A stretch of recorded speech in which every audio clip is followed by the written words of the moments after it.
liberei o áudio agora. Estamos transmitindo live no YouTube. No YouTube Live. É mesmo? Legal, cara. YouTube Live. Posso organizar isso. Já não falo mal do dia.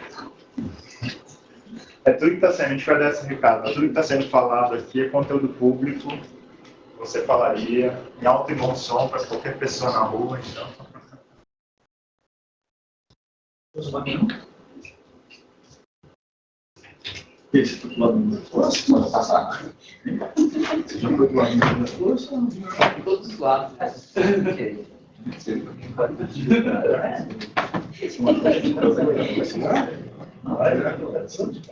Não sabe. Mas ele está na foto, ele está mesmo. Ótimo, os caras têm Graças ao falar que foi fazendo a situação de vai qualquer caminho casando. Ah, é?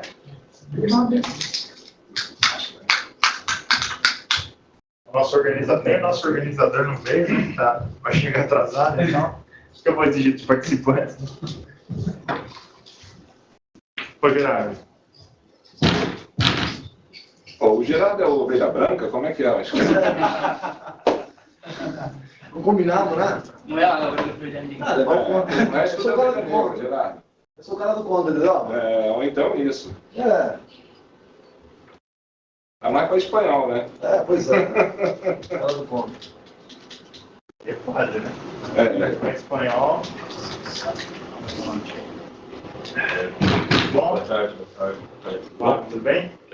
Leonardo, tudo bom? Fala, Leonardo. Gustavo, Beleza? tudo bom? Tudo bem, maravilha. Senta aí, cara. Tá ali.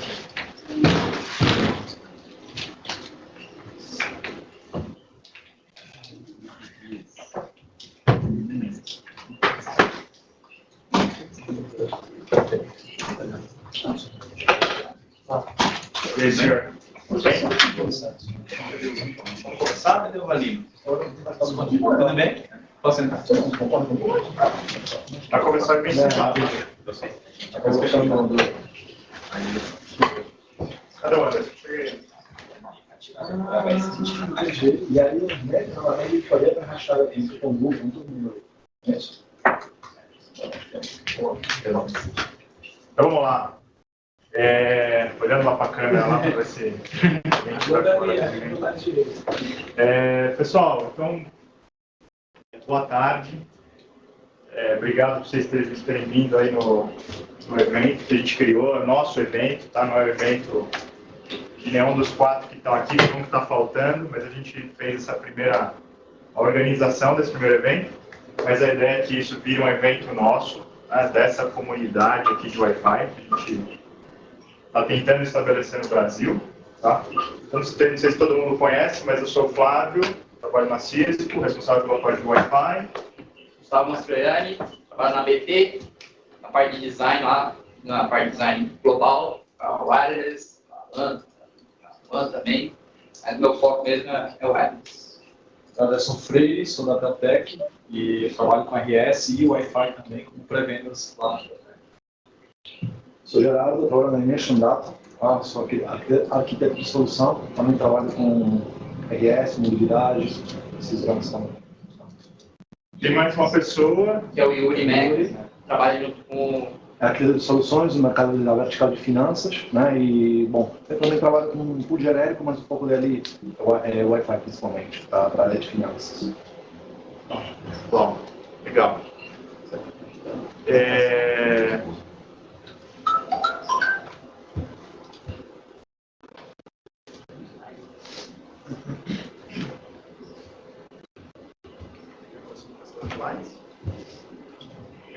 Técnico.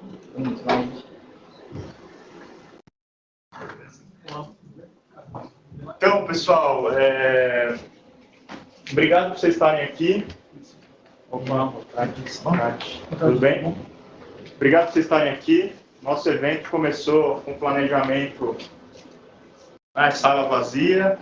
A gente não sabia exatamente quem convidar, a gente não sabia quem era a comunidade de Wi-Fi no Brasil. Aí a gente começou a se falar. Gustavo, que é o nosso embaixador das mídias sociais aí, ajudou bastante. Enfim, a ideia é que a gente tem essa sala aqui com as pessoas principais que tocam a tecnologia hoje no Brasil. A gente teve bastante, acho que um feedback bem legal para um evento que a gente não marketeou, não divulgou. Foi só os tweets do Gustavo aí que já chegaram em algumas pessoas, sei que o Leonardo depois fez algo no LinkedIn, deu uma amplificada, o Anderson também, né?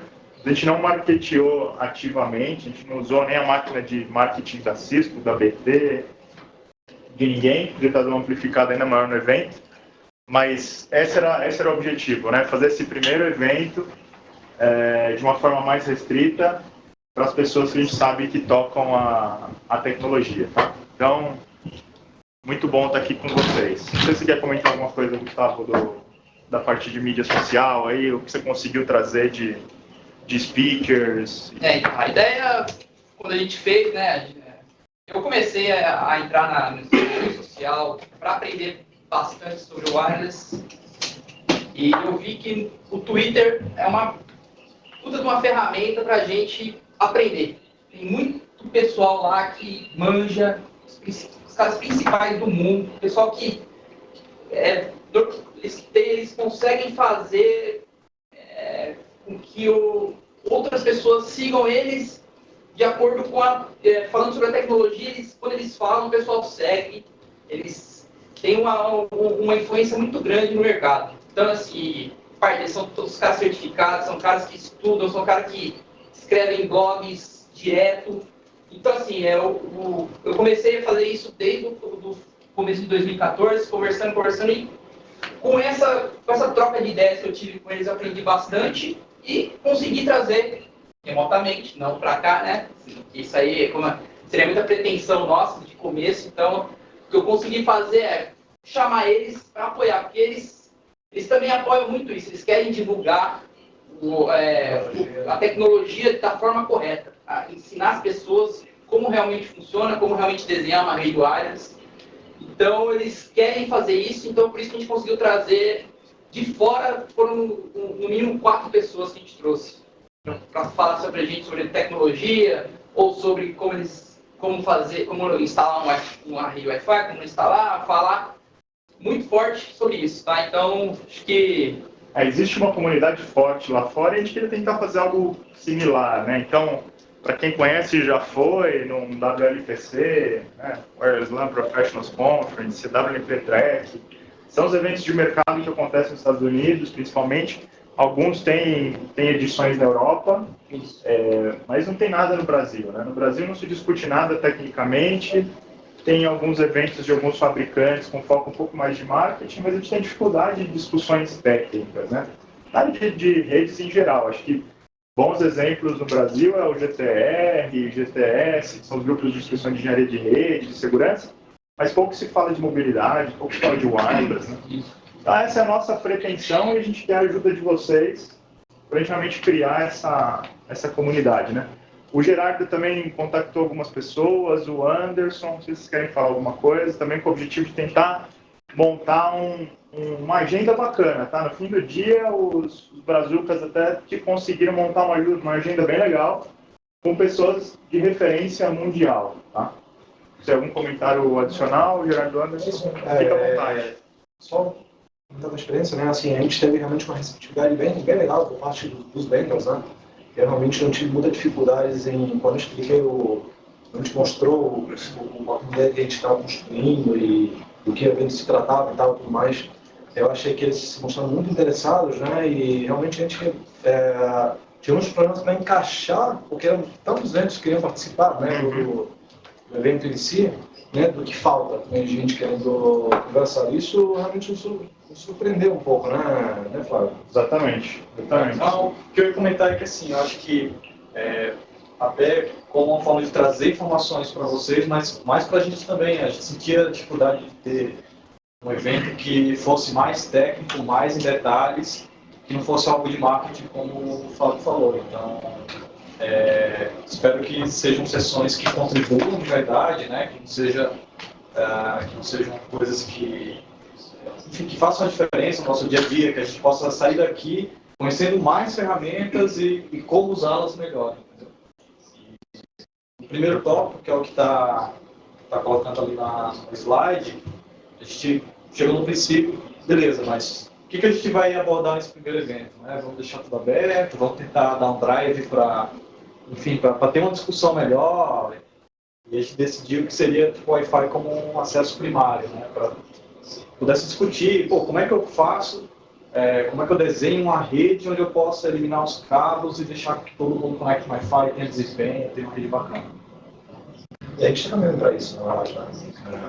Eu enxergo o Wi-Fi na ponta e cloud do outro lado, na minha opinião. Né? Assim, está se caminhando para isso. Para chegar na cloud, tudo uma conectividade é wireless mais do que nunca. Né? Exatamente, sim. Então, estou casando o usuário com a curva de evolução tecnológica, basicamente. Né? Então, a gente enxerga isso, e por isso que o principal tópico seria uma acesso primária. Ali que já existe, isso na realidade não funciona, né? Mas vamos explorar um pouco mais em detalhes como se materializa isso. Né? Exatamente. Esse é o principal driver, né? E aí a ideia desse evento e dos próximos foi realmente buscar pessoas que tinham conhecimento em alguma daquelas áreas, tá? Então para o próximo evento, a gente já está pensando no próximo, até pelo resultado que a gente está tendo aqui, a ideia é ter, por exemplo, um call for papers, ou seja, as empresas que quiserem, os speakers que quiserem participar, submetem a sua sessão, a sua ideia, assim como acontece em qualquer outra conferência de tecnologia do mundo, tá? Não necessariamente precisa ser um venda, nada disso. Qualquer um de vocês dominarem um assunto legal e tal, e quiserem escrever alguma coisa, sem dúvidas, está super... É uma comunidade, tá, pessoal? É isso. Tanto que nossos dois de empresas, de integradores, do que for. Né? Nossos dois primeiros speakers que são de fora são consultores, têm suas próprias empresas, não estão normalmente necessariamente atrelados a um vendor. Né? Isso. Então a gente acabou juntando experts do mercado, né, consultores, tem vendor de infraestrutura, tem vendor de client, a Apple, por exemplo, tem algumas coisas de segurança, parte de ferramentas e tools aí que o Anderson comentou, MDM, enfim, a gente tentou fazer uma agenda que tivesse um pouco de cada assunto para ser rico, né, a experiência para todos vocês. Tá? E aí, assim, a gente tem um pouco de dificuldade, talvez eu me coloco nesse ponto. A ideia é discutir tecnologia e não se o produto A, B ou C é melhor, seja do fabricante de Wi-Fi, seja do fabricante da ferramenta. Enfim, vamos tentar fazer uma discussão genérica aqui e esse é o objetivo. Tá? E assim que acontece nos outros eventos do mundo, a gente também consegue fazer da mesma forma. Assim. Talvez só se policiar um pouquinho. Boa tarde. Bom, então, como eu disse, a gente vai começar a ter speakers daqui, locais, e speakers de fora. Os de fora vão falar, obviamente, remotamente, eles a gente não conseguiu trazer, mas a gente conseguiu bastante gente daqui. Tá? A gente vai tentar, foi o que falou disso. A ideia é falar da tecnologia, não falar do vendor A, nem B, nem C. Deixa isso aí para outro momento. Pode surgir discussão, mas vamos evitar.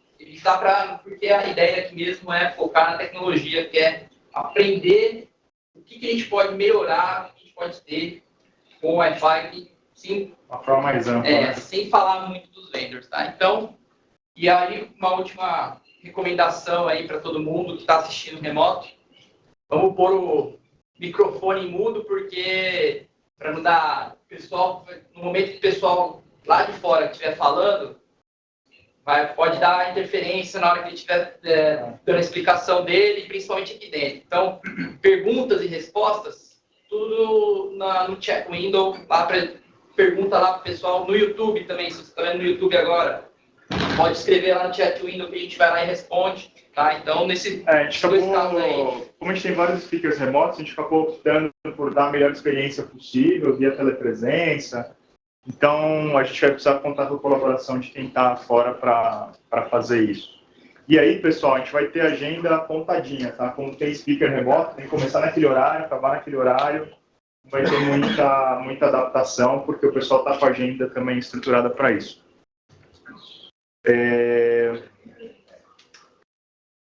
Bom, A gente tem a participação, então, de algumas pessoas remotas. A gente teve mais procura para vir aqui na Cisco presencialmente, a gente poder conversar, do que a gente conseguia acomodar na sala. Tá? Então, a gente abriu a participação remota via Webex. A ideia é que quem está via Webex pode ter algum tipo de interação, como ele falou, com mensagens.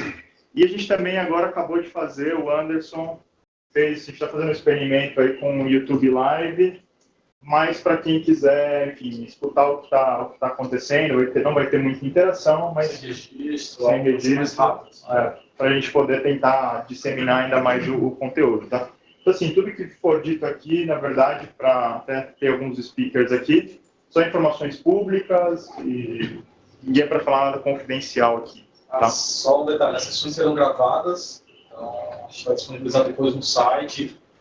Onde tem agenda, tem um link que remete à descrição daquela apresentação em si. Depois a gente vai colocar os anexos. Eventualmente, se os palestrantes enviarem, né, os PPTs, a gente vai anexar também, e o vídeo, uma parte da sessão especificamente. Como a gente vai ter o slot de 1 hora para apresentação contadinho, eu pedi para os speakers para tentar fazer uma apresentação um pouco menor, para ter algum tipo de interação no final, pergunta e tal. Não sei se todo mundo vai respeitar. Se não tiver, pessoal, toma nota, o que vocês querem questionar. A gente está, inclusive, avaliando como é que a gente vai se comunicar aqui, se a gente vai ter uma sala para trocar informação via chat, né, como se fosse um fórum, mas talvez via uma sala. Mas, enfim, tomem nota, vamos tentar questionar o speaker na hora, se não der, a gente pode pedir depois. Mas essa é meio que a dinâmica. Vai ser 1 horinha e vai tentar fazer uma sessão um pouco mais curta para a gente questionar. Tá? E aí, até uma das ideias de hoje é a gente fazer depois aqui um happy hour, a gente vai disponível, justamente para a gente trocar alguma informação, se conhecer um pouquinho melhor, tentar fazer um pouco de relacionamento. Infelizmente, esse evento não tem nenhuma renda associada a ele, então cada um está convidado a pagar o seu e sejamos todos felizes, tá? Feedback, importante para a gente. Como é o primeiro, a gente não tem tanta experiência em organização, né? Tem alguma, mas não tem tanta, e quanto mais feedback positivo, negativo, obviamente construtivo, né? Vocês estão aqui para ajudar a crescer a comunidade de Wi-Fi, então quanto mais vocês derem feedback para nós, melhor, porque a gente vai aprendendo com isso, e nos próximos a gente já vai aprimorando mesmo, já não errando mais, né? A gente pode ocorrer erros aqui, e esses erros a gente quer mitigar nos próximos, para não ter mais esses erros e chegar num tipo de evento que já seja algo fácil de fazer, né? Digamos assim. Já chega, tem todos aqueles pontinhos que a gente sabe que tem que fazer para chegar no evento final e dar tudo certo. Sucedido. Tá? Modéstia à parte, o evento ficou bem bacana, então aproveitem. Os logos das empresas aí que de alguma forma contribuíram, né? Ou seja, com o nosso tempo, seja com espaço, seja com coffee break mínimo aí para a gente não passar tão apertado aqui. Mas na verdade todo mundo está cedendo um pouquinho do seu espaço e quem sabe no próximo a gente faça diferente. Por isso todo mundo que quiser participar, como eu falei, como speaker, como sponsor, já está previamente convidado aí a se candidatar e começar a ajudar para o próximo, tá? A ideia é a gente ter um formulário de avaliação no final, mas como ele não está pronto agora, então tomem nota aí e a gente vai falando. Só lembrando que amanhã a gente vai abrir espaço no final do evento para que vocês possam dar sugestões de temas para o próximo evento, feedback, discussão, enfim, vai ser um episódio bem forte para a gente poder conversar. Flávio, você está em comunicação direta aí com o Ed e o Blake, já entrou?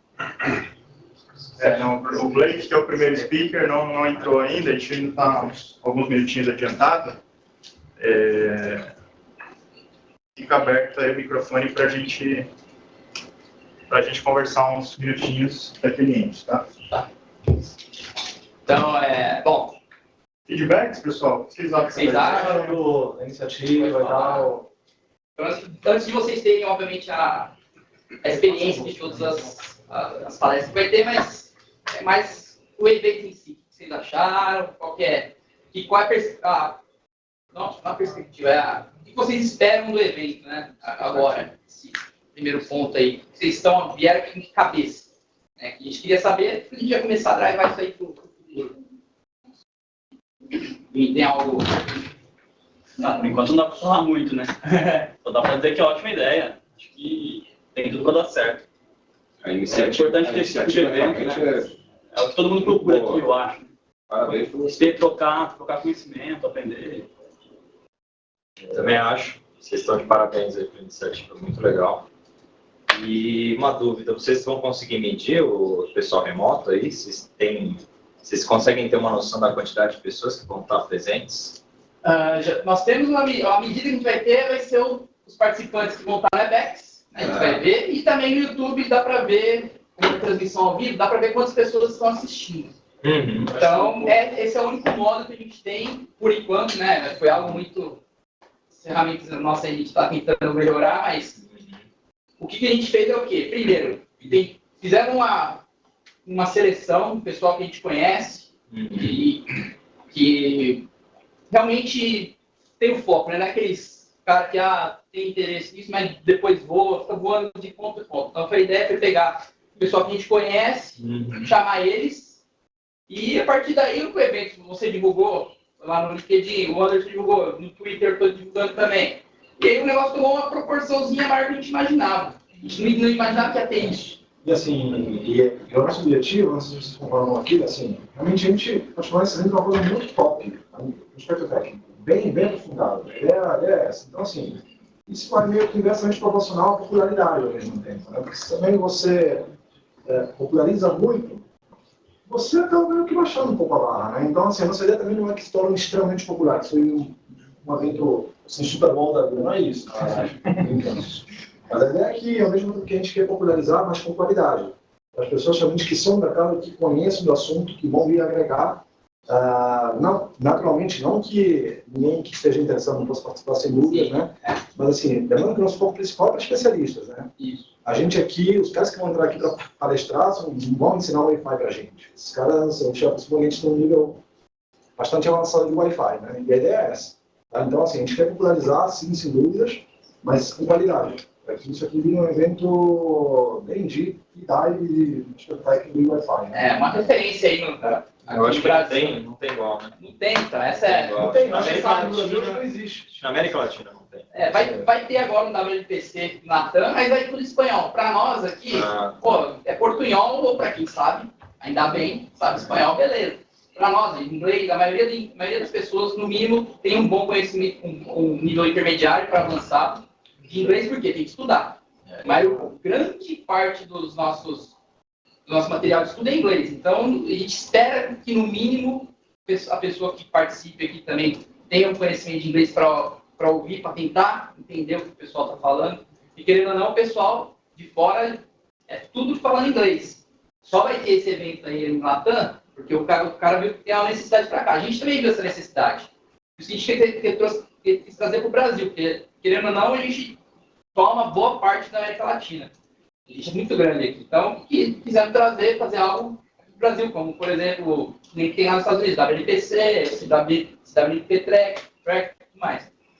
Então, foi essa a ideia. A gente realmente difundir isso aqui no Brasil e difundir de uma forma mais correta possível. Não difundir de um jeito marqueteiro, né? Vamos difundir da parte técnica. Respondendo à tua pergunta, a gente tem o site de registro que vocês fizeram, todos os registros eles são armazenados, então a gente sabe quem tem interesse no evento. Então, a gente já conseguiu medir com isso. E aí, a partir de hoje, a gente disponibilizou o YouTube Live, porque como a gente vai estar focado no evento, os novos registros que vierem, a gente não vai ter a capacidade de ficar aprovando todo mundo e caminhando. Então, as pessoas que se registraram até hoje, elas vão conectar via Webex, elas vão poder interagir ou ter uma qualidade melhor, digamos assim. E as pessoas que têm interesse, que não registraram até então, eles vão estar no YouTube Live e lá a gente consegue medir o número de conexões, mas não dá para saber exatamente quem são. É isso.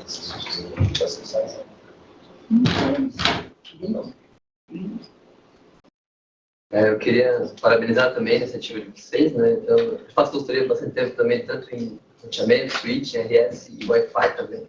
O Anderson me convidou lá, né, de Santa Catarina. E a iniciativa é muito boa, até uma dificuldade que eu sinto, que eu acho que é interessante que a gente vai discutir aqui, é tecnologia ao invés de vendor, né? Hoje a gente associa muito isso faz, aquele equipamento faz, ou aquele vendor faz. Então a gente discute tecnologia abertamente, entender que isso que eu consigo compatibilizar, às vezes, fornecedores, players, e a gente poder também ajudar a guiar alguma coisa. Do meu ponto de vista, vai ser interessante discutir isso. E eu vejo também como consultor, a gente às vezes se vê muito como concorrente. Não digo talvez o consultor, eu digo quem está acima, né? A própria direção da companhia, da empresa. E às vezes a gente acaba não tendo essa interação porque ou você vai ou o outro vai, porque o projeto é vendido por uma das empresas. Então, talvez a gente tenha essa troca aqui, eu acho muito interessante. E a ideia é essa, porque a gente vende melhor o Wi-Fi, porque a gente projeta, implementa melhor o Wi-Fi. Esse é o ponto, né, do evento. Claro que a gente sabe do conteúdo, com diretrizes, com informação, isso aqui realmente seria enriquecedor. Dependendo se você usar isso por vendo A, B ou C, interessa. Mas assim, eu antenas para variação, uma rede Wi-Fi, esse projeto independente, a gente sabe disso. Entendeu? Para onde está indo também. A ideia é justamente assim, ir nessa linha. Né? Por isso que a gente tenta ligar lá, discutindo tópicos mais para a tecnologia do que qualquer outra coisa. Né? Então, uma das coisas que eu vejo com vontade também, que a gente tentou pensar nisso, alguns dos palestrantes, ou tecnologias que vão falar ali, por exemplo, a gente vai ter NDM. Pô, nem sempre é o dia a dia de quem trabalha com Wi-Fi, né? Sei lá, de medição de performance na rede. Pô, a gente não tem contato, às vezes a gente não representa uma empresa como essa, é difícil conseguir um contato com alguém que representa a empresa como essa no Brasil, conseguir informação. Então, é uma oportunidade de nós conhecermos também outras ferramentas que não estão no nosso dia a dia. Best practices também, né? Isso aí. Como é que está? O Blake já está conectando já. A gente já mandou o link do Webex para ele. Só um aspecto que eu achei bem interessante, primeiro, parabéns pela iniciativa, foi muito legal. Já no primeiro evento já tomou uma proporção, já está muito bem estruturado e tende a melhorar, obviamente, mas um aspecto que eu achei muito legal foi a ênfase que foi dada na comunidade, ou seja, pessoas que hoje estão sentadas aqui e amanhã, no próximo evento, poder trazer uma experiência também, seja como consultor, como um especialista, ou não sei, um pré-venda, algo desse tipo. Então, sim, eu achei muito positivo isso. Muito positivo. Não só depender de pessoas, de fabricantes, contra o fabricante, mas depender de alguém atrelado a uma empresa, às vezes não é só um caminho, mas também proporcionar a comunidade também a colaborar. Achei muito. Acho que o princípio disso aqui também, que é muito legal, é que uma coisa que eu percebo no Brasil é que assim, você não tem pessoas que se dedicam ao Wi-Fi. Como todo mundo aqui eu estou escutando, routing switch, não sei o quê, e o Wi-Fi, né? Quer dizer, são poucas pessoas que se dedicam realmente ao Wi-Fi. Eu trabalho com Wi-Fi há um certo tempo, então hoje já não estou mais tão focado. Mas para eu descobrir alguma pessoa que gostava de Wi-Fi no Brasil, era se eu soubesse que alguém tinha tido uma certificação do CWNP. Porque não existe uma maneira de descobrir uma pessoa diferente, por exemplo, nos Estados Unidos, que você vê que tem caras que não trabalham para vendor nenhum e o cara é dedicado para Wi-Fi. Isso não acontece no Brasil. E eu acho que isso aí também, aqui também é muito legal, além dos temas, além das apresentações, muito legal reunir todo mundo e a gente ter um grupo de pessoas de discussão técnica sobre esse assunto. Isso é muito legal. Você falou que a gente teve dificuldade de achar as pessoas, né? Aqui a gente vai convidar, a gente acaba ficando no nosso mundo aqui, né? É difícil achar no Brasil, fora o nosso círculo aqui mais próximo. E mais, deve ter muita gente que acabou nos chamando. A ideia é que vocês ajudem a dar uma... exatamente. Mas porque cada um de vocês vai dizer, cara, eu vou superar muito bom, porque era errado e tal, na hora que vem, quando te ver de novo e tal. Vocês podem mandar uma lista de sugestões de participantes e tal. Né? A ideia é que, como o Flávio comentou, a gente possa criar uma sala para discussão, não um fórum, que acho que às vezes acaba não legal, mas uma sala de discussão onde nós também teremos um blog Por exemplo, agora eu quero contribuir com a comunidade, eu quero escrever um artigo, então vocês vão poder escrever esse artigo, mandar para a gente, para publicar no blog, todo mundo curtir, compartilhar. Legal.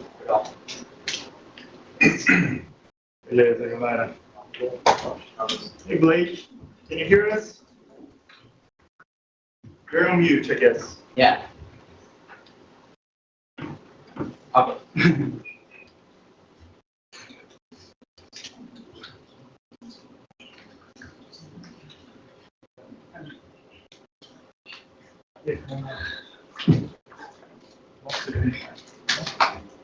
Yeah, that helps. Works better. Yeah, now we can hear you. Let me change the camera here so you can see the whole Crowd. crowd here. Hi, everybody. Yeah. Hi. Hello. So Blake, thanks for the invitation to come here and open the event for us. We just did a quick introduction about how we are trying hard to make our Wi-Fi community here. So far, we don't have that, so we're trying to build the first one. And great to have you as one of our speakers. I'm glad with that. Yeah, thanks for having me. I think it's awesome that we're starting to get all these communities popping up around the world. One of the things that I've realized as I've traveled doing speakings and teaching ECHO classes as well as CWNA is that there's a lot of us out there that want to make wireless work. There's a lot of us out there that try to make wireless work, and we shouldn't fight each other trying to make wireless work. You know, yeah, we might be competitors. We might work for competing companies, competing bars, or whatever the case might be. But the one thing I've learned is that we all need to succeed, or none of us are going to have jobs. Because if we can't work together, if we keep throwing each other under the bus, like say, oh, this person was bad, he doesn't do a good job, it doesn't do anything for our community. And I think wireless is probably by far the only community that I've seen out there where we don't throw each other under the bus, at least not purposefully. We might do it accidentally, but there's a lot of us out there that, you know, we work for competitors, and this is the closest community that I've seen. You know, even people from that I know in other communities like the storage and the community now collaboration, not voice anymore, but you know, everybody always says that we are probably the tightest bunch of group that you'll see out there. We're the ones that are always hanging out together and always talking with each other about what technology is supposed to be doing, how to make it work. And I think that's because we've got one of the toughest jobs out there, to be honest. Yeah, That's right. I agree. All right, then. So I think it's time to start. Yeah. You can Okay, yep. start and. I will start the recording like in 10 seconds after I stop talking here. So as you know, this is like public speaking, right? You're gonna be recording. Yep. So just speak for things that you are sure that this can be recorded and people are gonna be repeating what you said. So. Oh yeah, not a problem. I'm just trying to figure out where all my monitors are and figure out which windows I got where here. We were seeing your presentation well. Now it's small in the screen, but so Blake, if you want to interaction during the session, that's fine. Otherwise, if you want to finish a few minutes earlier, it's up to you. But we do have a timed slot. After you, there is your buddy Ed Ferrero speaking to us as well. So. Sure, yeah, so I've got no problems with people got questions while I'm going through. That's what I was trying to figure out, how to make sure I can keep the video window up as well so I can see your guys' nice little faces here as we go through. So I'll do my best, but if there's something that doesn't make sense, please do just feel free to interrupt, grab my attention. And I thought the lights were going to be better here today, so I apologize for being kind of the dark man and the man in the black here in the screen here. The joys of technology. I don't do video, I do wireless. Okay. Right. All right, so we're going to talk about the criticality of wireless and what does that really mean. And if we go through and we look at what's the topics that you guys are talking about over today and the next couple of days, it's really is, can wireless be the medium? Can you get rid of a wired connection for your clients, and can you make sure that they're successfully connected to your network, and are they going to operate? And I think that really what's been happening over the past couple of years is that wireless has overtaken the wired as the preferred medium. The reason why it's not seen as a high success is just because of the fact that there's a lot of people out there that throw out wireless and they don't know how to truly install it. So we're going to talk about the criticality of wireless, what it means to cut the cord, kind of some of the how we've gotten from where we were to where we are today, and what are the complexities behind it, and how every vertical is different, because not every vertical is the same. It's easy to talk about the criticality of it in certain environments, but other environments you may not even think about it as being mission critical, if you will. So when we're talking about this whole concept of cutting the cord, there's really a couple different things that we're looking at. Obviously, the main and first and foremost is we have to replace some physical cable with RF. And how hard is it to not run a wire? I mean, that's really what the question that comes down to it that we're going to look at. But what does it really mean? What is involved in doing this? What's the risks of doing this? How do you make this work, and how do you make sure that it's going to be successful and not going to be a huge failure in front of you? And is it easy to achieve? I always joke on this one because it's as easy as we want to make it. We can go through and we'll talk about this, and that wireless is really easy to do. It's just hard to do it correctly. That's really what it comes down to when we're looking at that. And then what's the cost of doing so for your infrastructure? That's really, this is kind of like the four main big topics about what you're looking at when you're cutting the cord and trying to be a full wireless office, and how you're going through and evaluating what's the criticalness of your wireless network. Is it mission critical or is it not mission critical? And I think one of the first things that we can always relate to from any of us that have done any wireless design or have had to sit there and sit in a design meeting, where there's always somebody out there that says this: it can't be that hard to not run wires, can it? I mean, if we're sitting in a design meeting, the first thing that's going to come up and say, well, I did this in my house. I went down to the local electronics stores, and what did I do? I bought an access point. I installed this access point. Voila, I have wireless at home. I have connectivity, and it was wireless, and my Apple TVs are on, my iPhones, my Android, whatever my devices are, they're all online and they're operational. So for them, they look at it and say, it's not really that hard to do the job that you do. But we all know better, because when you look at the connectivity that we've had, we've kind of gone through a bunch of different steps to get where we are today. The hotspot coverage, which is basically what any house is, you just need to cover this one small area. So that's not complex. It's not really critical, because only one access point is there. It wouldn't be critical if you only had one access point. You'd have to have two APs if it was critical for redundancy sakes. So there's no real criticalness inside of actually having a hotspot connectivity. It's simple to do. Plug in the AP, turn on an SSID, maybe put a password on it. A lot of people leave it open, and now you've got access. You've got coverage. So they look at this and they say, it's not really that hard to do. And then we started getting where we had this coverage design, which is what a lot of people actually still design for today, where we want to try to cover as large of an area with as few radios as possible. The problem here again is that if our network is mission critical, if we're designing for coverage, what happens to our coverage areas in the event of a failure? In the event of a failure, we don't necessarily have another access point that can take over and power up. Maybe we don't even have technology that lets it automatically power up, and it's going to create a coverage hole.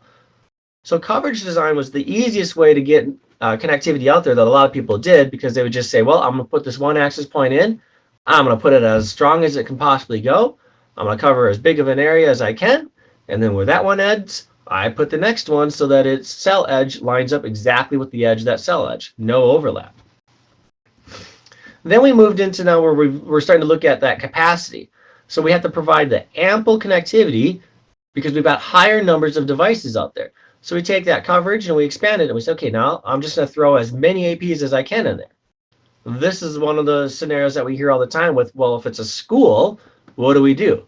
Well, we just do one AP per classroom. And those of you that know Keith Parsons will know that he always says that one AP per classroom is not a design. And he's correct. It's not going to be a design. If your design says, yes, I need one AP per classroom, then we utilize one AP per classroom. But we don't just immediately start off with that. We have to come up with what a correct design is for this infrastructure. Where we like to sit right now that I see us starting to try to do, and there's a few folks out there that have successfully done this, is where you're in that true all wireless office. we try to find that marriage between the capacity and coverage. And the criticalness of the wireless network now has gone to the point where it doesn't matter what vertical you're in. It doesn't matter if it's life or death, or it doesn't matter what the scenario is. If your network is down, your people can no longer work. And in an all-wireless office, it's extremely important to make sure that you provide coverage, capacity, and redundancy. How do we make this all work out where we don't have any problems? This is where people start to fail and fall apart because they don't understand the fact that capacity doesn't simply mean throw more APs at it, right? Our channel cells, we only have so much space that we can have inside of the RF.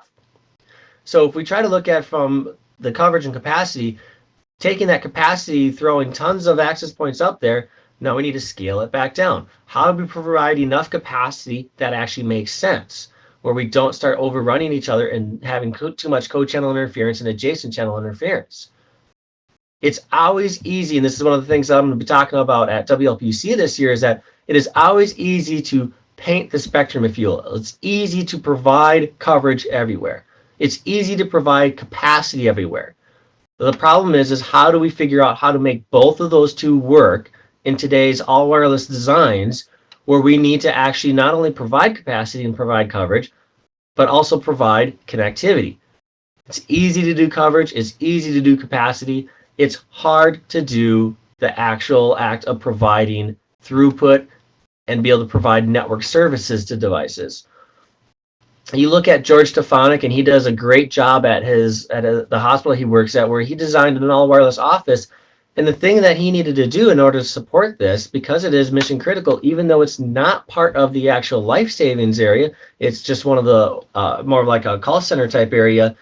He needs to figure out, how can I provide coverage that supports my client devices? So one of the things he looked at doing was, how do I work with my client devices, my help desk, to make sure that when I get to the actual act of connecting a device to it, it finally works? Because you and I can sit there and we can design this network that has all the coverage capacity requirements met. We don't have any, well, let me rephrase that, because we're always going to have co-channel interference. We don't have a lot of co-channel interference. And the network looks like it's going to be rock solid.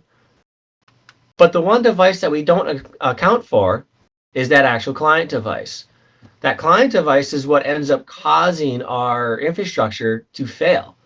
The client device is the one that we look at and we say, oh, well, anybody's bringing anything in, or if it's one of my own devices, I know that it's a XYZ device, but every device is different. So going from the evolution of connectivity to the evolution of devices, this has changed how we look at our networks and how we're forced to design our networks as well. When we had just the stationary devices with no movement, even if there was wireless connectivity, we hope that they didn't roam. We hope that they never had to find another access points to connect to. Again, this is why people succeed in the homes designing wireless, and then think that it translates to our enterprise wireless as well, is that inside of their house, they never need to roam. That device is manufactured to not have to roam. When the iPhone came out, there was a surge of change on how we thought about designs and connectivity. But the one problem with the iPhone was that it was a very sticky device, because it was designed for consumer use. It was not supposed to roam.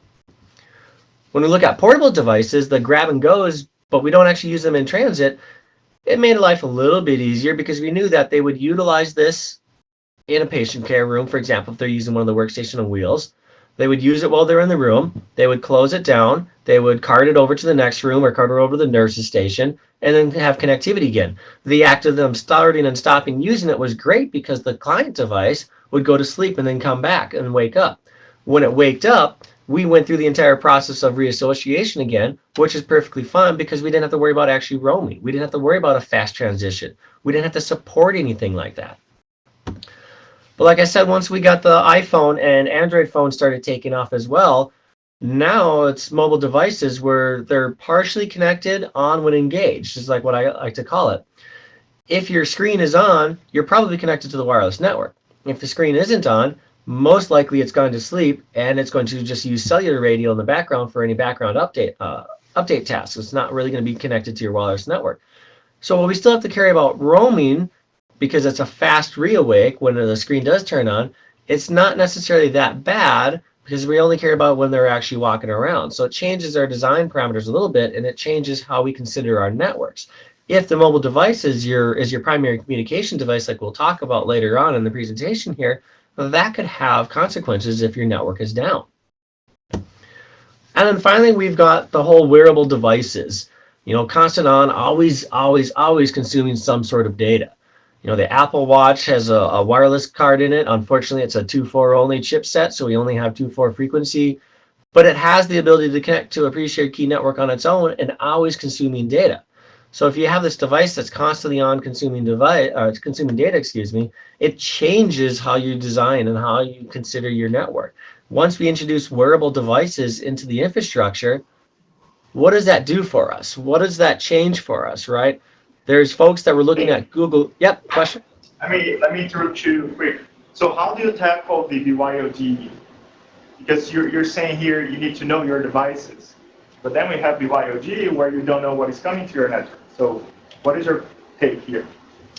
Well, I think, you know, one of the things with BYOD is that first and foremost, it's a term that I really hate and despise because it was a great marketing term. But those of us that have ever worked in the EDU space, we know that we've been challenging BYOD since the inception of laptop computers. You know, we've always had to consider them in some shape or form. The only thing that you really truly can do with BYOD networks is that you can take a look at, now that we've got so much device profiling with, you know, ICE and with the controllers getting information about the devices that are connected there, the best thing that you can do is profile all the devices, gather all that data, and start having lab devices that you work with. And I think there's a lot of people out there that will say, well, it's too expensive to have one of every device that's out there. Yes, that's true, but I would almost place bets that if you look at your IT support department, you probably have the most common devices are going to show up in your infrastructure across just the individuals in your own team.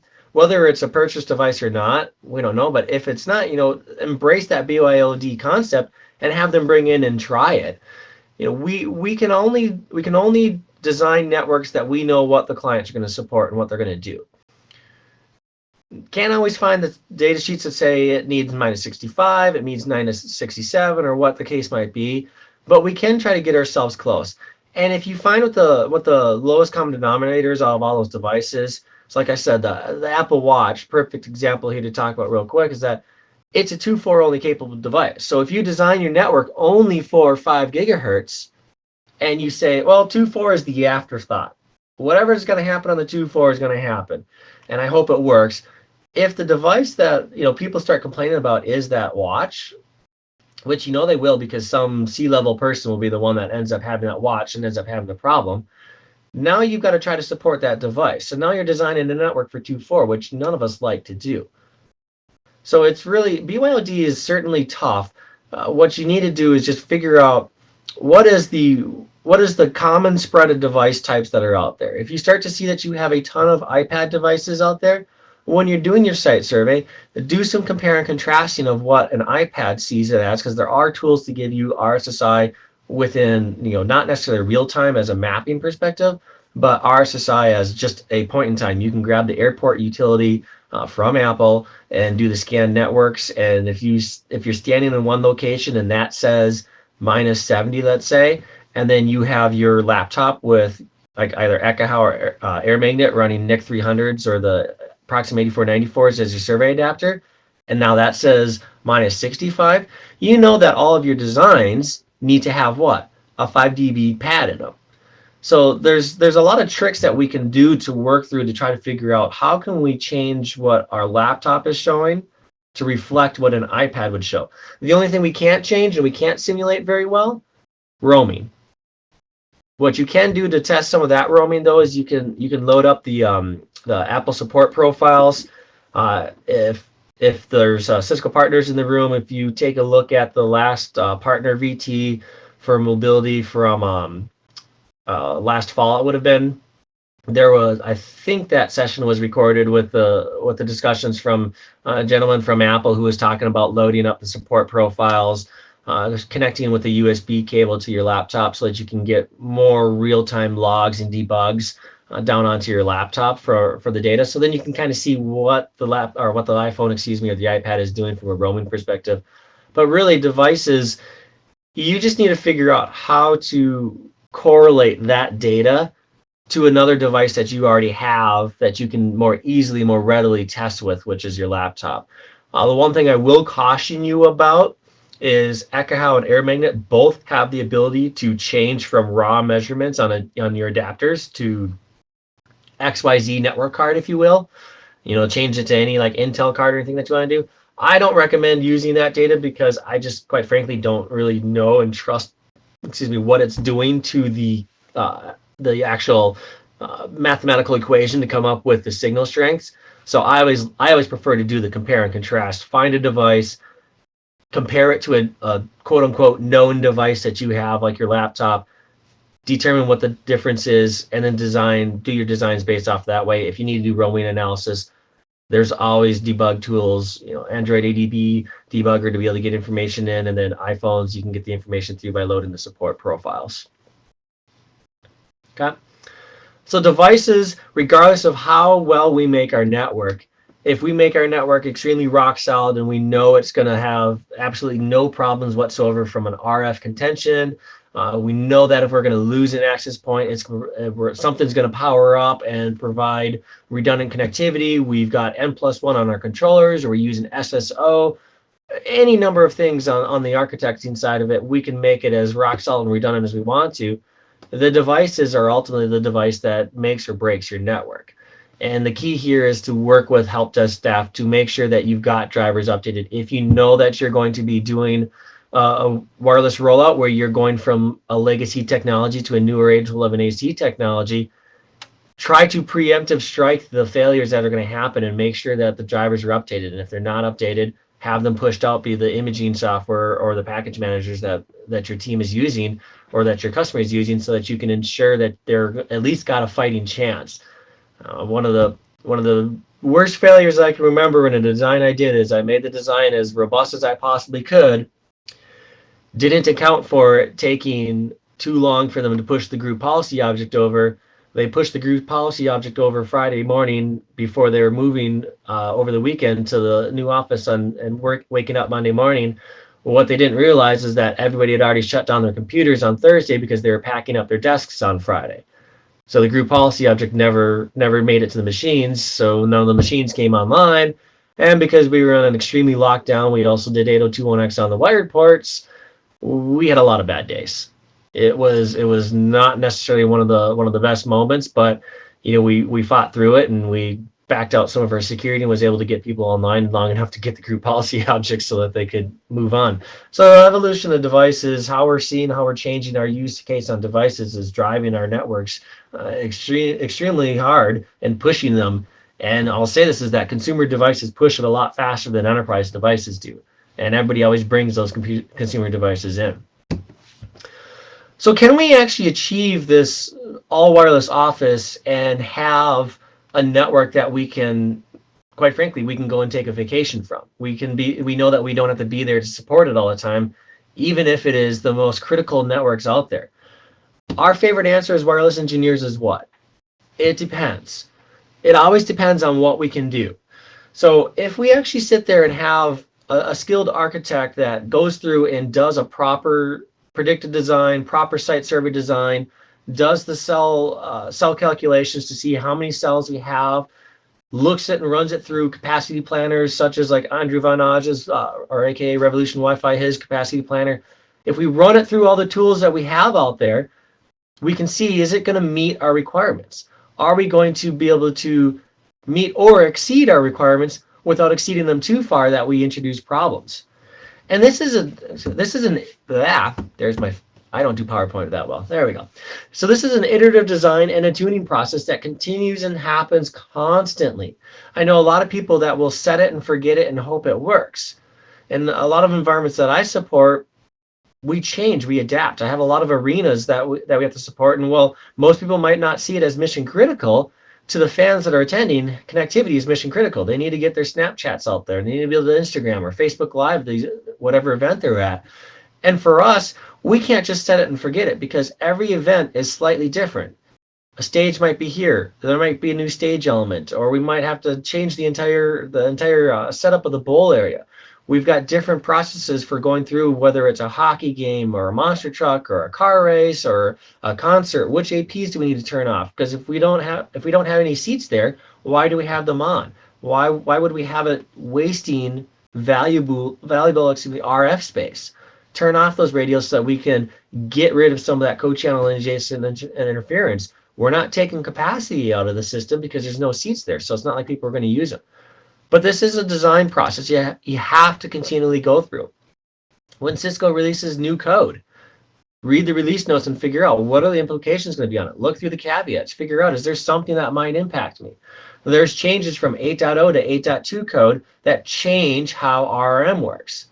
Some of the neighbor messages, it's going to change how your design ultimately works. If you use RRM, all of a sudden you could start to have potential for constant channel changes if your design is not stable enough to begin with.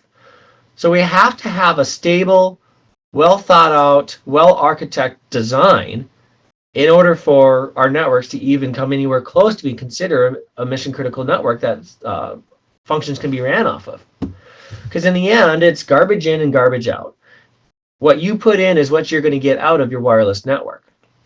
We teach this a lot in the Ekahau training classes, is that if you don't take the time to put valuable information in up front, if you're doing a predictive, your design is not going to work in the end because you didn't spend enough time putting information in. Same with our designs. If we start with a 1 AP per classroom design because we know it's mission critical because the students have to be on it, we know that we have to be able to provide the testing engines to students taking tests. So we're going to start with 1 AP per classroom. And we start with that. That could be garbage in, which could result in garbage out because the laptops or the Chromebooks, they're going to have a hard time connecting, hard time staying connected. They're going to be flapping between multiple access points. We don't have enough channel capacity.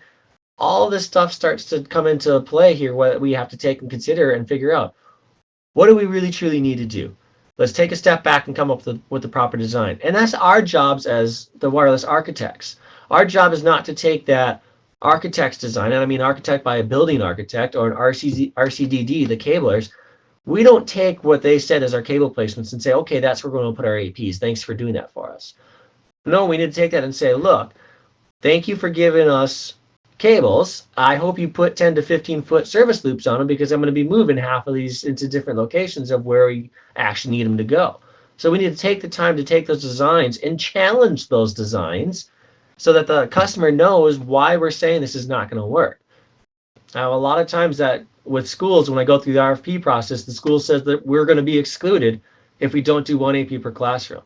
And I always say, fine, I'll do 1 AP per classroom. I'm not going to guarantee this network is going to work. And I am going to guarantee that you're going to have to fix it after the fact. And after we start having a conversation about why it's garbage in, which is going to give you the garbage out, they start to open up a little bit and realize maybe this isn't the best route for us to go. Yes, it gives us an apples for apples comparison, but it's not necessarily going to work.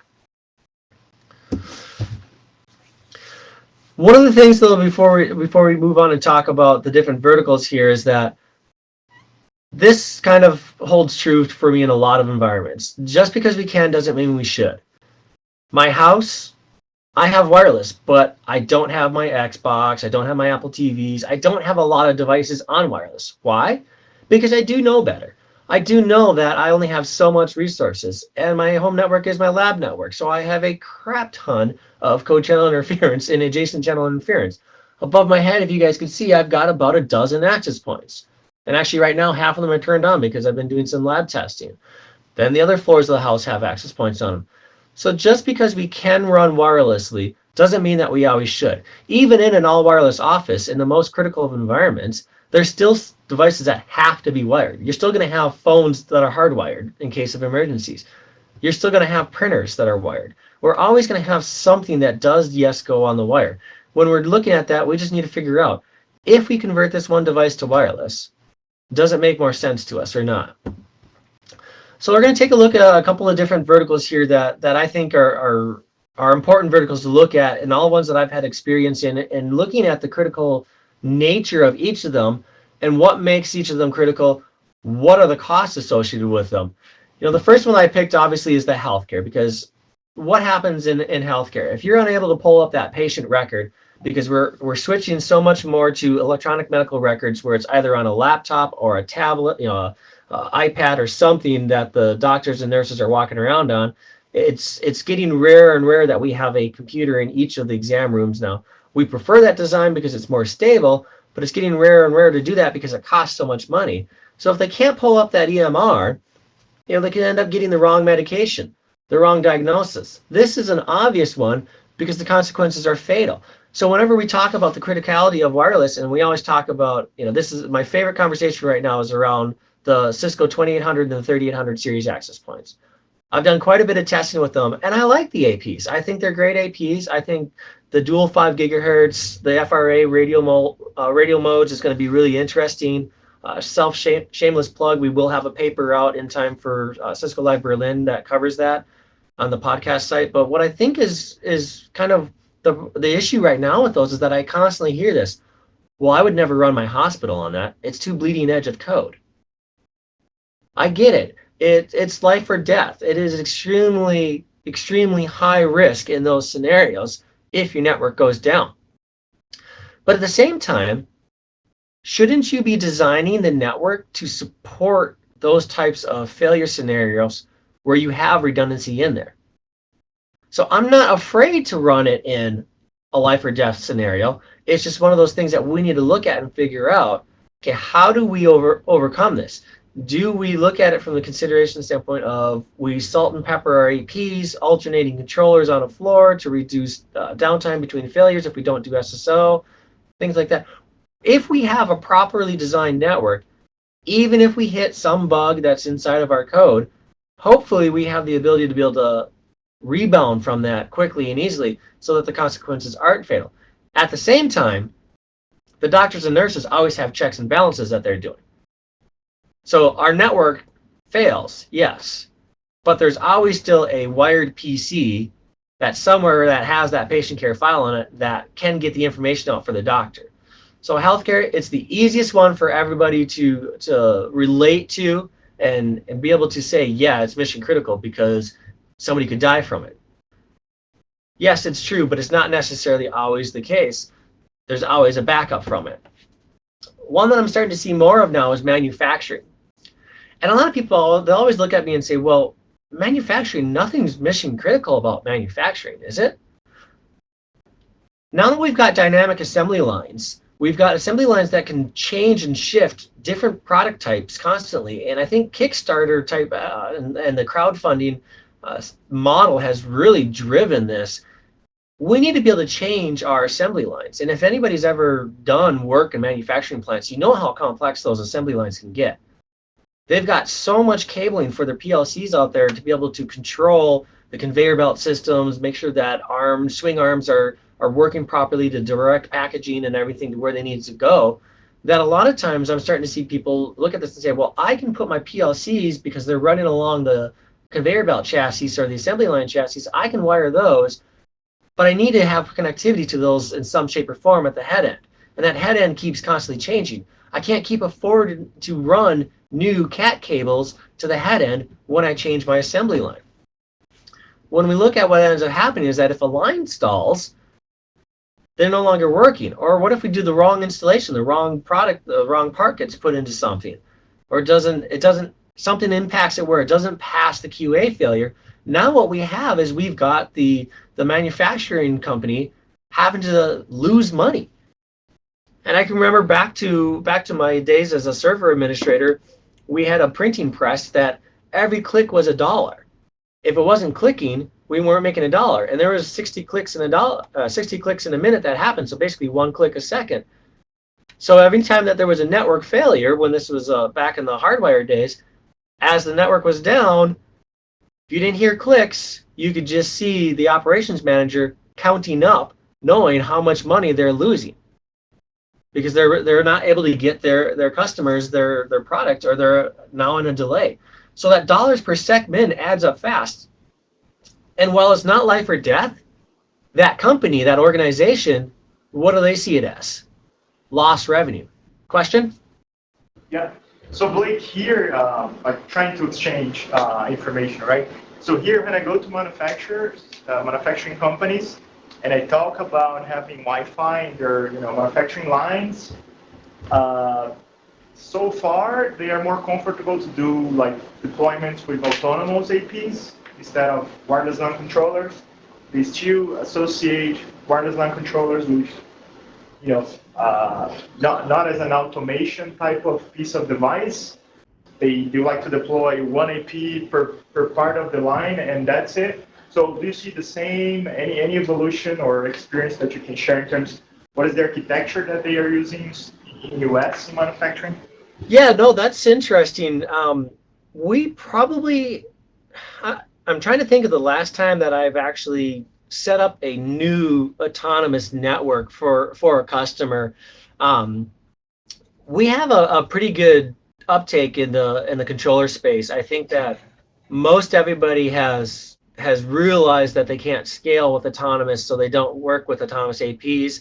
The only autonomous APs that we really support in autonomous in manufacturing or what I'll talk about next, warehousing, is workgroup bridge mode APs. We do this in healthcare a lot as well too. Is that if we have a device that we just find that we can't trust the wireless card that is built into it, we'll end up putting if it has an Ethernet port on it too, we'll put an autonomous AP, set it in workgroup bridge mode, so that we can have a higher class radio, more stable platform that connected up to our wireless controllers provides a pretty consistent roaming experience and has solved a lot of our problems there. But as in terms of the overall overarching architecture, I'm trying to think. I can't think of the last time that I've done a new autonomous installation. Everything's always been controller based. When we start talking about the return and the cost that it is to set up and maintain the infrastructure, and I think manufacturing lines are one of those ones that they're still, in a lot of cases, they're still on the whole coverage model. They don't realize and they don't think that they need capacity. And a lot of the manufacturing lines that I've worked with, they're really starting to look at efficiencies and how to ensure that we're not constantly sending a lot of jobs over into the Asian market, especially for manufacturing for lower cost products. We're trying to figure out how do we reduce our overhead and how do we become more efficient. And they've embraced technology for that. So a lot of these locations are starting to get more RTLS solutions, tracking Wi-Fi tags and things like that. So they realize that they can't do that easily with an autonomous network. They need that controller to be able to manage the infrastructure as well as be able to support things like RTLS. So we certainly don't see a lot of autonomous. I think most everybody that you would talk to in the States in terms of wireless can think of probably on one hand the number of autonomous networks that they have still in support today. There's a few school districts out there that I know of that are still autonomous, mainly because they don't have the money, they don't have the capital to be able to do the improvements. What's funny is they have chose to do all of their technology improvements, and all their technology levies have been for getting iPads and Chromebooks or something for a one device per student initiative. And they keep forgetting that they need to upgrade their infrastructure to support those. They don't realize how much the cost of all those laptops or Chromebooks are going to be, and it adds up quite quickly. And then they realize, crud, we only have, a couple $1,000s to do wireless, not enough to do a full controller rollout and everything. So we certainly don't see much autonomous anymore in the States. It's pretty much gone.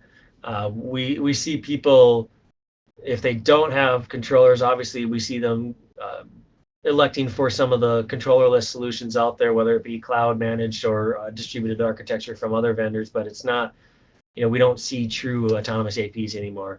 It's always, we as controller-based engineers or architects are always fighting against a non-controller solution that is not autonomous. It's some other distributed platform of some shape. So warehousing has seen a lot of change over the past number of years, and I think we've got Amazon to thank for a lot of this. They have really changed the thought process of how you do warehousing of products, how you pick products, and then ultimately how you deliver those to the end customer. And they've really had to they've really had to embrace wireless technologies in order for them to do anything that they're looking at. You know, the name of the game in warehousing is always about order efficiencies. How can I get that product from the bulk shelves to the processing line, whether it's a pick line or a manufacturing line, into a box, back into the warehouse for shipping, and onto a truck as fast as possible, so that my turnaround could possibly be hours as opposed to days for getting a product in the customer's hand. In the warehouse, you know, what are the problems that we end up creating is that this is Kiva Robots, which is now Amazon Robotics LLC, because Amazon bought them for use in their systems. If these robots don't have connectivity, they don't really know where they exactly are. They've got step counters and everything in them, so they try to stay within a predefined path. But if you lose connectivity, you need to stop, wait, get your connectivity back, and then continue on as a safety measure. So if the robot stalls, and the robot is what is bringing you your product that needs to go into a box because you're doing your pick orders, and what happens is that this robot will go onto a shelf that it knows that a product has been placed on. It'll go and it'll get that shelf, bring it to the person that is picking your order, and give you them. They can't pick the order. So now we have a delay in order processing. And for me, Amazon Prime has been the greatest thing ever, because 2 days I can have anything I ordered. Faster if I want to pay the $3.99, whatever that might be. So I order everything pretty much off of Amazon. It's like if the wife says she needs something, I'm usually going to Amazon and ordering it, as opposed to driving and going to a store. Because right now it is only about 20 degrees Fahrenheit outside and it's cold for us, so I don't want to go outside. If you delay that order processing, this isn't life or death again, which everybody assumes mission critical and wireless means life or death. But we can end up with our stock miscounts, lost products, and again, the consequences are costly because of the fact that we've got returns, order cancellations, somebody wasn't able to get what they intended to. You know, you might get somebody else's product because it was picked wrong, because the robot lost its mind. It costs the company money. One of my customers that does distribution for do-it-yourself home goods stores has this machine we called Frank the Tank. And there's one that we put a 1242, how old this was, but we put a 1242 on the back of Frank, because every time that his wireless card would drop, he would stop in his tracks. And I'm not talking about this little tiny cute robot like this. I'm talking about a huge fork truck that would just stop in the middle of the aisle wherever it was, that then even the human-operated fork trucks couldn't go around because he had to wait for connectivity. So now not only is he delaying whatever product he was moving, but he's delaying whatever product actual human-operated fork trucks are there. Another question? Yes, Blake. So what are the main challenges that you get when designing a warehouse, or what are the main challenges that you see when you go out and troubleshoot a warehouse, for example? Yeah, so when we're trying to, and good lead in here, so when we're trying to do connectivity to solve all these problems in warehousing, the biggest issue I honestly have in warehouse is money. And I say money not to pay for me for my service, but just to pay for the right hardware to do the job. You know, if you look at the warehouse, what's the average height from the floor to the deck or to the rafters? It's usually going to be 10 plus meters easily. So if we have this high distance that we have to cover, what can we not use? We can't use omni antennas. We have to use directional antennas. It's the only way that we can make it work, unless if we're dropping that omni down. But if we're dropping that omni down, now we have to be concerned about fork trucks. If they have loads up on their pallets and their arms are up and they're moving, which most of the time they're not supposed to, but if they are, they could hit those access points and break them.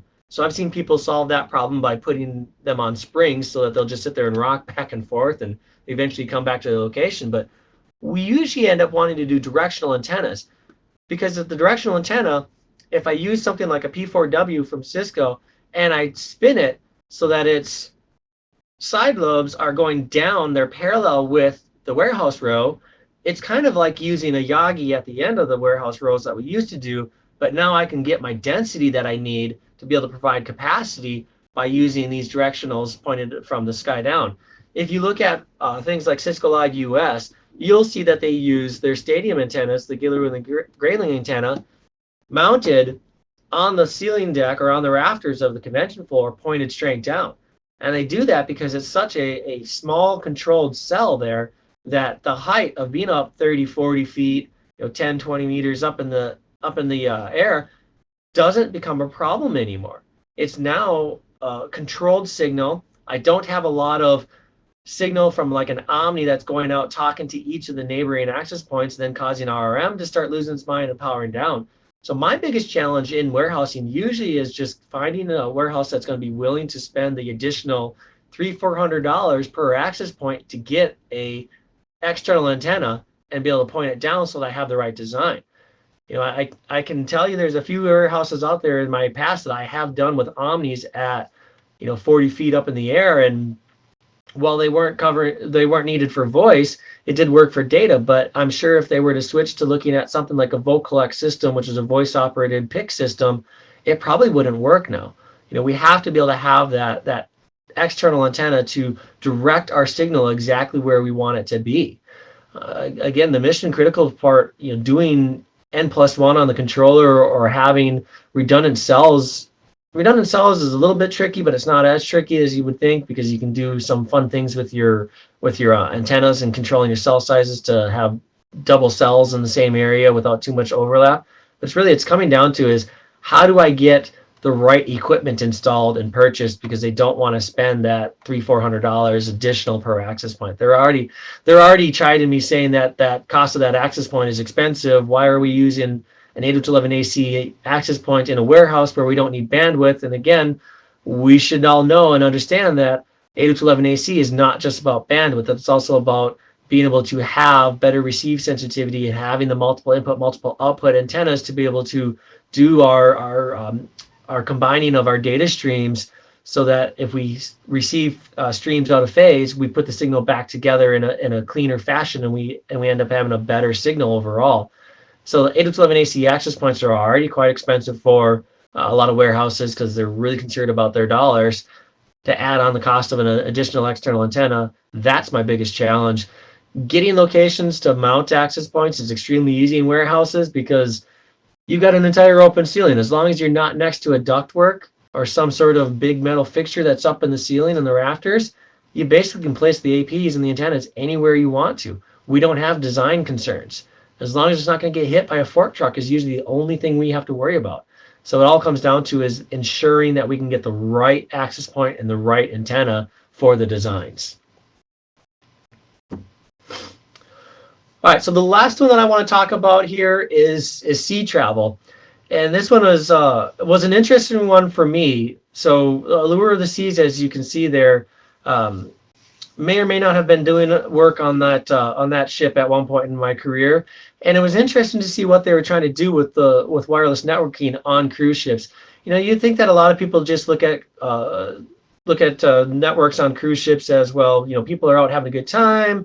If they want to get their pictures posted again to Instagram or Facebook, it's not really that big of a deal. Well, interesting thing is that, where is a ship? A ship is in the middle of the ocean. But what does the ship not have connectivity to? Cellular backhaul. So somehow I need to provide connectivity for communications to all of the crew members. And I maybe want to provide that communication method as well for the passengers. So with communication being utilized on wireless networks, if the crew is disconnected where they don't have the ability to make phone calls, that actually ends up causing you to have to delay leaving a port. Because if you're on a cruise ship, interesting fact that I realized was that you have to have two communication methods working at any point in time in order for you to leave your last port of call. So if you want to leave your home port to go and set sail on your 7-day, 7-night cruise, you have to have two communication methods. Now, the old constant that everybody always utilizes is just standard two-way radios, because it is easy to get signal everywhere, doesn't require infrastructure, it just works off of the radio units.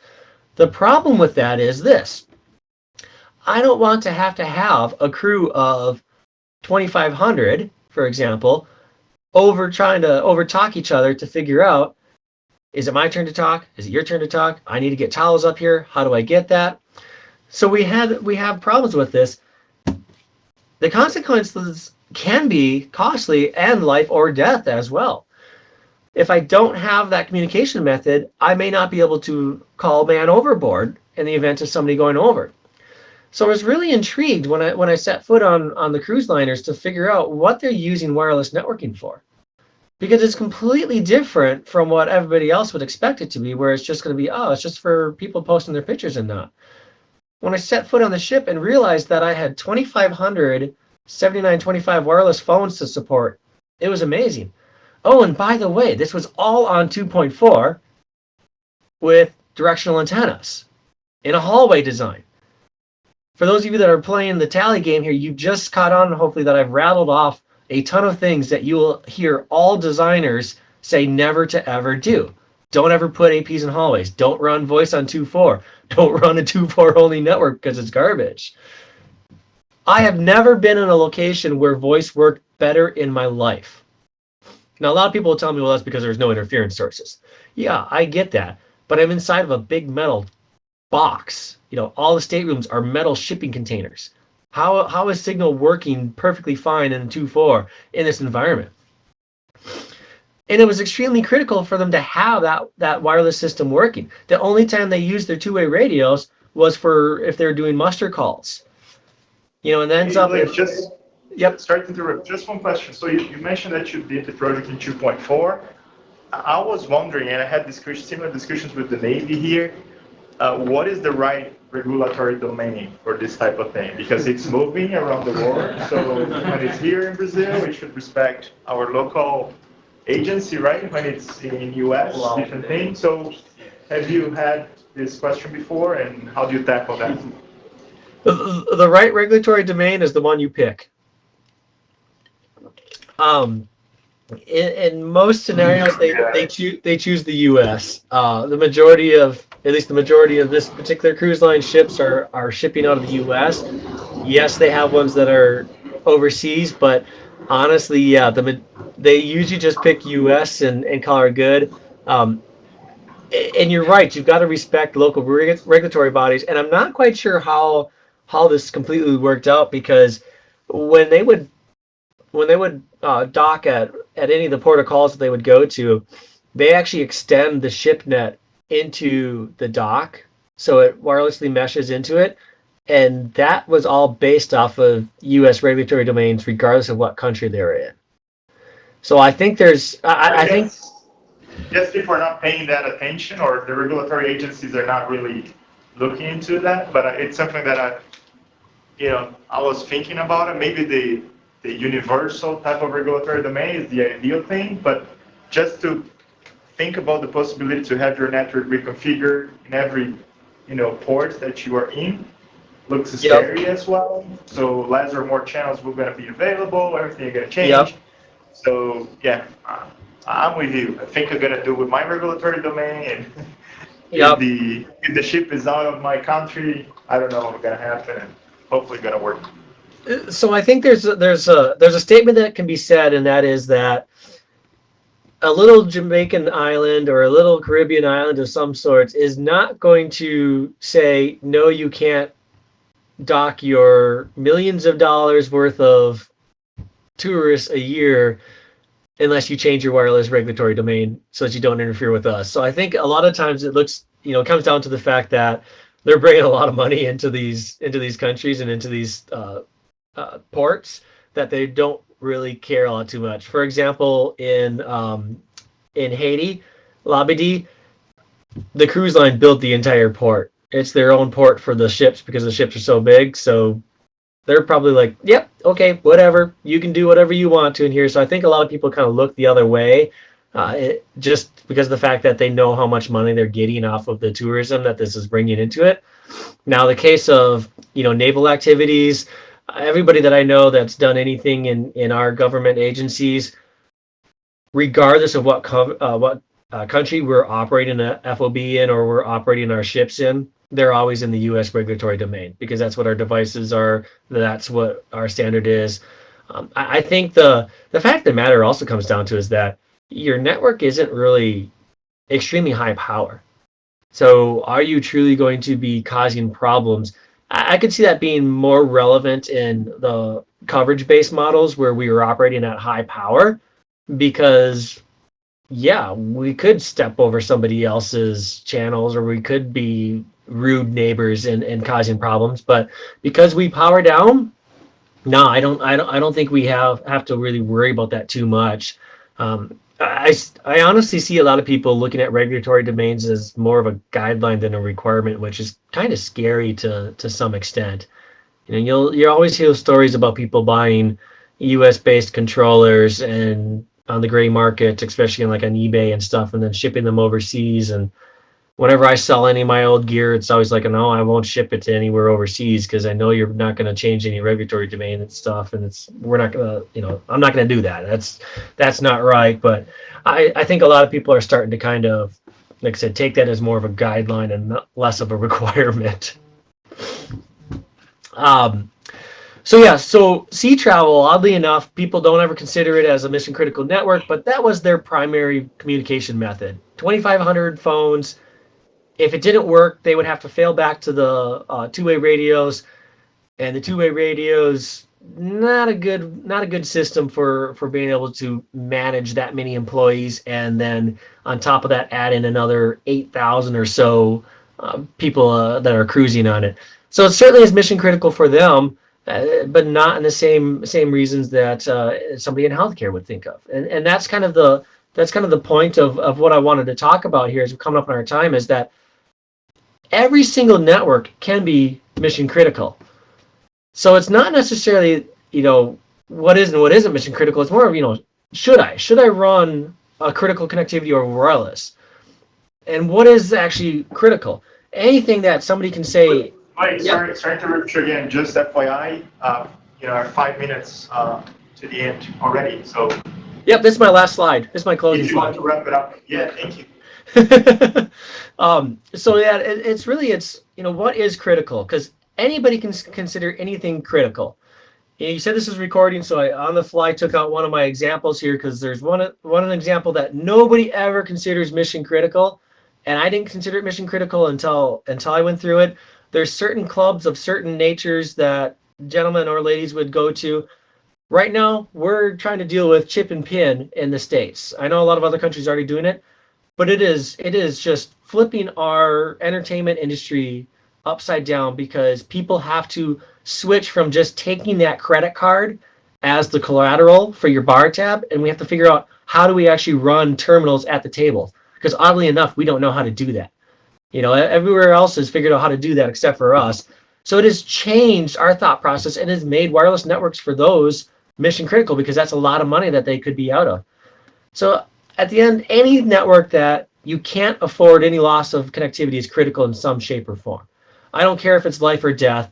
This could be life or death for you, because it could be a resume generating event. It could force you to have to find a new job. So we look at everything I look at every network as critical, because they wouldn't be coming to me and asking me to design a wireless network for them if it wasn't critical to some aspect of their design. If they didn't consider it critical, they would just do it themselves, or they would have an architect and they would rely on the RCDD and placing cables anywhere. So that's what I got. I want to thank you guys for having me. I wish I could have been down there. I actually did look into flights to see what it would take to go down, because I've never been and I've always wanted to. But then I looked at my wife and she said, you're already on the road for 3 weeks, and then you're going to be home for a week and then be gone for another 3 weeks. No, you're not leaving with the kids that long. So unfortunately, not able to be there. I wish you guys the best of luck. Here's my contact information. You can find me on Twitter or the podcast. Please do engage me online and socially. I love talking with other people. I especially love talking to people in other countries, because I think it's the only way that I can broaden myself and really see what everybody out there in the industry is doing. Again, we shouldn't compete with each other. Let's all be friends, because if we're all friends, we're all going to have a great time in this industry called wireless.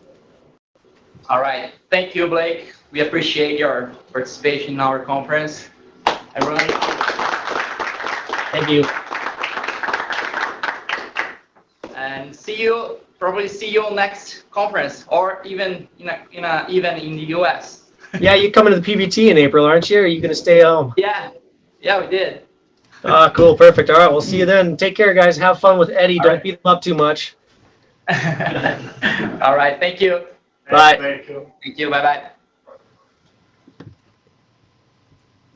So, hello, Eddie. Hi, Eddie. Can you hear us? Eddie, can you hear us? Yeah, I can hear you. Can you hear me? Oh, now we can. Can you see me? Yes, we can. Okay. All right. How you doing? Good. I'm doing well. All right. Yeah, this is awesome. I was very excited to hear about Mobility Brazil. So, I mean, we got Mobility Brazil, and I know WLPC is happening in Bogota, and so it's pretty awesome to see the community just growing and people just taking it on as their own and creating events like this. So this is pretty fantastic. Really glad to see this. That's the whole purpose of it. So we are trying to expand here the Wi-Fi community in Brazil, as you guys did in the US and Europe. So we are trying to get like Wi-Fi experts to help us here to grow the community, so we can really build a strong community here in Brazil. So first of all, I'd like to thank you for participating on our conference. We really appreciate your time here, and Are the people in Denver office treating you well? Everything went fine, or? Yeah, everything went fine. It was excellent. Yeah, Okay, cool, thanks. I've never done the teleconference, Cisco teleconference, so I wanted to try it out. So. Okay, thanks for do it. driving an hour from your home to be with us. We're gonna see you in a big screen here, so we're gonna have a great experience, I guess. Looking forward to it. all right. So Okay, so you whenever want. were on the record, right? So just keep in mind we are also live on YouTube right now, so Oh, okay. you can take it from here, my friend. Thank you. All right. Okay, just get things going here. I think you should connect your laptop in the. You should have a VGA or HDMI. Yeah, I'm connected now, but I don't see anything yet. Let me see. Preview. Yeah, there is. They're probably gonna ask you to share in the small screen that you have in the room. You should be able to click the button saying share when you plug it in your PC. All right. Now you can see it. Yep. You can see it. Okay, excellent. All right, so today we're going to be, I'm going to be talking about avoiding bad vibes. It's been kind of my thing for a while. My name, just in case you don't know, it's Eddie Ferrero, and I have a company in Colorado called Communica One, and we're a wireless VAR, and I'm an ACMX, a CWNE, and recently CWNT. So I'll be doing training on the CWNT program. And I have a couple of blogs, BadFi, which is kind of the topic of what we're talking about today, and Communica One, my company blog. And I'm on Twitter at Hey Eddie. So, so let's talk about the first thing that I see a lot. I'm just going to do. I'm just going to spend a few minutes just kind of showing you some pictures, some examples of kind of the bad fi that I see the most of, and that people send me the most of. So this is one that I've seen. Fortunately, I don't see it that much, but I've seen enough to kind of make me wonder what the issue is, what's going on. So here's one that was sent in by Francois. I'll zoom in a little there. And so I call this cohabitation. So this is when you take multiple AP types, right, or different vendors or whatever, and you put them close together. Obviously, this is bad for a lot of reasons, mainly because, you know, they're so close together. Even if they're on different channels, you run the risk of ACI, adjacent channel interference. You don't want you want your APs at least several meters apart, right? If they're on even if they're on different channels, you don't want to have them so close together. But for some reason, some people don't seem to have an issue with this. And here's another example that somebody sent me in, where they just basically on one side they have the APs like right next to each other, and then on the other one you can see it's like Brokeback AP. They just have the APs right on top of each other, and you know, obviously causing all kinds of issues that somebody who doesn't understand would have no idea. Here's another one that was sent in. A couple of Cisco APs and a Ubiquiti AP placed on what appears to be a metal kind of sphere there. Again, this cohabitation thing. Don't really understand why it seems to be getting popular. Fortunately, I personally haven't seen it that much in the wild, but enough that people are sending me these images. And here's one last one of somebody just strapping two APs together in a hallway. So another issue, and this is probably the most common one that I see, I call it heavy metal, and this is placing APs on or really near metallic objects or structures. So here's an example that was sent in, and so here he's talking about the AP placement, which he's correct, right? In this particular scenario, those APs should not be placed like that. They have a specific type of antenna pattern. But the thing that drew my eye is this one in the middle. Right, so it's an AP directly mounted on metal, and then right above it, you can even see the reflection of the AP, right? So it's right on metal. So you have all kinds of issues right here, right? The direct reflections coming off the metal, distortion happening to the signal, tuning of the signal. Here's another example of somebody placing an AP, right? Nice install, it's put in all nice, but it's surrounded by metal, right? So it's directly affecting the wireless here. And here's another one, right? You just throw the wireless. And this is an issue I see a lot, right? Because I think one thing that people don't tend to understand is wireless is invisible. And so they don't see it as a thing, right? But they don't understand that Wi-Fi, RF, is actually a thing, right? It's an electromagnetic thing, it's an invisible thing, but it's an actual thing that has substance, and it is affected by other stuff, right? It's affected by the air, right? So we have free space path loss, right? Because the actual, going through the air actually affects it. Going through walls, right? The drywall or steel wall or wood wall all have effects on that signal. And because it's invisible, people think you just kind of hide it wherever you need to, and it'll still work. And obviously, here's an example of an AP that's hidden up above the air conditioning ducts. And here's one that was sent in by Jerry Alla, who's with Ekahau, an AP that was just thrown up into some pipes right above a lamp. Again, obviously surrounded by metal, which pretty much will nullify the usefulness of this access point.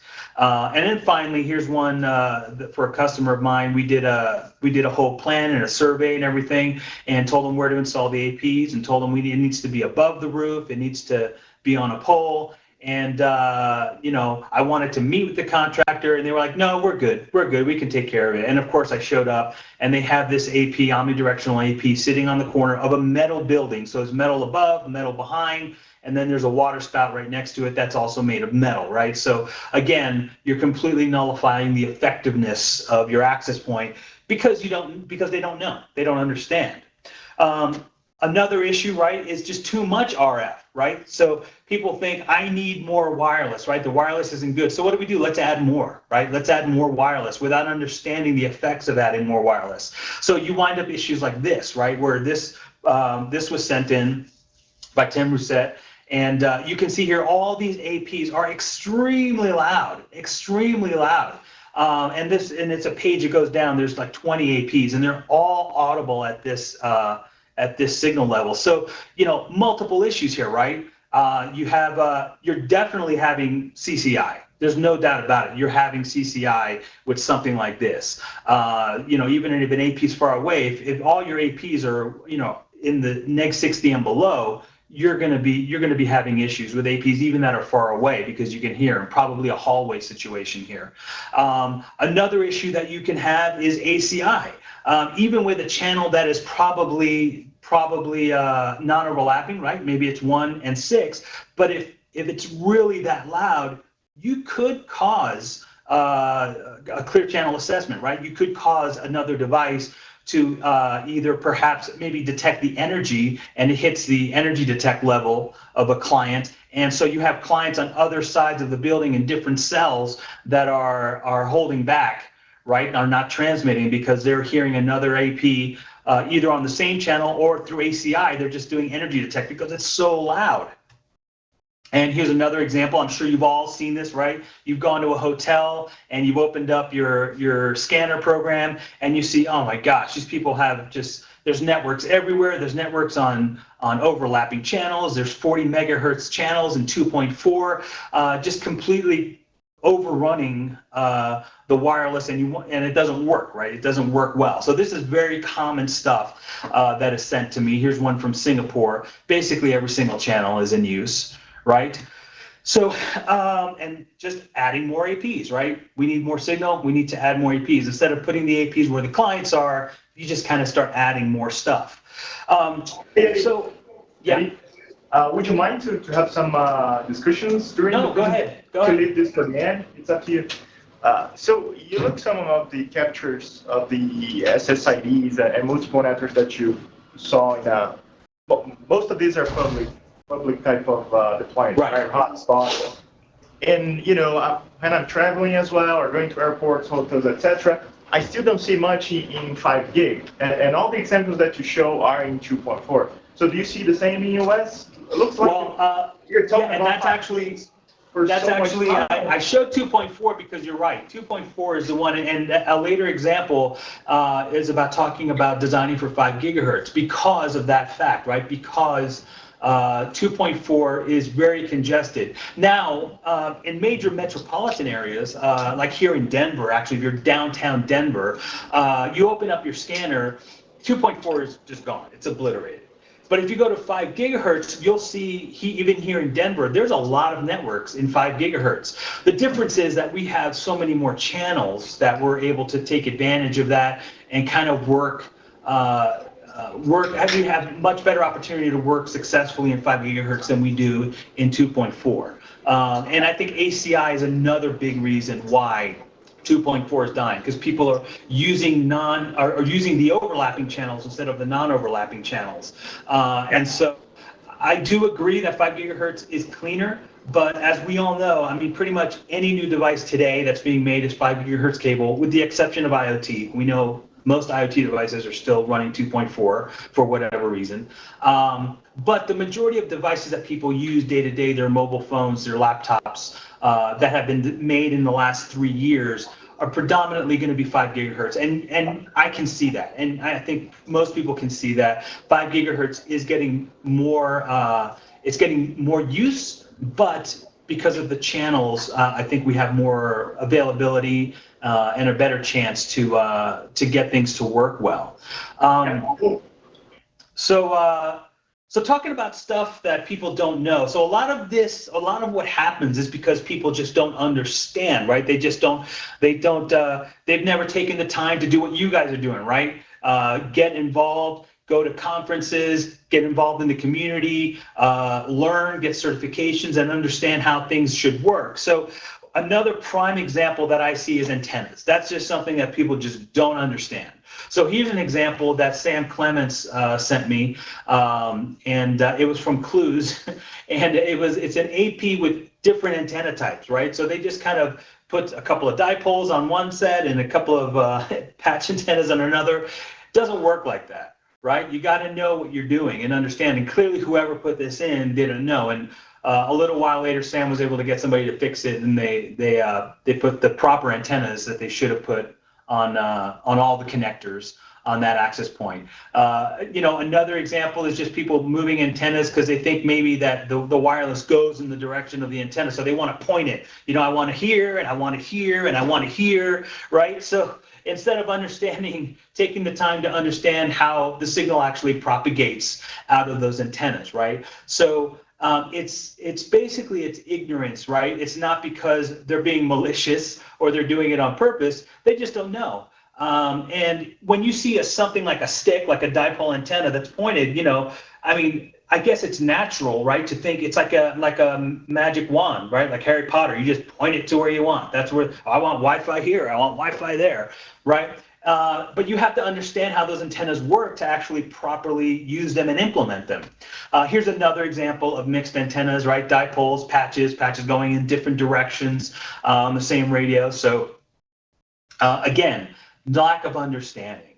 And then finally, here's a very popular one that I'm sure you've all seen, right? The APs in the hallways.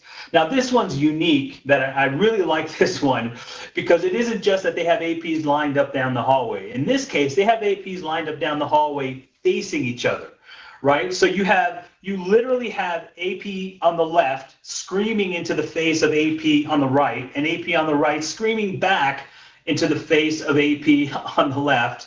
And also you have propagation, right? Because of the way that, the APs are designed to be ceiling mounted. So now you're also getting propagation up and down. So you're not using the infrastructure to your advantage, and you're not using the antenna pattern to your advantage.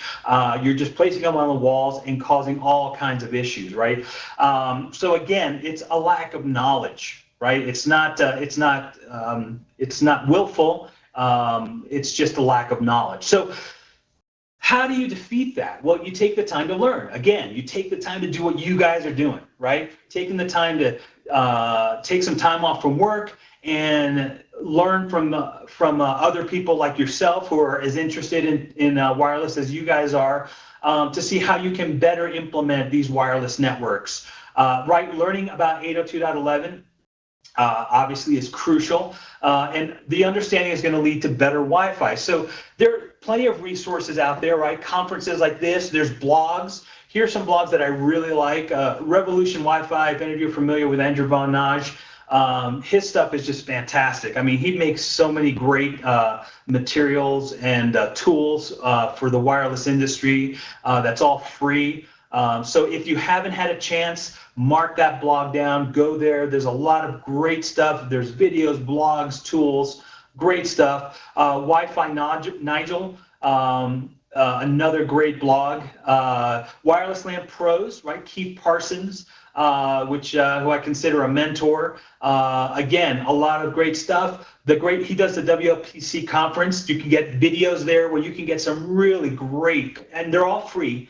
All the past 6 WPC conferences are there, so you can go there and view all those videos for free and get some really amazing information from some really smart people. Devin Aiken's website, divdine.net, he's got a bunch of white papers and blog posts that give you a lot of great information, and I'll steal from these people in this presentation. You'll see stuff that I've taken from them because it's just great stuff. And why reinvent the wheel when somebody has made a great tool or resource for you?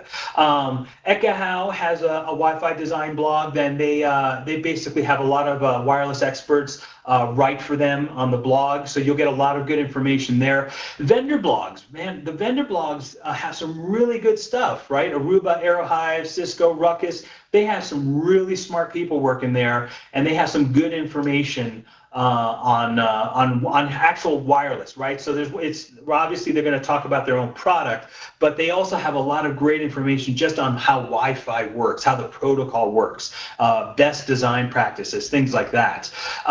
The CWNP program, right? I love the CWNP. I'm CWNE and recently a CWNT. I'm excited to start teaching. That's something that I definitely recommend. If anything, get the books, right? At a bare minimum, I say get the CWNA book. That's a book that you should just have and be kind of going through and learning about antennas and learning about how 802.11 works and how contention works and things like that. There's podcasts out there. In the last year, Roel, I'm not going to say his last name. I'm going to mess it up. But he recently became a CWNE, but he started this podcast about a year ago called Clear to Send. And it's a great podcast. He has guests on, and it's very instructional. It's very educational. So he likes to talk about subjects and get into them and have really good guests on to talk about different their experiences and also how they do designs and things like that. Something I recommend. YouTube. Lots of videos on YouTube from the different manufacturers, from CWNE, from Ekahau, etc. And if you want to see more, you can go to badfi.com and go to the blog roll, and I got a whole bunch of blogs there that are regularly updated that I think you may enjoy.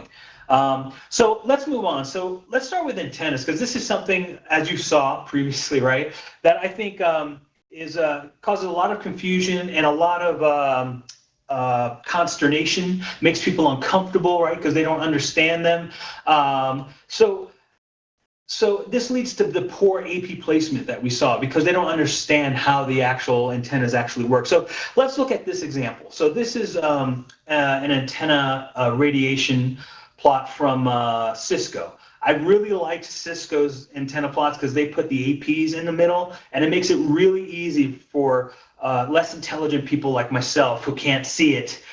They can understand how it actually propagates, right? So when you're showing a customer and you want to, and I like to educate my customers, right? So I'll show them something like this, and I'll say, look, this is how the antenna pattern actually works, and this is why, you know, even though you're saying I want to put them on the wall, I want to do this, this is why you want to orient the APs in a specific way. And here it's very clear. So on the left, you see that's an example of, let's say it's on the ceiling and you're looking up at it. This is how the antenna pattern looks, right? It's a big kind of omnidirectional, for the most part, 360-degree antenna. If you go to the right, now you're looking at the AP facing down, right? So you're on the side looking at the AP, and you can see that, and this is how most enterprise internal and access points with internal antennas are designed, right? They're designed with what we call, you can call it a squint or a down tilt directional antenna, right? So they're designed to kind of have, it's almost like an umbrella shape, but it kind of comes down and from the AP. So if you understand how those patterns work, it gives you an advantage, because now if you put it on a wall, you can kind of more visualize where that pattern is going, and you can see where's the best place to put it, because there are reasons to put these kind of APs on a wall. If you want to use the directionality of the access point to your advantage, right? One thing you want to look at as well here is the back lobes, right, and the side lobes, right? So all antennas are going to have some level of back lobes and side lobes, and that's another issue, right? That's something you want to try to avoid things like this, right? So if you're aware of these back lobes, right, as we all are, when you see this, you understand why this is wrong, right? Because you're on a back plate that's metal, right above the AP is metal.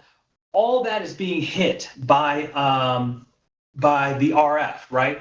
And so what winds up happening here is you have a lot of weird things that actually happen. So here is an image that I really like. I stole this from the CWDP study guide, and I really like to refer to this image because it kind of shows you the effects of metal on, and here's just an omni antenna, right? So you can go all the way from the bottom right where it says no metal, and then you start pulling away from the metal, and you can see how it dramatically affects how that antenna pattern looks. So there's a lot of weird things that happen. So, for example, so antennas are made of metal, right? So when you get it near to metal, and what's the word? It's passing electrical current, right? The energy of the RF signals are going through that.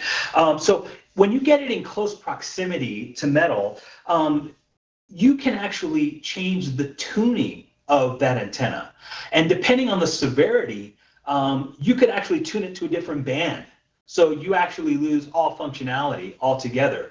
You can get distortions because what happens is as soon as it hits the metal, it reflects right back into those and the radios on that AP. So you start getting distortion of the signal. In a severe case, you could damage the radios, right? Because it's just getting all that super high signal RF coming right back into it. So metal is something to be aware of when you're installing APs. Again, this is the #1 thing that I see on Bad Fi is APs on metal. So metal buildings, right? Metal beams. I see it a lot in warehouses, right? They'll have a metal beam and they'll put the AP right on the metal beam. So that's something that I see a lot. Going back. Eddie, yeah, go ahead. One question in this point. So you mentioned 2 environments where basically what you have is metal, right? So if you go to a warehouse, it's just made of metal, and then I can't really find another place to install my AP if it's not in the metal beams, for instance. So what do you recommend in this case? Do you have any tips and tricks, or what could we do? Well, sure. So there's a few things you can do. One of them is to offset them from the metal, right? So you maybe have to possibly use a pole to put it out, so it's at least a decent distance away, right? 12 inches, 18 inches away from that metal, so you're not getting those immediate flashbacks. It's kind of interesting the way RF works. That the power drop is exponential, right? So in a close distance, you really get severe drops within like a foot, 2 foot. Those drops are fast and high, right? So you'll go from like negative 15 to negative 25, negative 30, negative 40, where you're standing, you know, like 4 feet away, and you're at like negative 45. But you get a real loss there. As you start pulling further, those losses aren't as significant. You know, it takes for more distance for you to do that. So it's that initial closeness to the metal that is the problem. So if you can offset your AP from that metal, so that it's not immediately hitting the metal and coming right back and being distorted, you'll get, you know, you may not be able to get around some of the reflections, right? So when it comes out, you may have a what we call a dark space right behind the AP, right, maybe where that pole is, but at least you get a more even distribution, right, or propagation of that RF signal. So whenever you can, and be, you know, Wi-Fi guys, we're creative. You know, we can find tools and ways to offset that. Create a pole or a box or something where we can offset it away from that metal. So that's the recommendation. Because I agree, there are definitely times when you're in situations where you kind of have no choice. The building is made of metal. What do you do? Another thing that you could do is a lot of times where I see this is with these type of APs, right? APs that are internal antennas, right? So a better way to go would possibly be, instead of putting them on the beam, put them up high in the iron, right? So you can have them, and then you can use, we call it all thread, but basically it's a metal rod that can screw into something, and you attach it to the beam, so you're offset from the beam. But then use, if you're not too high, you can still use those, but use directional antennas, right? So then you can direct the majority of the energy where you want it to go, away from the metal. So there, again, this is one of those things that you can't, there's no answer for every situation, but once you start understanding how, in this case, how RF propagates, right? How the electrical magnetic energy coming out of the antenna propagates, that will help you better come up with solutions. Right? Some solutions may be offset, some solutions maybe use directional antennas. That's going to be the way to go. But it all depends on your situation. But understanding is what's going to keep you from doing something like this, right? The hallways where the APs are, well, APs in the hallway, period, but the APs screaming at each other in their face. And then something like this as well. So this is a great AP that I love. I recently just did a survey with this last week. It's a nice install, looks nice. The problem with it is the AP's upside down, right? Because they didn't understand. This is also a down tilt omnidirectional antenna. So the majority of the energy propagates down from the AP. In this case, it's actually going up, right? So this is Wi-Fi for the birds, right? Because the people on the ground are getting very little energy from that access point, whereas up above, where there is no one, all the energy is going. Now, in this case, I'm probably going to say that it was the installer's fault, right? They hired a cable company and they put it in, and they just thought that's how it works. However, there is one thing. I was watching I ran by this YouTube video the other day of this tech expert, giving how to fix your home Wi-Fi, and one of his tips was put your AP as high as possible in your house, because he just learned that Wi-Fi signals actually go up and then down. And I was thinking about that. So basically he was saying it's like a sprinkler. You put it up and it kind of just comes out and falls down on you.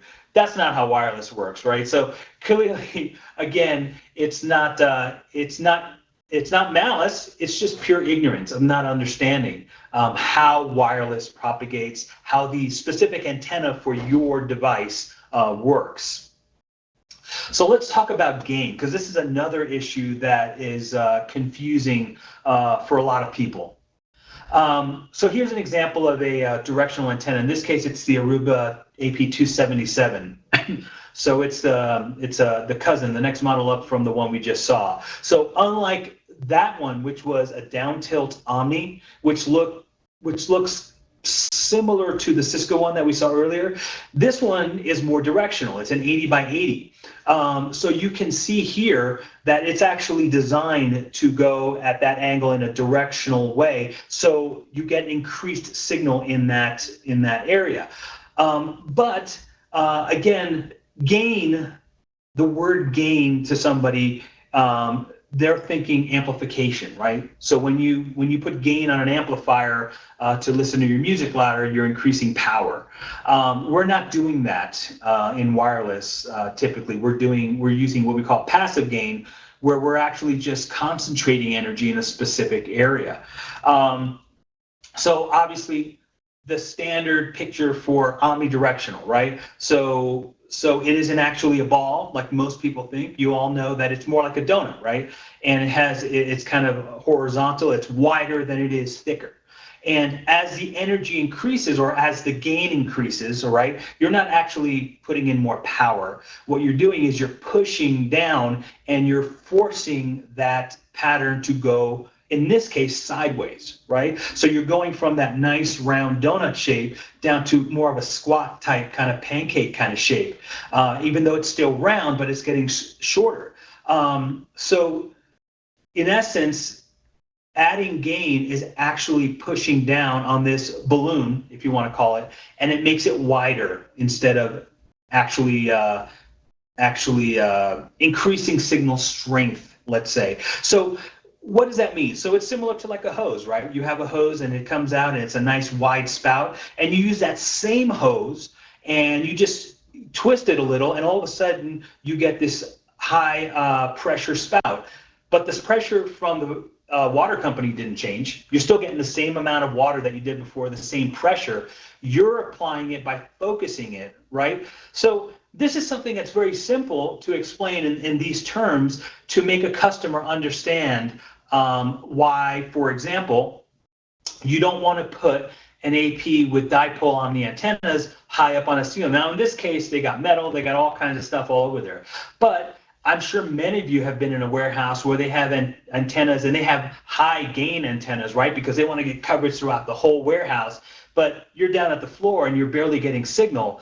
And the reason is because of that effect of the gain, right? The gain actually changed the shape of that antenna. And so now up in the ceiling, up in the rafters, you're getting great signal, and all the APs can hear each other. So now you get even more interference.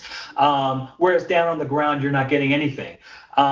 So things like this, again, to explain to customers, I think it's very important as a wireless engineer and as a provider, right? Because these are my customers, to explain to them these things so that they understand. Because many customers, I don't know how many of you out there are bars. Instead of just working for someone, you actually work for a bar where you have customers that you actually, are you pretty much all business owners, or are you bars? I think most of them are bars, work for bars. Okay, right, so at least for me, maybe not you, but a lot of times customers, like, we'll do a design and we'll do a deployment, and they may do, add some additional stuff, and they're not going to call us for everything they do, right? They want to add some few APs, and they can handle it now, right? And then they call you, and you find out that that they're having issues, and then you find out, oh, it's the place that they went, they bought some extra APs, they put it in themselves and didn't realize it. Well, some education in this example can help them from hurting themselves, right? From doing something that they are unaware of and having bad PHY in their facility. So here, it's you can't hear it on the ground. We have all that metal, and we have that dipole omni that's really high up. So take advantage of directional antennas. So what are the advantages of directional antennas? They help you better control your contention areas, right? So in a wide open, or rather in a typical business environment, right? You have offices, carpet, cubicles, offices, things like that, and it's not very tall, maybe like an 8-foot ceiling, right? Standard internal antennas, down tilt omnis work well because the infrastructure works to your advantage, right? Whereas in a large open space, like in an event space for high density, for example, and you have high ceilings, all those APs are going to hear themselves, right? Those down tilt omnis kind of start working against you because that RF is kind of spilling over everywhere. But using directional antenna helps you achieve that channel reuse, right? So not only are you able to say, I can have an AP here on channel 1 and another AP on this other side on channel 1, and where if I had the omnis, they could hear each other, and clients in those areas could hear each other as well. So they cause back-offs for other clients in other cells.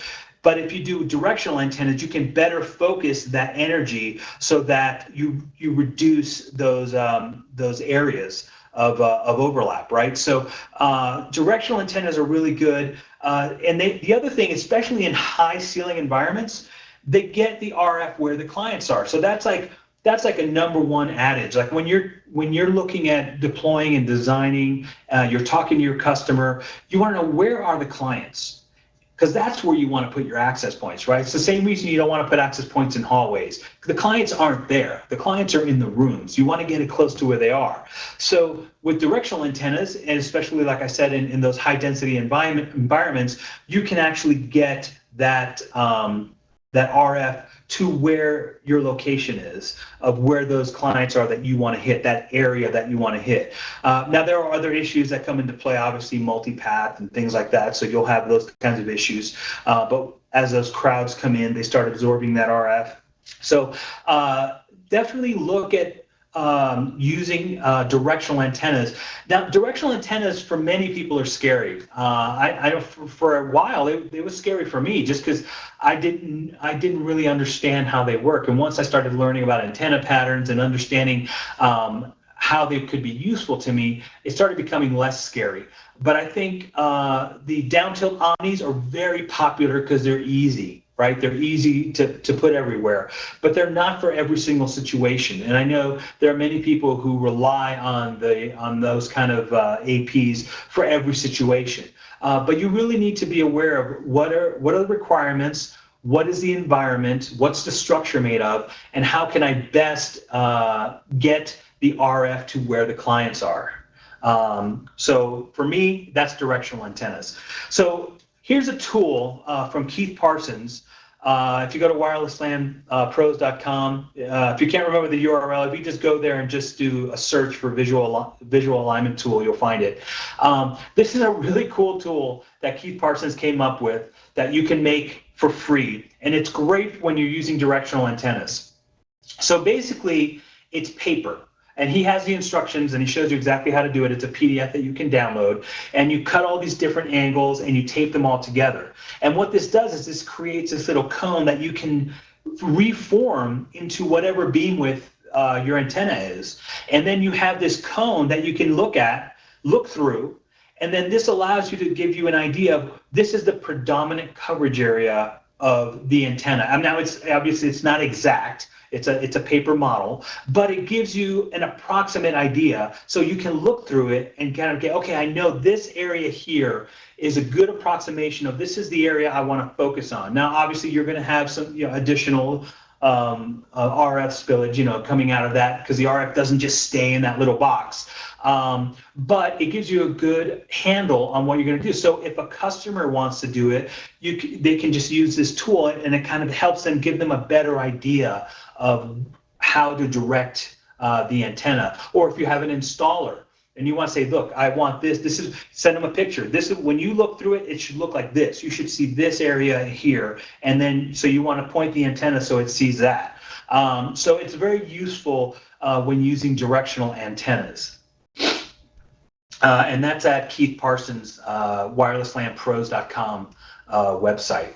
Another thing, when you're doing your predictive models, right, you're using something like AirMagnet or Ekahau in this case, my preferred tool, so when you're creating you're putting down your antennas, if you're putting APs on walls, right, you want to make sure that you're modeling what that's going to look like. So in this case, as you can see here, it's actually modeling the default, which is the AP is on the ceiling, right, pointing down. So what you can do is, what you should do is actually put it in the right direction. So in this case, I have it pointing to the right, but if you were on another wall, you would point it to the left. And so that way you can see how does it actually propagate in this case, how much bleed through am I getting into the room behind it from the back lobe of the antenna, right? So you can gauge that and see if you're going to be causing co-channel interference with another cell in another area, things like that. So take into account the angle of your APs, even with those internal antennas, because that's, again, that's something that causes bad phi that I see a lot, is people don't take things like this, which are small things, and once you hear them seem obvious, they don't take them into account when they're doing their design. So line of sight is super important. So this is a picture I took. I think this was the first picture I put on badfi.com, and we were at a facility, a hospital, and they were having all kinds of problems with the wireless. And so I was walking, I was like, where are your access points? And they said, I don't know, they're up in the ceiling somewhere. So number one, it really makes it difficult if you need to go and find an access point if you can't see them. That's number one. Number two, up above the ceiling, you have all kinds of exposed metal and beams and air ducts. So you're getting immediate reflections. So the question isn't whether or not the RF can actually propagate through the ceiling tiles. It can, right? The ceiling tile is not going to, unless it's like aluminum backed or something, it's not going to actually affect the signal that dramatically. But what happens is, since it's above the ceiling, there's two things, and this kind of goes back to the hallway thing. RF is kind of like water, right? Where Bruce Lee says, you know, if you put water into a pot, it becomes the pot, right? Be water, my friend. So Bruce Lee likes to say. In this case, RF, there is some similarity with RF and water in the sense that it takes the path of least resistance, right? Unless you focus it in a specific way, it's going to try to take the area that doesn't block it, right? So if you're getting immediate multipath coming immediately back to that AP, you're going to start causing all kinds of issues. Plus, it's taking the easiest path, which is to stay above the plenum, above the ceiling, and kind of go there. So it isn't so much that the ceiling tile itself actually attenuates signal, it's that the RF is just going to take the easiest path, and it's going to be affected by all the multipath that's up there. And, you know, third, it's hard to find stuff. If you're looking, if you have to go back, you have to replace APs or look for an AP or look at the lights to see if the AP's even on, and you don't remember where they are, it becomes a difficult task. So another thing to avoid bad phi, don't put your APs above the ceiling. So something we talked about earlier, right, is the bands. So design for the fives, right? And also, I like to say, real pros use small channels most of the time. So let's talk about channel reuse. So here's an example of I don't even remember what town I was in, and I took a quick scan. And so you can see this is pretty typical for most metropolitan areas. Actually, this was probably not as bad as some of the other ones we saw. But so I was probably sitting at a coffee shop, and these are all the networks that I can see on 2.4. And there's a lot going on here, right? So you can see that we have overlapping channels, right? We have 40 megahertz channels in 2.4, which you should never ever use unless you live in a cave or in the middle of the woods. We got legacy 802.11b there along with OFDM. So a lot of issues happening here, right? It's really congested. We only have those 3 non-overlapping channels, so it makes it difficult to design for enterprise or any high density. Obviously, you will need to design 2.4 for any design because there are 2.4 devices that are going to be available, but you really don't want to put all your eggs there, right? Where you want to be is here. You want to be in the kind of wider open space. Again, this was taken, I don't know, last year sometime in a specific, I don't even remember what town, but other cities like Denver, this would be more populated. But the difference is you have almost 6 times the capacity. So you have many more channels to choose from. And here's another issue, is that with the 2.4 and the 3 channels, right? The other problem that you have is people using the overlapping channels, the channels in between, and you start getting those issues with ACI, which tends to be worse, can be worse than CCI, because CCI, co-channel interference, or CCC, co-channel contention, because it's not really interference. Because when you have CCI, the devices are working the way they were designed to be built. They're waiting, they're assessing the medium to see if is there energy, is it a certain energy level that's hitting, am I able to decode the preambles? If I can, then I'm going to wait until my opportunity comes, right? So they're contending for the medium. In 5 gigahertz, ACI it's still possible, but it's not as easy to do as it is in 2.4, right? Where you can just log into your Linksys and just put it on channel 4 and be done with it. Now you're screwing channel 1 and channel 6, right? So whereas if you put it on channel 6, even though you have co-channel contention with other devices and other networks in channel 6, you're all following the rules that 802.11 go by, right? You're all following CSMA, CA, MA, I'm sorry, CA. So a collision avoidance, right? You're all waiting and you're taking your turn. Now, obviously, when CCI grows, right, you start getting more and more clients and more on that same channel. Obviously, the problem isn't that they're interfering with each other. The problem is that the more clients you have, the less airtime there is available for each device to take their opportunity. So it takes longer for you to have that opportunity to get on the network. And so the net result is you see a slowdown in throughput for 2.4. Again, in 5 gigahertz, even though it's getting more used, you have more channels. So the instances of CCI are probably greatly reduced compared to 2.4, where you probably have a lot more networks on the same channel.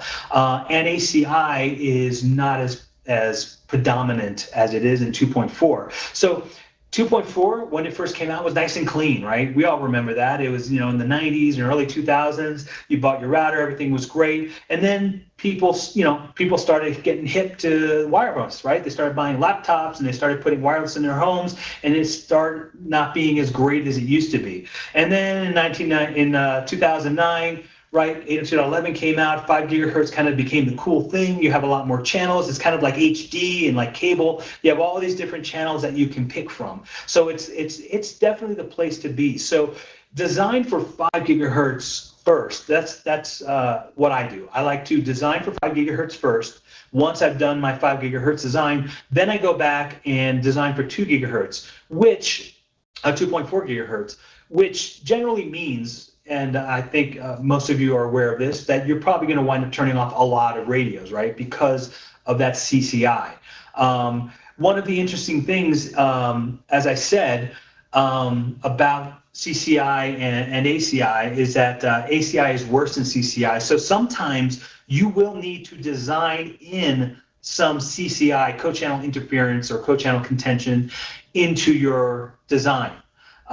So that you can still get the capacity. You may not get the full throughput, but you get the capacity, because those two APs on the same channel, all those clients are going to be contending according to the rules of 802.11. Sometimes you can't avoid that. In 2.4, it's almost impossible, especially in a modern kind of moderately dense design. Even it's very difficult to avoid that. Because 2.4 propagates through materials better than 5 gigahertz. So you have that. So why design for 5 gigahertz, right? We just said that. There's more channels. That means you get more channel reuse, right? So that means whereas in 2.4, you have AP1 on channel 1, AP2 on channel 6, AP3 on channel 11, AP4, you're back to channel 1, and chances are they can hear each other, right? Because they're going to be close enough, it's going to propagate enough so that they hear each other and interfere. And as you start adding the next AP on channel 6 and the next AP on channel 11 and then the next one on 1, and you're trying to keep them apart, the problem is as you add more APs, it's just going to get worse. So obviously with 5 gigahertz, we get a lot more channel reuse. So when I was talking about smaller channels and why pros use small channels, so starting on the high level with 80 megahertz, I'm not even going to talk 160 because that's just crazy, right? Just use that in your home or in your basement, but not in enterprise. With 80 megahertz, if you're using, depending on your region and DFS, you're looking at 2 to 5 channels in 80 megahertz, 6 to 12 and 40 megahertz. Now, I'm talking specifically for US FCC rules. Different regions have different rules. There may be certain parts of DFS or that you can or cannot use, or maybe you can't use at all, depending on what region.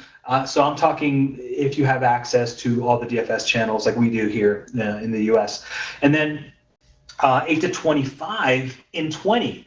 And this is why, especially once you go to high density and even moderately dense, depending on application, depending on the capacity, professionals like to use at 20 megahertz. So let's get a visualization. So here's a nice image of the available channels. Again, this is the US channel allocation for 5 gigahertz right here.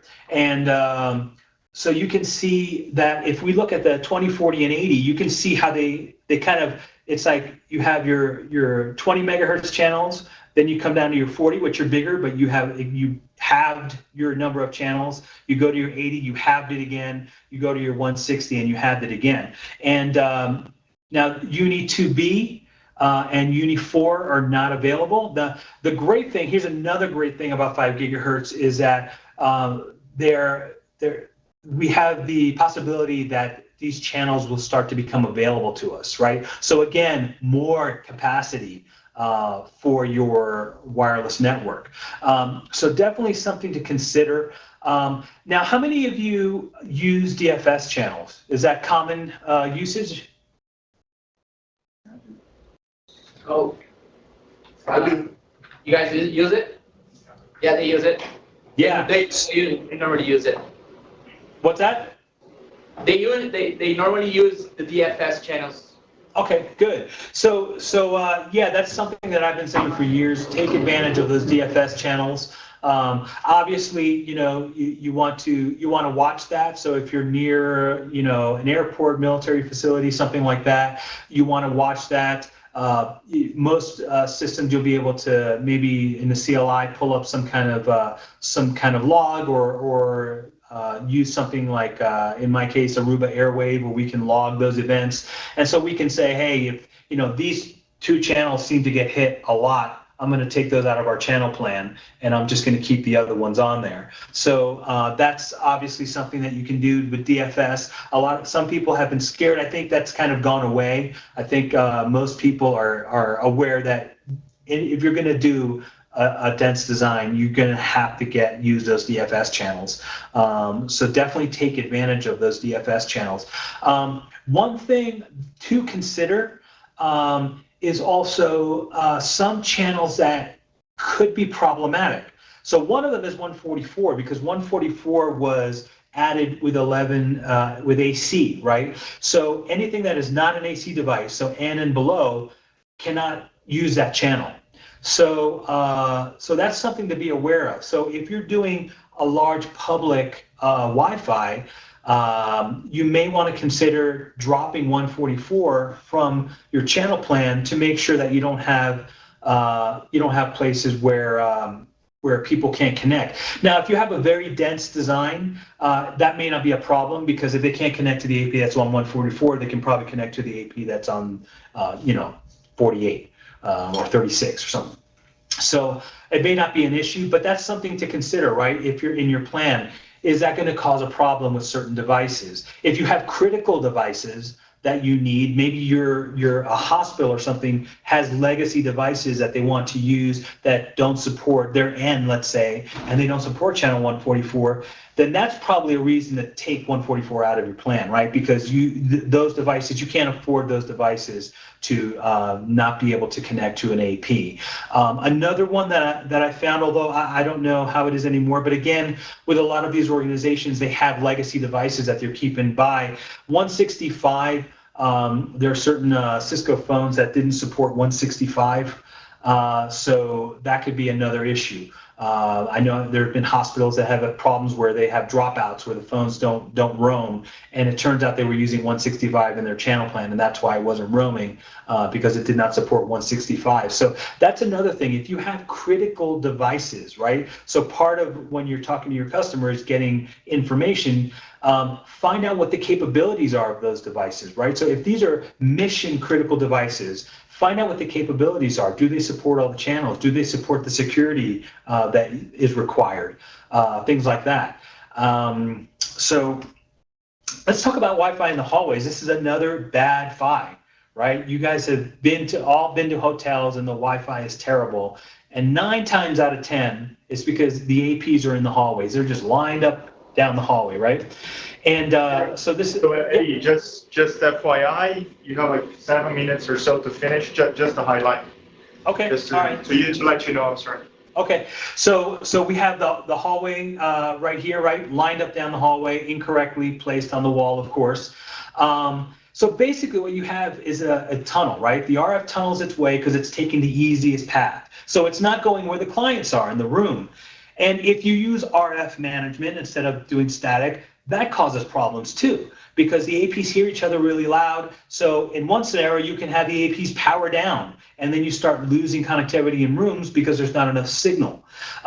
Use wall attenuation to your advantage, right? So always place your APs where your clients are. So the important thing is be as close to the clients as possible. That could be directional antennas, like we talked about before. Maybe you can't get in the rooms. Use directional antennas to send the energy where you want it to be. So the clients are what matter. So when you're designing your wireless LAN, where are your clients? Where are the most important places? And how do I get the RF to them in the most line of sight that I can? Right? So here's an example of a hotel that we did a long time ago, and we did this to show the customer. This is what it looks like. This is what it currently looks like, APs in the hallways. Do a little adjustment, that was the AP in the hallway, and you put them in the rooms and everything changes. And to somebody who doesn't understand how RF propagates, this doesn't make sense, right? There's walls, there's things like that. But the RF was taking the easiest route before in the hallway, whereas here we're kind of using the infrastructure to help us focus that energy where we want it to be. So again, here we go. So I like to use those wall mount APs, like the Aruba 205H. Everybody makes these now, so your vendor of choice will probably have these. These are great, especially for hospitality, things like that. And here's another example of a hallway design that Steve McKim found. All the APs were really loud and can hear each other. Another reason why you don't put APs in the hallways. So actually, let me move. I think you're all familiar. Are you guys? Do you guys do surveys for the most part? Do you guys do AP on a stick? What kind of surveys do you guys do? So mostly AP and a stick. Yeah. Okay. So I believe you should always survey. Always survey. The problem is people don't really understand what survey means. So they just think survey is AP on a stick, right? So here's a definition of survey, right? To take a general comprehensive view, appraise, to view detail, especially to inspect, examine, to determine the exact form, boundaries, position, by linear or angular measurements, and the application of the principles of geometry and trigonometry to assess, look at, look over, observe, view, contemplate, regard, gaze at. So when you do a predictive survey, that's not a survey. because you have not assessed, looked at, observed, viewed, contemplated, regard. You have not determined the exact form boundaries of the signal, right? You don't have the proper information to put in. So data collection, for me, that is part of the survey. When I survey, the first thing I do is, what are the customer requirements? What are the critical device types, right? And their capabilities. Do I have legacy support to consider? What are the application requirements, right? Data, bandwidth requirements. Are there areas of high density that are different from other areas? What types of access? Guest, corporate, IoT, that's a big one. What type of building materials and structure types? Do I have scale floor plans to put into my design? So getting customer requirements should be the first part of any survey procedure. So survey isn't just that AP on a stick. Survey is gathering all the information you need, and the AP on a stick is part of that. So here's one that I did last week at that ski resort. APs on a stick are accurate.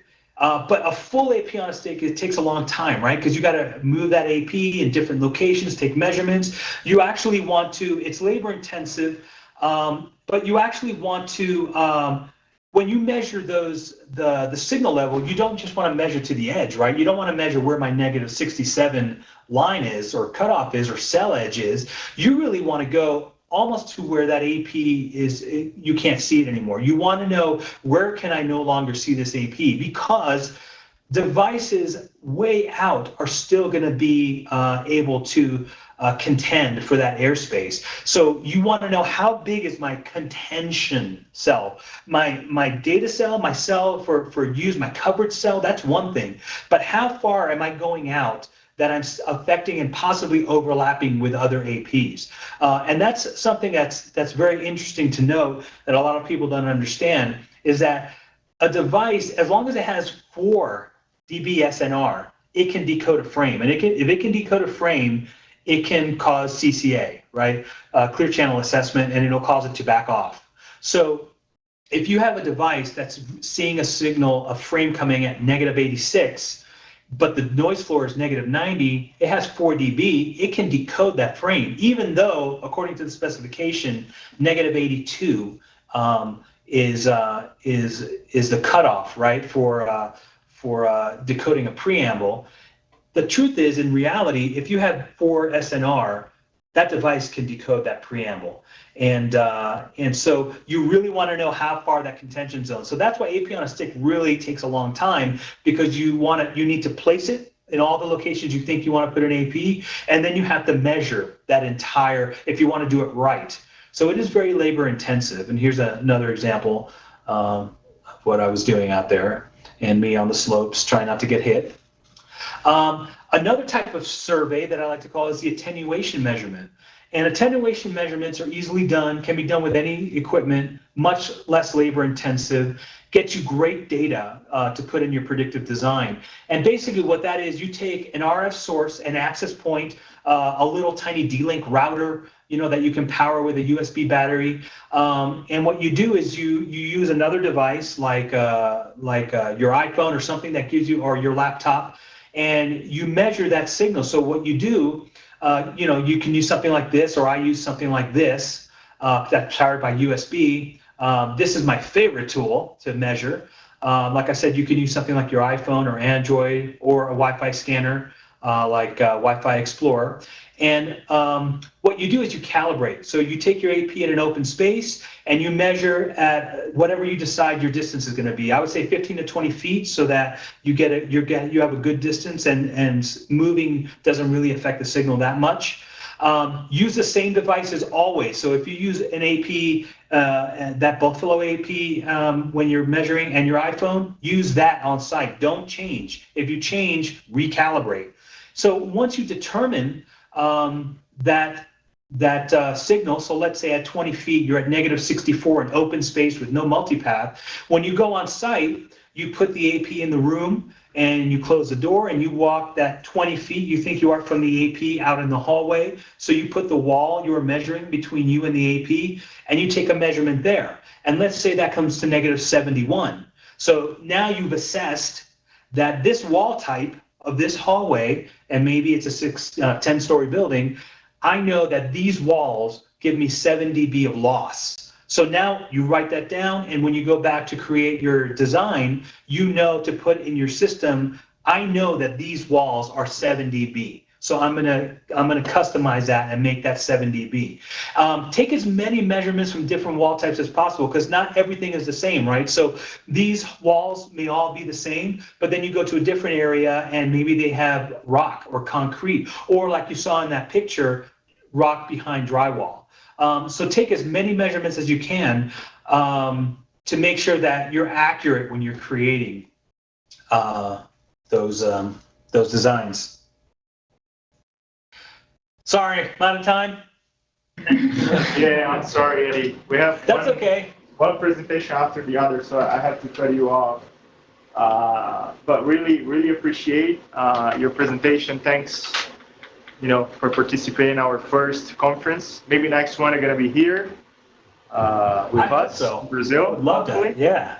Right. So thanks a lot. You're invited to stay in the conference if you want. But again, thanks for driving 1 hour, be in the Cisco office for our better experience. My pleasure. Hey, Great content. Where is it on YouTube? So I just search for Mobility Brazil and it should come up? Go to mobilitybrazil.com.br/join the meeting. No, mobilitybrazil.com.br, you're gonna have the live streaming URL there. Also, there is a tweet on the Mobility Brazil at Mobility Brazil, so you can just click on it here. Okay. Just tweet it. So I'll do that. just go that. Awesome. So, yeah. Thanks, Thanks, man. We really appreciate it. Thank you. Bye-bye. Bye bye. Thank you. Galera, 15 minutinhos de break, banheiro, comidinha ali.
Aqui, ó,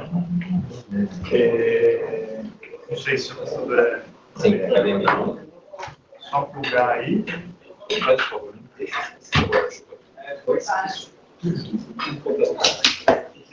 Só plugar.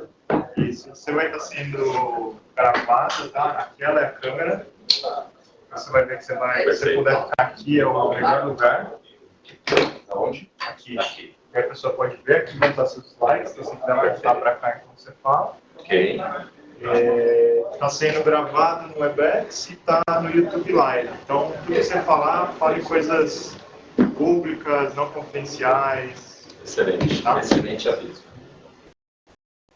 E deu certo? Tá funcionando? Cara, eu fiquei trabalhando sábado e domingo, minha apresentação, não consegui mostrar. Vamos ver se eu Olha o cara aí, até bronzeado, cara. Obrigado. Não, aqueles aí que Na realidade, é um deles. Mas aí eu deixo ver se eu consigo, né? Se precisasse na vida, eu deixo muito longe. Fechado. Conseguiu pegar alguma coisa? Consegui pegar uns feelings assim, mas não foi tudo não. você vai ter que trabalhar com semana? Não sei, daí Você teve, não, você teve sorte, né? Porque alguém chegou pra mim e falou assim, então.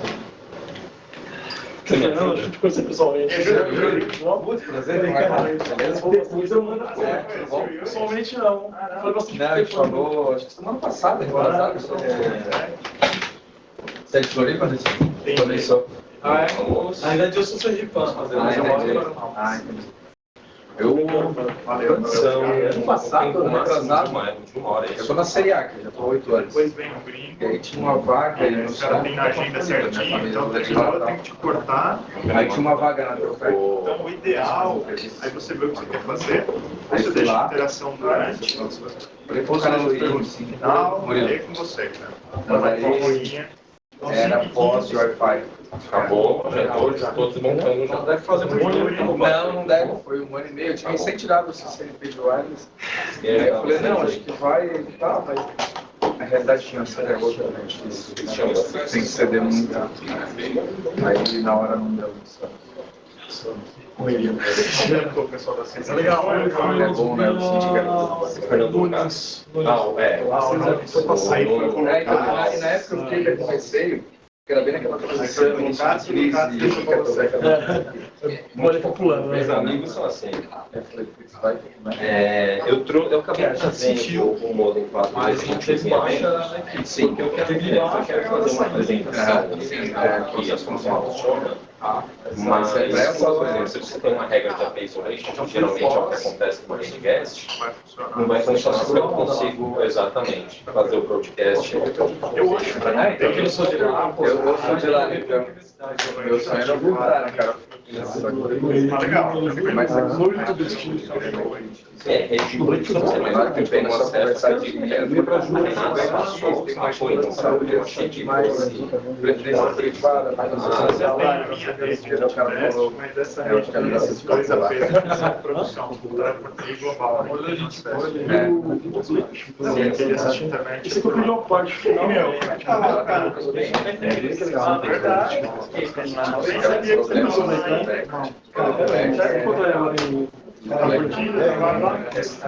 Tem um podcast não, cara, mas já eu Gustavo vocês até se não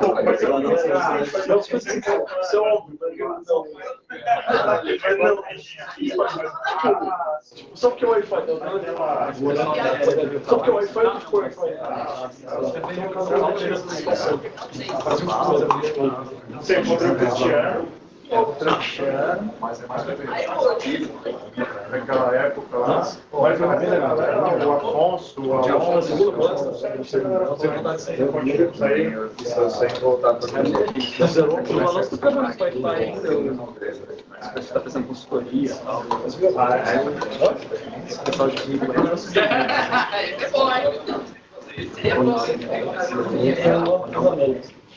sim, isso.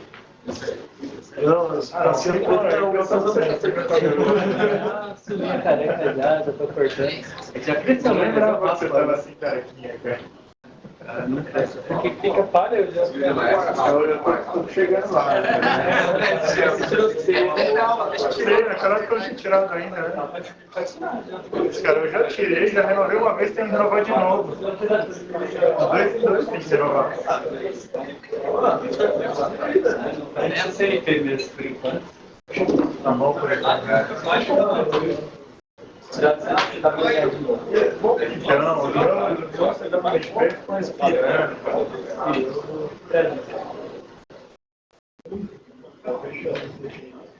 E aí, legal?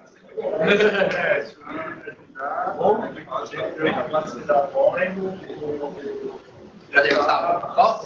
Da BP, não tô nem comentando ninguém, bem quietinho.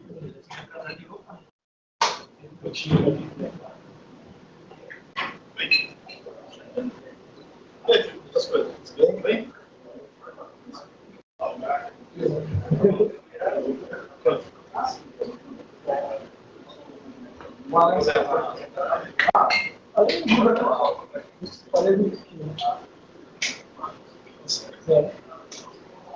Não sei se eu te dou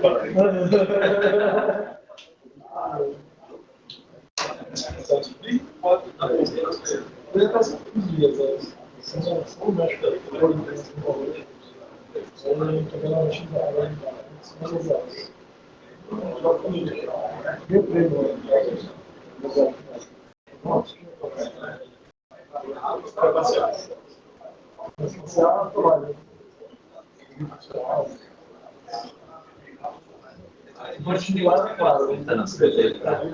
Para começar aqui. Isso. Como? Vou aprender agora. Aprender? De nome, só não conheço. Então, na realidade, é uma de diversas soluções que a gente tem. Essa daqui fala da parte de mobilidade, enfim. Mas. Sim, bem simples na minha cabeça, não sei porquê, bem virtualização, coisa assim. E você está certo mesmo. É isso que eu queria fazer. Geralmente é isso que as empresas lembram quando a gente fala em nome simples. Ele é muito forte na parte de virtualização.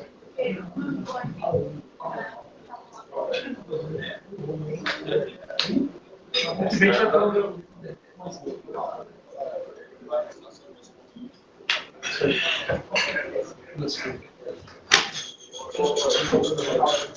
estão onde?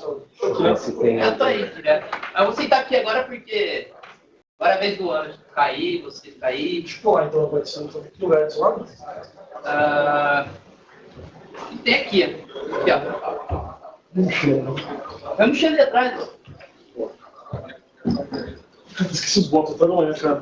Todos os votos lá, cara, vai. Ei. 6 lá, no Chile, quase.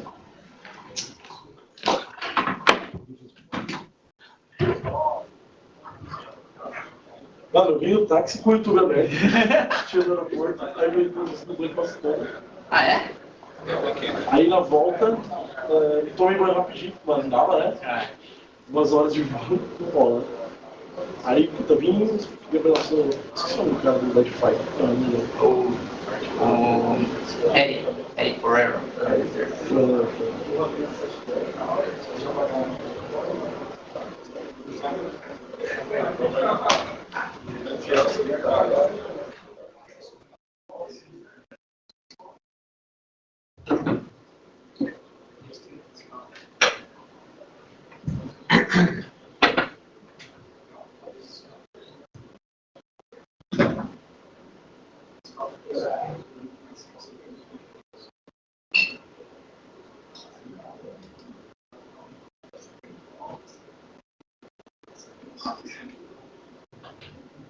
Os caras estão zoando. Isso é muito interessante, hein? Hã?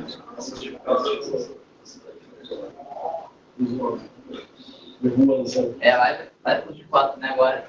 Não, o Califórnia agora tá 6. Agora tá 6. Viu? Não vai conseguir prometer, vai. Você assistiu o programa? Não, assistiu e tá. Ir pra lá, meu. Esquece. Não é, né?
Eu vou provar a minha. Iniciando.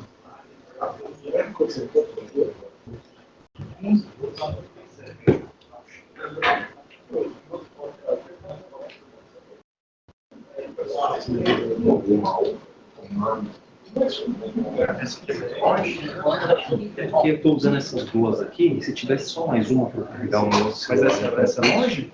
Bom. Ah não, pode ser essa daí mesmo.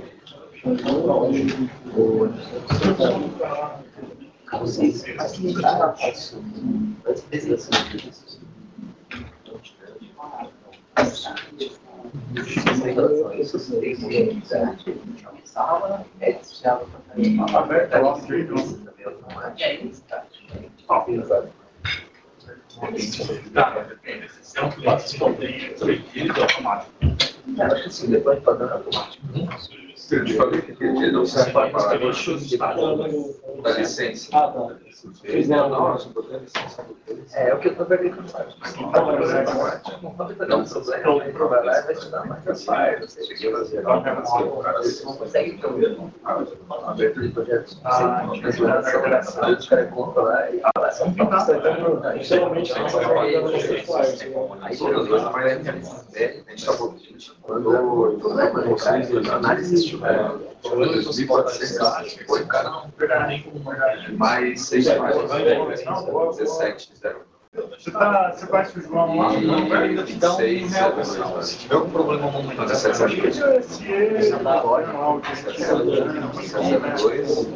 Não, João Guiar.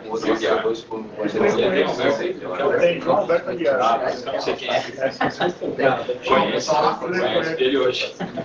Conheço Ele é, acho que ele é SE. Ele é gerente de toda a 1602, gente, nós já falamos assim, uma pensa hoje, já fala sempre da capa, Na época, quando a gente montava o plano, estava saindo do lá que esse Bom, obrigado por ter vindo, cara. Então, você dá pra dinheiro.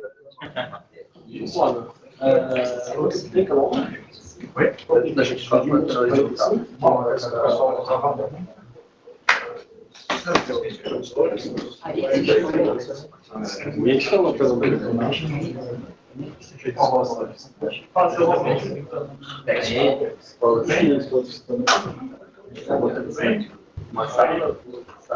Uma sala, vamos lá.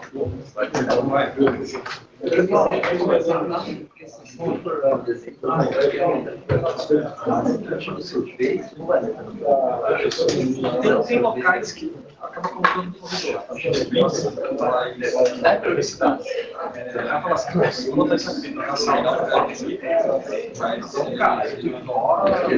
cara,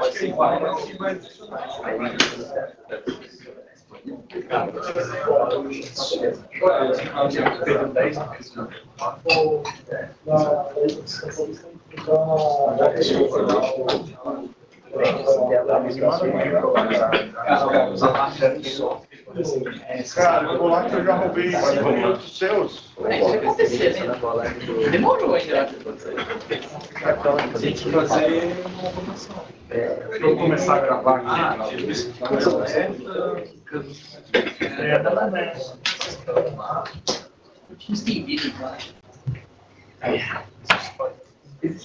Bom, vamos lá então. Agora a gente vai ter o nosso primeiro presenter local aqui, o Cristiano da Citrix. Os dois foram remotos. Tudo bom? Os dois foram remotos. Já te falei, né, que está sendo gravado, YouTube Live, as informações públicas. O stage Não tá com vamos você. colocar nenhum segredo em pauta aqui no momento.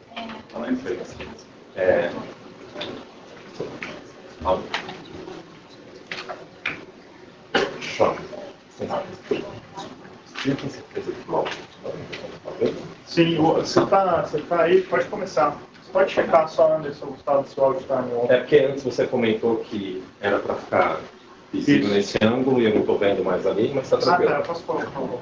Não, tranquilo. À vontade, está funcionando? Então tá bom. Vamos lá, boa tarde a todos. Muito obrigado pela presença e pela oportunidade de estar aqui hoje.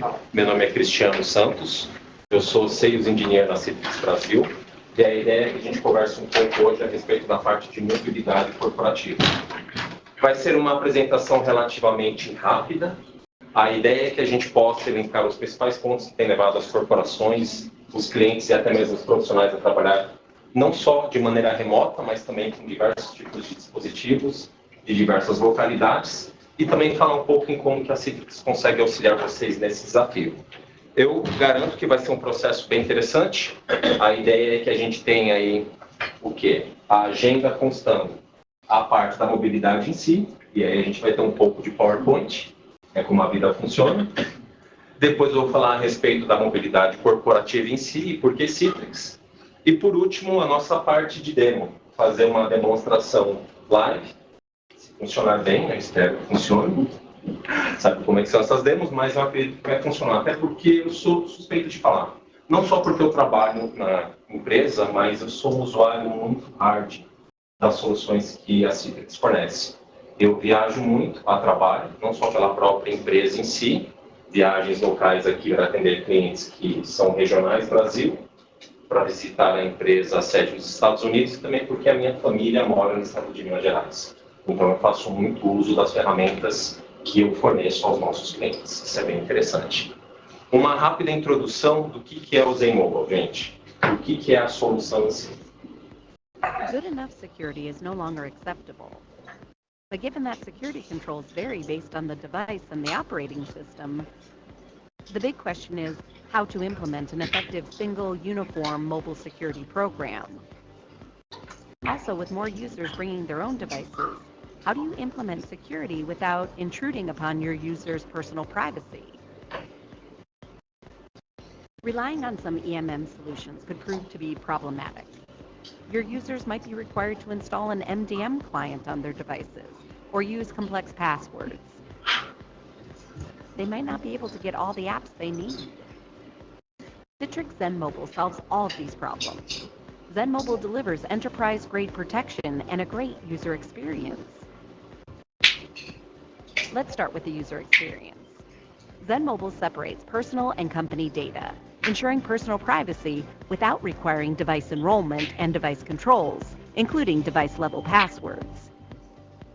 It provides the same mobile file sharing features and convenience as Box and Dropbox, but with enterprise-level security and management. Now for protection. ZenMobile's MAM-only capability protects app data regardless of the device or operating system, and it doesn't require an MDM client. It provides government-grade encryption, so that even if the device is compromised, the data is still protected. ZenMobile provides different options for user authentication, including two-factor authentication and Touch ID. It provides micro-app VPN capabilities, which provides secure access to your network without requiring MDM, as does per-app VPN. It provides flexible storage, where you can host data in the cloud, store it on an existing network, or use a hybrid model.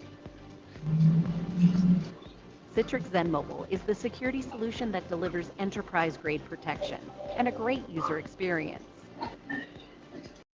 Learn more about how you can benefit from Citrix ZenMobile end-to-end mobile security. O vídeo em si ele é bem explicativo, ele comenta diversos pontos que trazem as empresas ao ponto da mobilidade em si, falando do desafio especialmente que concerne a segurança das informações.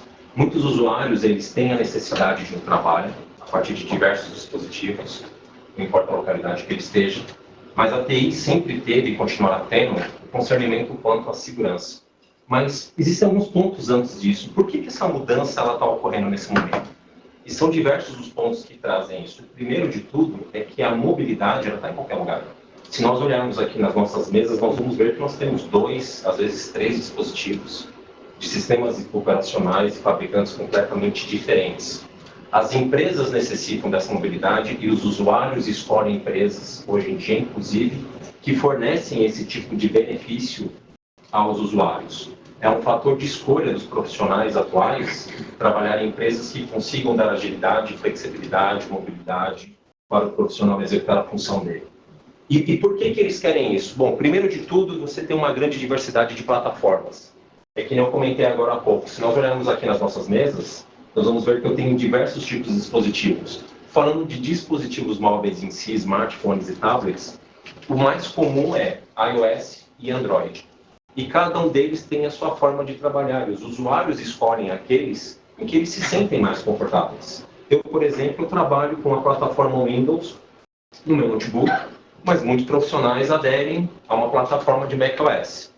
E isso faz com que cada um, na sua forma, seja muito mais produtivo e gere essa rentabilidade que a empresa visa conseguir sempre do profissional.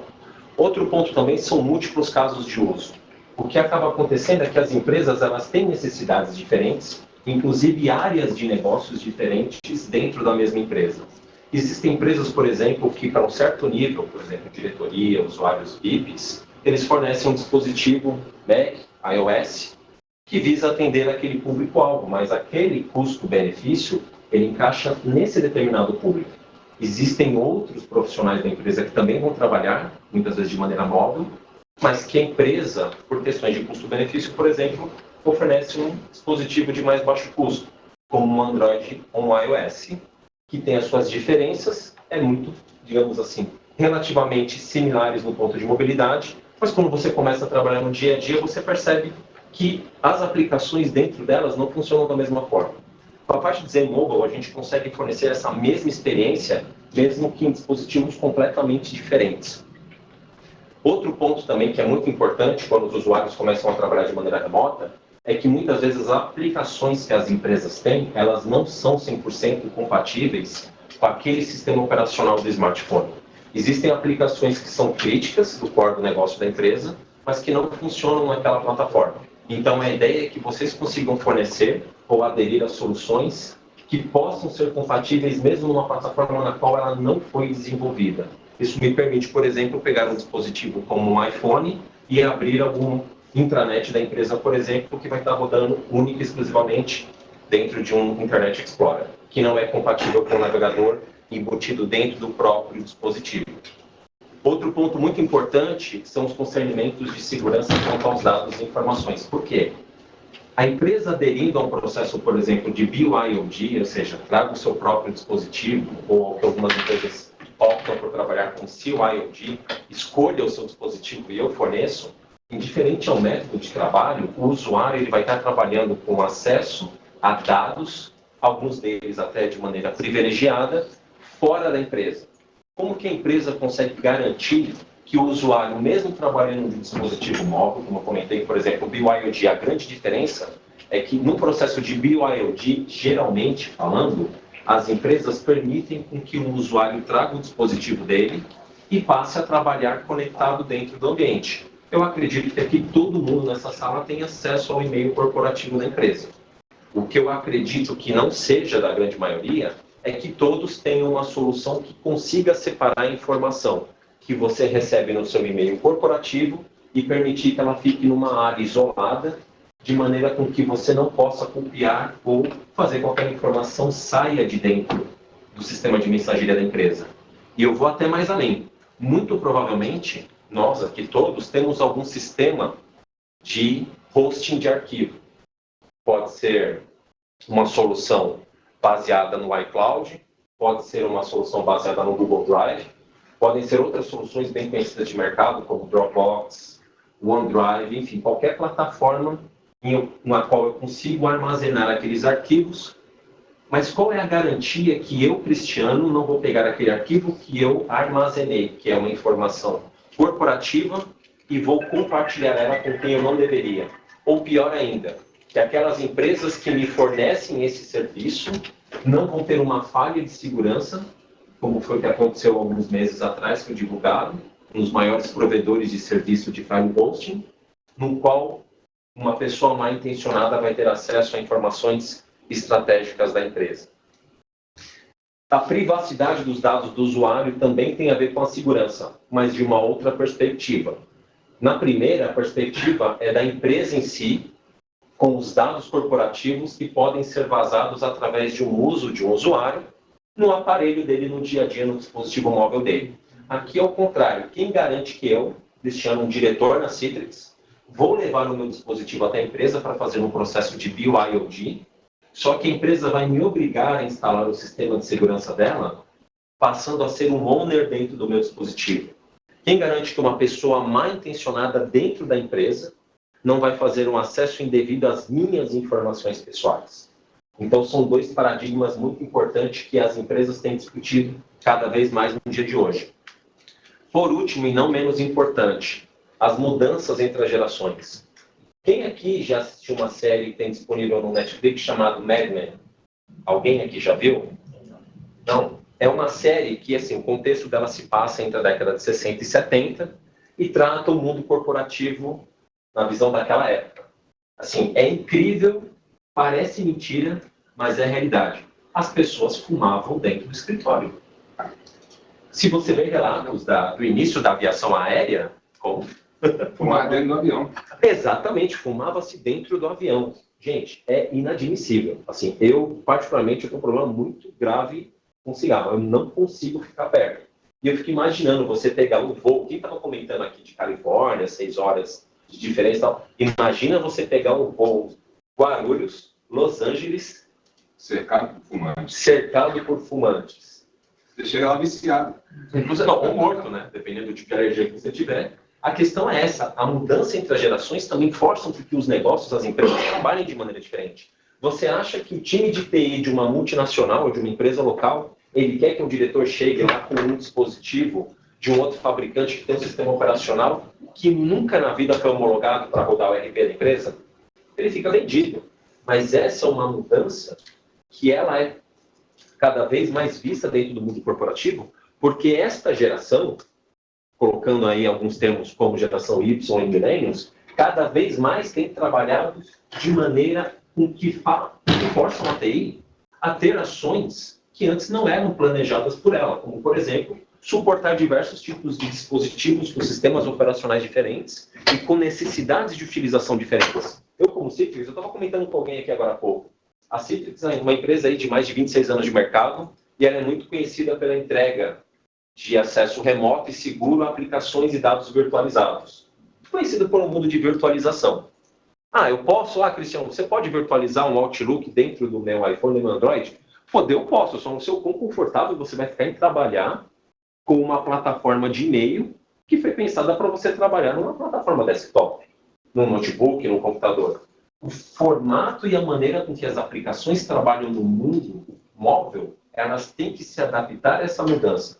E é por isso que a Citrix hoje, ela faz parte desse mundo, o mundo do Enterprise Mobility Management.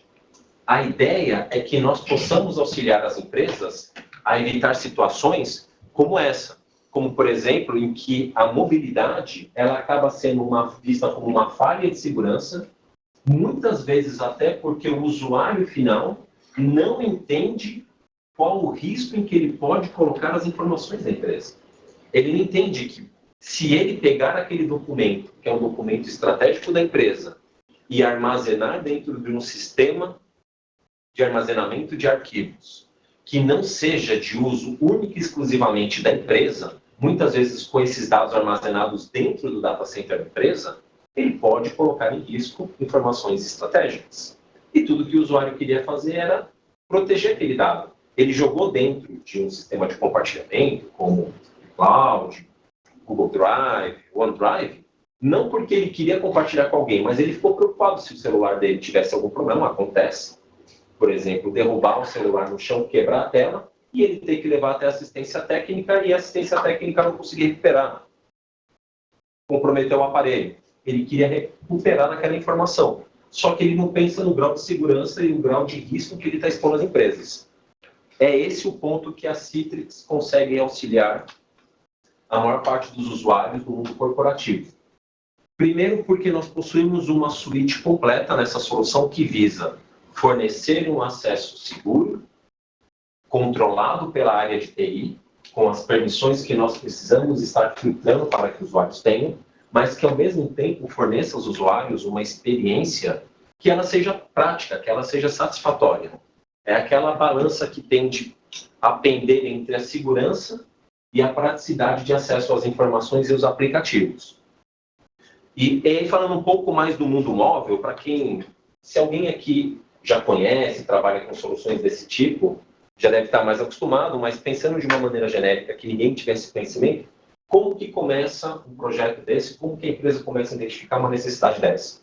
Os usuários começam a ouvir cada vez mais, trazendo o telefone pessoal, compro o meu dispositivo, faço uma viagem, volto, configuro o meu e-mail corporativo. Muitas vezes eu não sei, sou um usuário leigo, do dia a dia, sou um excelente profissional na minha área, mas não tenho conhecimento nenhum de TI. Aí chego para um colega e peço, como é que eu configuro o e-mail da empresa no meu celular? Vou chamar no helpdesk, ele vai abrir e o helpdesk fala, não, mas isso não é compliance com a empresa, nós não temos uma regulamentação, nós não temos uma diretriz que diz que pode quando pode. E a primeira ação que as empresas têm a fazer é não pode. O usuário, ele não está querendo usar aquela informação de uma maneira que não seja benéfica para a empresa. Ele quer ter agilidade, ele quer, por exemplo, ir almoçar E se ele tiver que responder algum e-mail ali, que seja um e-mail muito importante, que ele não tenha que correr de volta para a mesa dele de trabalho para abrir o computador e estar respondendo. Ele quer responder no dia a dia, que é o que nós fazemos constantemente.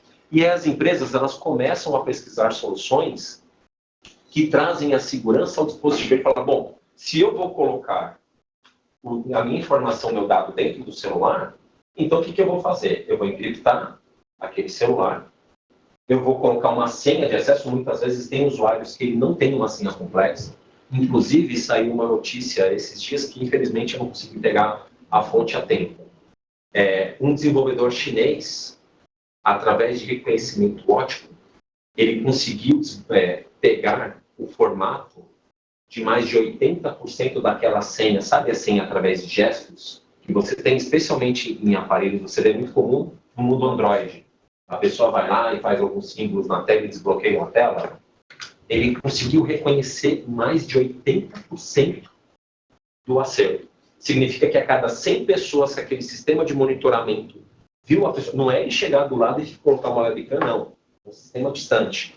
Mais de 80% de acerto. A cada 100 pessoas, 80 pessoas ele conseguia pegar aquele aparelho e destravar o sistema automaticamente. E não é uma sequência, a pessoa foi lá e fez um Z. Não, movimentos de até 16 pontos. Pode falar. Não, bastante.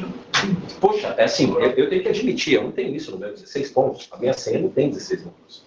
Então, é uma informação muito alarmante. Mas o que acontece? Melhor uma senha simples do que nenhuma senha. Obviamente, é melhor uma senha complexa do que uma senha fraca. Mas é melhor uma senha fraca do que nenhuma senha. E muitos usuários, eles não têm, eles querem desbloquear e sair fazendo. Hoje em dia não, né, gente? Com WhatsApp, com Facebook, com Instagram, as pessoas têm, digamos, um concernimento maior quanto à informação e método de acesso a ela. Mas, na sua grande maioria, as pessoas não se preocupam com uma senha complexa. Então, a empresa visa o quê? Travar o acesso àquele aparelho, bloquear, impedir, e se for o caso até mesmo, na perda daquele aparelho, limpar aquelas informações que foram perdidas. Só que isso daqui, tudo que eu falei, tem a ver com segurança? Tem. Mas onde ele traz praticidade e produtividade para o usuário? Não melhorou nada. Eu estou encriptando o aparelho dele, eu não sei se o aparelho dele tem capacidade suficiente para essa criptografia e descriptografia, o aparelho dele pode começar a ficar lento. Eu estou obrigando ele a colocar uma senha no aparelho dele. Imagina que é um aparelho BYOD. O seu diretor trouxe o aparelho, quer configurar um e-mail e agora ele falou, ok, estou com o aparelho configurado. Na hora que ele vai destravar, ele tem que colocar 6, 8, 10 dígitos. Ele não vai ficar feliz com aquilo, muito pelo contrário. Tem empresas que forçam com que você tenha um tempo de bloqueio menor. Então, ou seja, por exemplo, em vez de você desbloquear a tela a cada 5 minutos, não, o aparelho ele vai travar a cada 1 minuto. Então, você desbloqueou, colocou a informação, pegou alguma coisa, foi ler. Quando você voltou, já está bloqueado de novo. Isso bloqueia a produtividade. Pensando nisso, é que nós trouxemos uma segunda camada. Pensar na segurança em si, mas atrelada aos aplicativos. Atrelada de uma maneira produtiva em que o usuário ele consegue manter a praticidade, a produtividade dele, mas embutindo a segurança dentro das aplicações.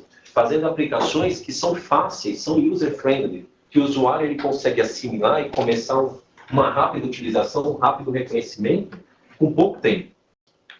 Quando finalmente a gente consegue realmente transformar a forma com que a empresa trabalha a mobilidade. Gerando o quê? Performance, trazendo benefícios que são atrelados ao negócio. Isso faz com que a gente saia de uma estratégia tática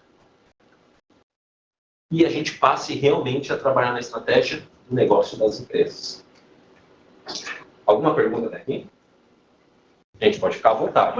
Como é que funciona a parte mais técnica da solução? Você trabalha hoje mais on-premise, tem alguma solução de cloud? Excelente pergunta. Vou falar a respeito disso daqui a pouco, mas respondendo já a pergunta basicamente, nós temos todos os formatos. Nós temos o formato on-premise, no qual eu coloco essa solução, toda a arquitetura dela dentro do teu data center. De novo, não é porque eu trabalho por Citrix, porque todos os fabricantes que fornecem, os maiores fabricantes que fornecem soluções de NM, eles têm a arquitetura desenhada no site deles. Vocês mesmos podem pesquisar. Citrix, nós temos 2 componentes para fazer toda essa transformação digital. Eu tenho o Z-Mobile Server, que ele cuida da parte toda de MDM, MAM, ele faz inclusive o processo de federação para o nosso sistema de Content Management, que é aquela parte de arquivo. No caso da Citrix, a solução chama-se ShareFile. E nós temos o Netscaler. O Netscaler ele é um Application Delivery Controller, ele é um ADC, um dos líderes do mercado, disponível lá no quadrante do Gartner para vocês consultarem. E isso torna... um é um appliance virtual. Na verdade, os dois têm vários... O Netscaler tem vários formatos, mas os dois têm um formato de appliance virtual. Então, você pode importá-los para dentro do seu data center, colocar eles ambos na DMZ, ele é um appliance Linux, não tem sistema operacional Windows, você não precisa fazer lockdown, ele já é uma VM hardcode, no qual o formato com que você cresce, a aderência de crescimento dele, é agregando na parte de balanceamento. Por exemplo, se um servidor ele escalar até uma capacidade de 10 mil dispositivos, eu coloco uma segunda máquina virtual, crio um cluster entre eles e faço o balanceamento para chegar em 20, 30, 50, 100. Isso on-premise. Eu tenho ele num formato completo como serviço, as a services, no qual ele fica hospedado dentro do data center da Citrix, conhecido como Citrix Cloud. Se vocês procurarem, alguém teve muita sorte na época, o domínio cloud.com ele é Citrix. Então, se vocês acessarem citrix.cloud.com, vocês vão ver o que é, do que se trata o serviço. Inclusive, existe a possibilidade de executar trials das nossas soluções, o que é muito bacana porque você já começa a fazer uma validação de uma RFI e RFP, sem mesmo a necessidade de fazer instalação nenhuma dentro do cliente. Existem dois formatos. Um formato no qual eu uso o Cloud Connector, ele é pura e simplesmente uma aplicação que roda dentro do Windows Server e fecha um túnel HTTPS, SSL 443, softband, eu não preciso configurar nada no firewall da empresa, e ele faz o processo de comunicação. Toda a comunicação com a empresa é inicializada através da própria empresa. Eu nunca faço um acesso inbound. E, dependendo do tipo de demonstração que eu quiser fazer, prova de conceito que eu quiser fazer, da solução completa no formato Enterprise, aí sim eu fecho uma VPN, um túnel L2TP, porque muitas vezes a empresa me pede para ter acesso a, por exemplo, legal, eu tenho toda a infraestrutura para fazer uma demonstração para qualquer caso de uso e cliente. Mas eu tenho o meu Active Directory, eu tenho o meu Exchange, ou seja, eu tenho toda a minha infraestrutura interna. E se o cliente quiser testar com a infraestrutura que ele possui? Eu tenho alguns clientes que falam assim, poxa, mas ser compatível com a Exchange é fácil, eu quero ver se é compatível com o meu IBM Lotus Notes. Então eu preciso fazer uma integração client-server, fazendo com que os servidores da solução consigam chegar no data center da empresa para fornecer o acesso autenticando o usuário na base dele de usuários e fazendo a utilização do correio de e-mail que ele já tem. Porque isso é muito bacana. A empresa ela consegue comparar, ela consegue abrir o client que nós fornecemos, chamado Secure Email, e aí ele começa a comparar o que ele tem no correio eletrônico que vem no dispositivo dele e o que vem dentro do meu. Não é porque eu trabalho na Citrix. Se um dia eu não trabalhar mais na Citrix, para a empresa que for, eu vou realmente assim brigar muito para que tenha Zmobile na empresa para que eu possa usar só o sistema de mensageria. Sim, a solução é fantástica. Tudo bem, se um dia eu for para a VMware, vai ser difícil brigar lá para a Citrix, né? Mas eu gosto demais da solução. Mais de 80% do trabalho que eu faço em termos de comunicação de e-mail, eu uso o cliente. Eu tenho o meu celular pessoal, eu tenho o celular de demonstração, e eu utilizo os dois para fazer demonstração, e eu não utilizo o cliente de e-mail embutido. Eu utilizo o Secure Email. Eu respondo e-mails, eu procuro contato, eu encontro qualquer pessoa da Citrix no mundo, obviamente sabendo o nome, ele procura na base dos usuários internos, eu consigo compartilhar os arquivos através das informações que eu já tenho no ShareFile da Cloud, sem ter que colocar nenhum arquivo no meu sistema, dentro do meu device.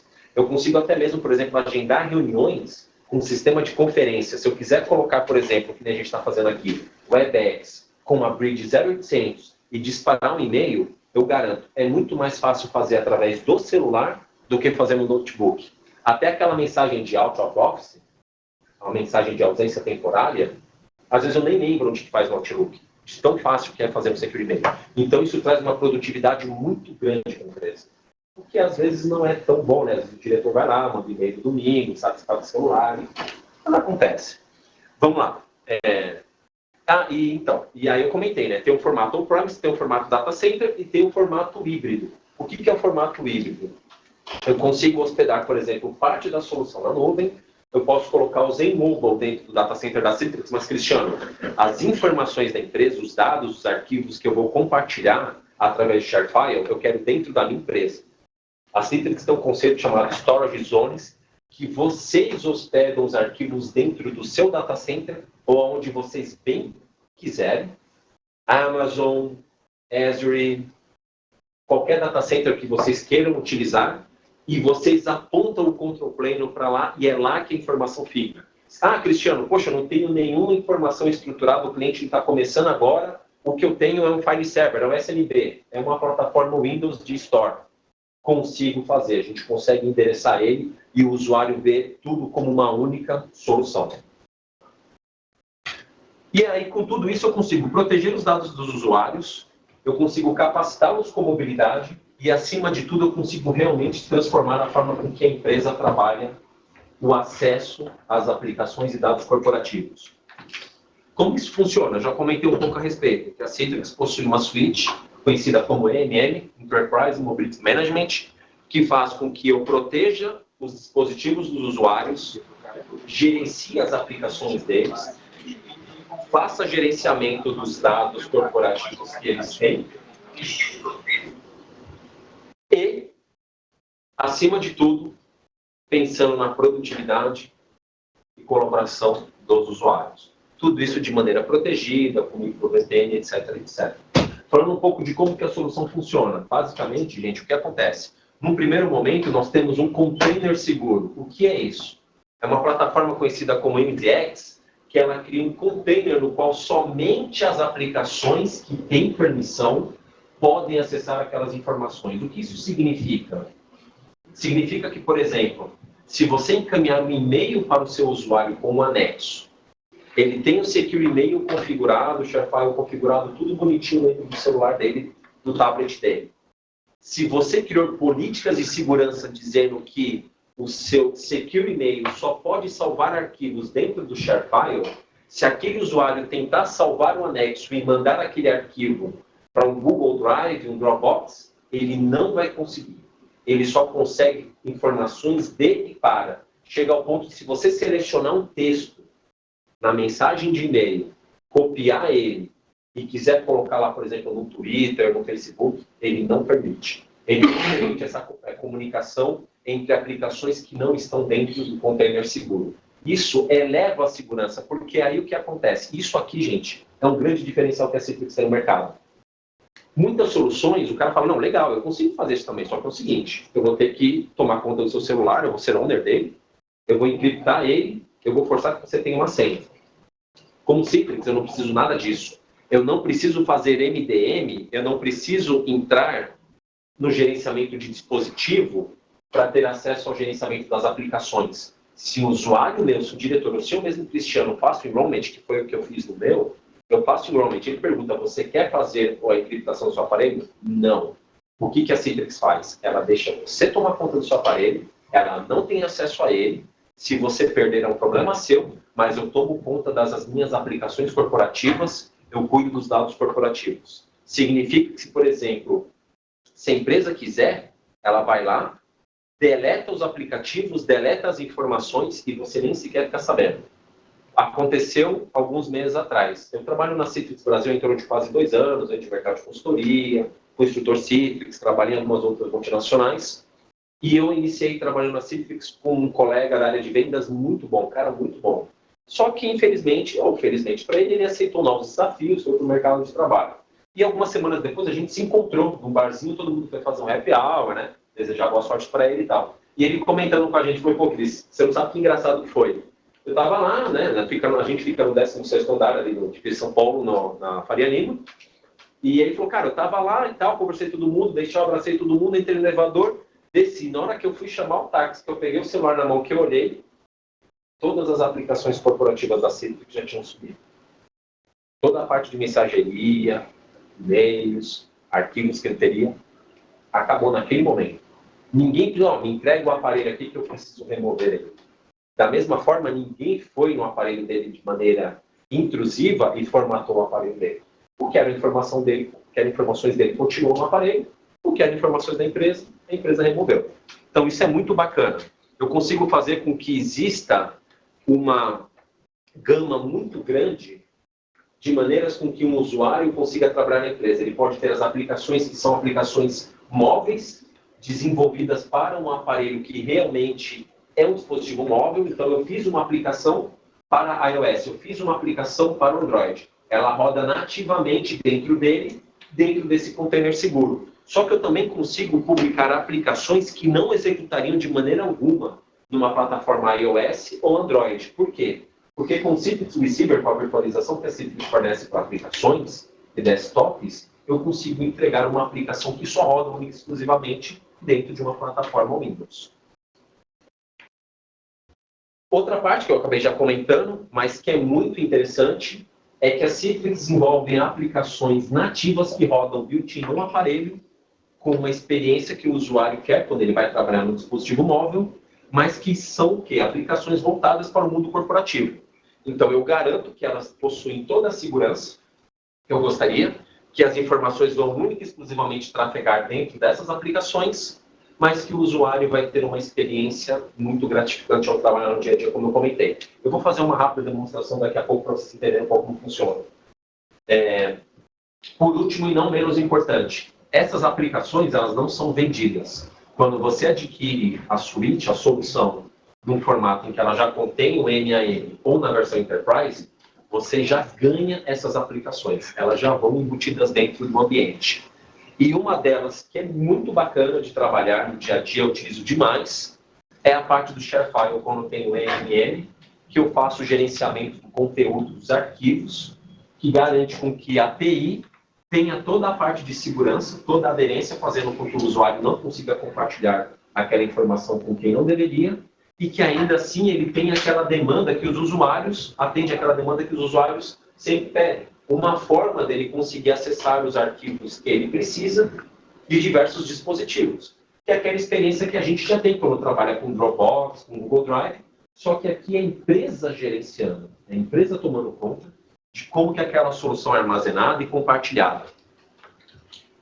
E como eu já comentei também, a Citrix consegue fornecer toda a parte de BYOD, ou de CYOD, sem que eu tenha que ser intrusivo e fazer o gerenciamento daquele dispositivo. Eu consigo garantir que o usuário ele vai se sentir satisfeito em saber que a privacidade dele está resguardada, que a TI não tem acesso ao documento dele, mas que a empresa de TI também tem que a área de TI da empresa também tem um resguardo, sabendo que aquelas informações estão lá armazenadas de maneira segura, criptografada, e que não podem ser compartilhadas de uma forma com que eu não gostaria. Só uma dúvida. Por favor. Assim, quando a gente pensa numa rede, tem um acesso principal Wi-Fi, o maior problema hoje é banda, assim.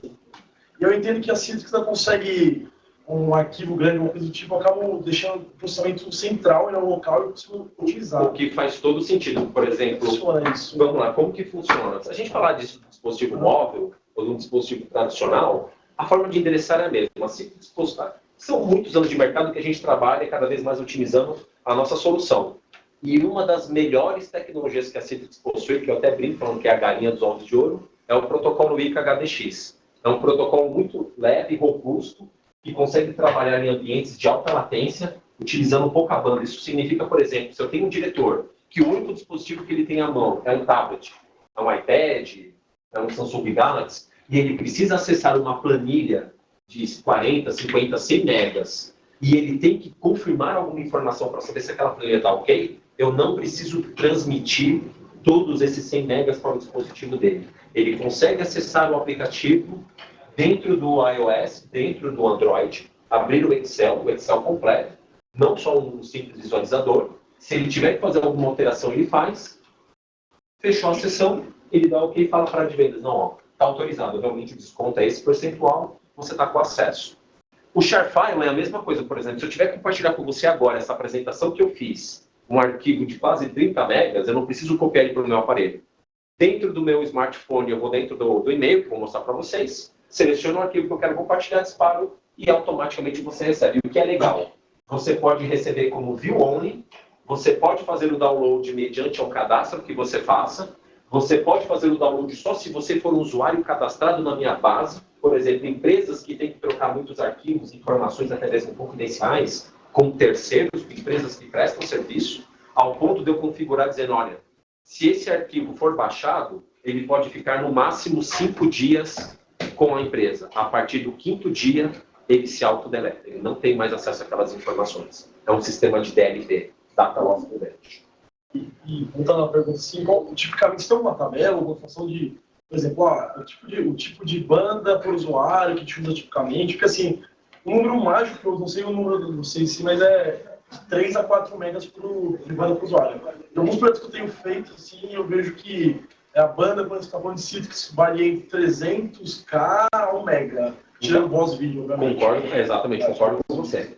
Existem projetos, e também depende se você está utilizando alguma solução de otimização de banda, por exemplo, como a i1. O AS ainda existe. Sim. O i1 é para fazer SD-WAN, para fazer balanceamento, consciência. É o AS que faz a otimização, exato. Como o AS, ou o próprio NetScaler SDX, SD-WAN, que tem a função de otimização, enfim. Você ainda tem appliances que conseguem trabalhar e reduzir aquela banda ainda mais. Não. Só assim, lá a gente usa muito isso, né? Eu tenho, acho que uns 1.500 iPads em lojas, todo com Z Mobile. Você trabalha na C&A, você conhece o Robson, o Robson, o Renan. Cara, a gente tem em lojas 2 MB de link. A gente usa muito menos do que 300 MB por cada sessão. Você até vê, na realidade, eu tenho que medir isso depois de passar.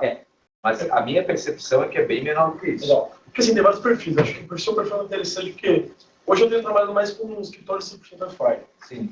E aí, quando você vai para um ambiente desse, é um diferente, é um outro tipo de... As minhas lojas são todas Wi-Fi, não tem nada mas cabeado. não faz otimização, você usa só... Não tenho, ano passado eu tinha Riverbed, não tenho mais. Tá. Tem um link pequeno, teoricamente, de 2 MB nas lojas. E a gente usa, cara, porque tem loja que tem 5, 6 dispositivos. Porque os gerentes estão todos na mobilidade. Celular, sim. A gente usa muitas aplicações através de iPod e os gerentes ficam com o iPad agora. Não. Porque na loja, o que acontece? Falando especificamente no meu caso, eles têm um processo conhecido como conector, no qual ele consegue fazer a remarcação de preços, de etiqueta e etc. Então é bem importante entender sobre a otimização. Os números que você utilizou, eles podem ser números médios dependendo da situação. A Citrix consegue chegar a situações em que o usuário trabalha com 40K, 80K de banda, acessando uma desktop e utilizando uma aplicação como o Word ou Excel. É claro, não vai... é thin client, está falando, né? Se não, então, pode ser thin client, pode ser um notebook, exatamente. Exatamente, uma das características desse tipo de solução que a gente fornece, no caso de virtualização de aplicativo desktop, é que a tela do usuário, só os pixels que são alterados é que são retransmitidos. Existe toda uma tecnologia de compactação, QoS. Eu comentei de otimizadores porque você ainda tem como agregar ainda mais na solução, fazendo com que elas utilizem menos banda, por exemplo, como um processo de impressão. A impressão é um processo, como eu brinco, é um processo meio bruto, sempre pesado. E você consegue executar uma compactação nela, otimizar e jogar para o cliente na ponta, descompactar e imprimir localmente. O que garante, por exemplo, empresas que têm aí, por exemplo, como centros de distribuição, consigam trabalhar com links muito baixos. Eu tenho clientes no Brasil que eles têm links só VSAT, são 600 milissegundos com uma banda de 2 megas. E eles trabalham porque a Citrix fornece um acesso. 40, 80K, eu comentei no escritório. Eu tenho outros clientes, por exemplo, que cuidam da parte de VGPU, gráfico, otimização gráfica. Não, esses usuários eles vão chegar a consumir 2 megas por banda. Mas por quê? É um engenheiro que ele está numa planta, um cadista, ou até mesmo de um dos maiores fabricantes que existem na América Latina, da parte de aeronaves, e que eles conseguem fazer o acesso à desktop virtualizada, mas que executa um processamento gráfico 3D. Resumindo a pergunta, nós conseguimos trabalhar com pouquíssima banda, vai ser muito menos. Se a gente pensar, gente, é a mesma coisa. Por exemplo, vou pegar um Outlook, ele está instalado nesse notebook. Eu vou mandar aquele arquivo de 20 megas que está na minha máquina. Eu vou consumir um link absurdo aqui, mesmo que seja um Wi-Fi na empresa, né? Porque um AP ele tem a sua quantidade de usuários e densidade por AP, e a gente tem que planejar. Mas se essa aplicação está virtualizada dentro do data center, o arquivo está armazenado no file server, esse cara está rodando uma backbone, ele está lá a 10G, a giga, e ele não está trafegando, é só o protocolo de visualização da Citrix que roda. Que é um pouco diferente nesse caso aqui, que eu estou falando da aplicação executando dentro do dispositivo. Mas existe uma mescla disso que você está apresentando? Existe. Zendesktop. Zendesktop, Zenep. Tanto que eu comentei aqui, ó, que na mesma tela você tem aplicações que são aplicações virtualizadas, mas também tem aplicações que são nativas daquele dispositivo. Então isso aqui é muito interessante, porque faz com que você consiga atender toda e qualquer necessidade do usuário. Os casos de uso que aquela empresa tem, ela consegue endereçar com uma única solução. Já comentei um pouco a respeito dos formatos que nós temos. A gente pode trabalhar em nuvens públicas ou privadas. Conseguimos trabalhar com a parte totalmente on-premise e também trabalhar com service providers. Isso é bem bacana, porque a gente consegue fornecer um stack de serviços que ele é totalmente compatível com os maiores provedores de infraestrutura como serviço. Por exemplo, falando na parte de net e desktop, eu sou uma solução mais agnóstica que existe no mercado. Trabalho com soluções baseadas em KVM, como o AHV, Zenserver, VMware, Hyper-V e outros caras. E o Zenmobile também. Ele é um appliance que tem a sua infraestrutura compatível com diversos cloud providers e soluções de virtualização de infraestrutura. Por último, mas não menos importante, gente, quando a gente fala da parte do Enterprise Mobility Management, você vai ver que são... Só para fazer uma awareness aí, 15 minutos, tá? Sim, obrigado. Aí eu vou fazer uma demo rapidinho. Vamos lá, o que acontece? Vocês vão ver que são necessários vários componentes. Eu preciso garantir a conexão segura no meu data center, o balanceamento, eu preciso garantir que aquela informação seja consolidada de maneira segura, que ela precisa estar dentro do data center, com as políticas de segurança, que eu tenho toda uma necessidade, muitas vezes, de atender uma aplicação que não roda nativamente naquele dispositivo, enfim. Existem vários fabricantes que conseguem atender essa tua necessidade. A Citrix, até o momento, ela é a única empresa que consegue fornecer uma solução fim a fim, na parte de mobilidade, na parte de acesso seguro, no acesso ao gerenciamento dos arquivos, das informações e na publicação das aplicações, quer sejam elas no formato móvel, iOS e Android, como também em outros formatos e outras plataformas. Aqui é o último gráfico, só para mostrar o que eu estou falando a respeito. A Citrix está enquadrada como líder nos quadrantes mágicos do Gartner, em todos, na parte de mobilidade corporativa, na parte de entrega e controle de aplicações e na parte de sincronização e compartilhamento de arquivos. E aí a nossa demo. Rapidinho, já foi alertado, né, que eu tenho aí poucos minutos. 14 agora. 14, correndo quanto tempo? Deixa eu ver como é que eu estou de bateria aqui em ambos. Vamos lá? Eu vou mostrar no dia a dia como é que eu costumo trabalhar, o que eu faço, como que eu faço, acho que especialmente é o ponto mais importante de todos, conseguir demonstrar a solução. Ver se eu consigo aumentar um pouco mais aqui. Como a tela está sendo transmitida, eu vou tentar ser rápido aqui no processo de exibição, caso tenha alguma informação, porque é realmente uma e-mail, gente, isso daqui não é um ambiente de demo, eu fui lá rapidinho, peguei o celular, configurei o servidor, subi só para demonstrar, não, eu uso a ferramenta no dia a dia. A começar, vocês podem ver que é meu aparelho pessoal, eu tenho aqui algumas aplicações que são de uso pessoal, como é o caso do WhatsApp, por exemplo, mas eu tenho aqui também, por exemplo, financeiro, banco, etc. e tal. E eu tenho também... Ele faz uma parte suplicante ou só aplicativo? O que você quer dizer como suplicante? Por exemplo, baixar certificado, faz Wi-Fi. Eu falei que era produção, gente. Ele baixa o certificado. Tá vendo? Pior que eu tive que desligar na cara do cliente. Eu tenho tipo, uma rede de provisionamento. Como se fosse uma rede guest que eu tenho nas lojas, o cara autentica com uma senha qualquer. Uma rede totalmente apartada corporativa, ele vai lá, baixa o perfil dele, depois que ele baixou, ele entra na rede corporativa, pode ser X, autenticando mais, certificado.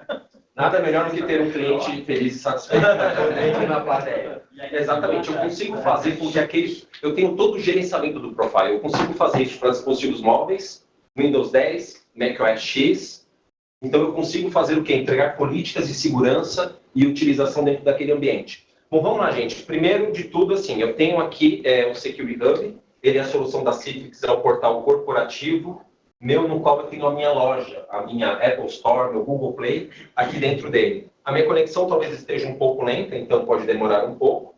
Agora, já que eu não mudo na internet, vai ter minha senha também. Não tem problema, depois eu... A câmera filmou. A câmera filmou, tá lá, falou, putz, olha o cara aí, tá usando aí uma senha que não é segura. Dentro dessa loja, o Security Hub me fornece toda e qualquer aplicação que eu tenho disponível, tá? O que é muito bacana é que é o mesmo formato de aplicação e store, tanto para o Android quanto para o iOS. Se eu conectar e colocar na tela, vocês vão ver que a experiência do usuário ela é muito parecida. E isso garante, isso faz com que eu mantenha o meu suporte de uma maneira muito mais simples, porque ele vai dar o atendimento baseado no mesmo formato, não importa qual que é a solução. Vou trazer um pouco aqui.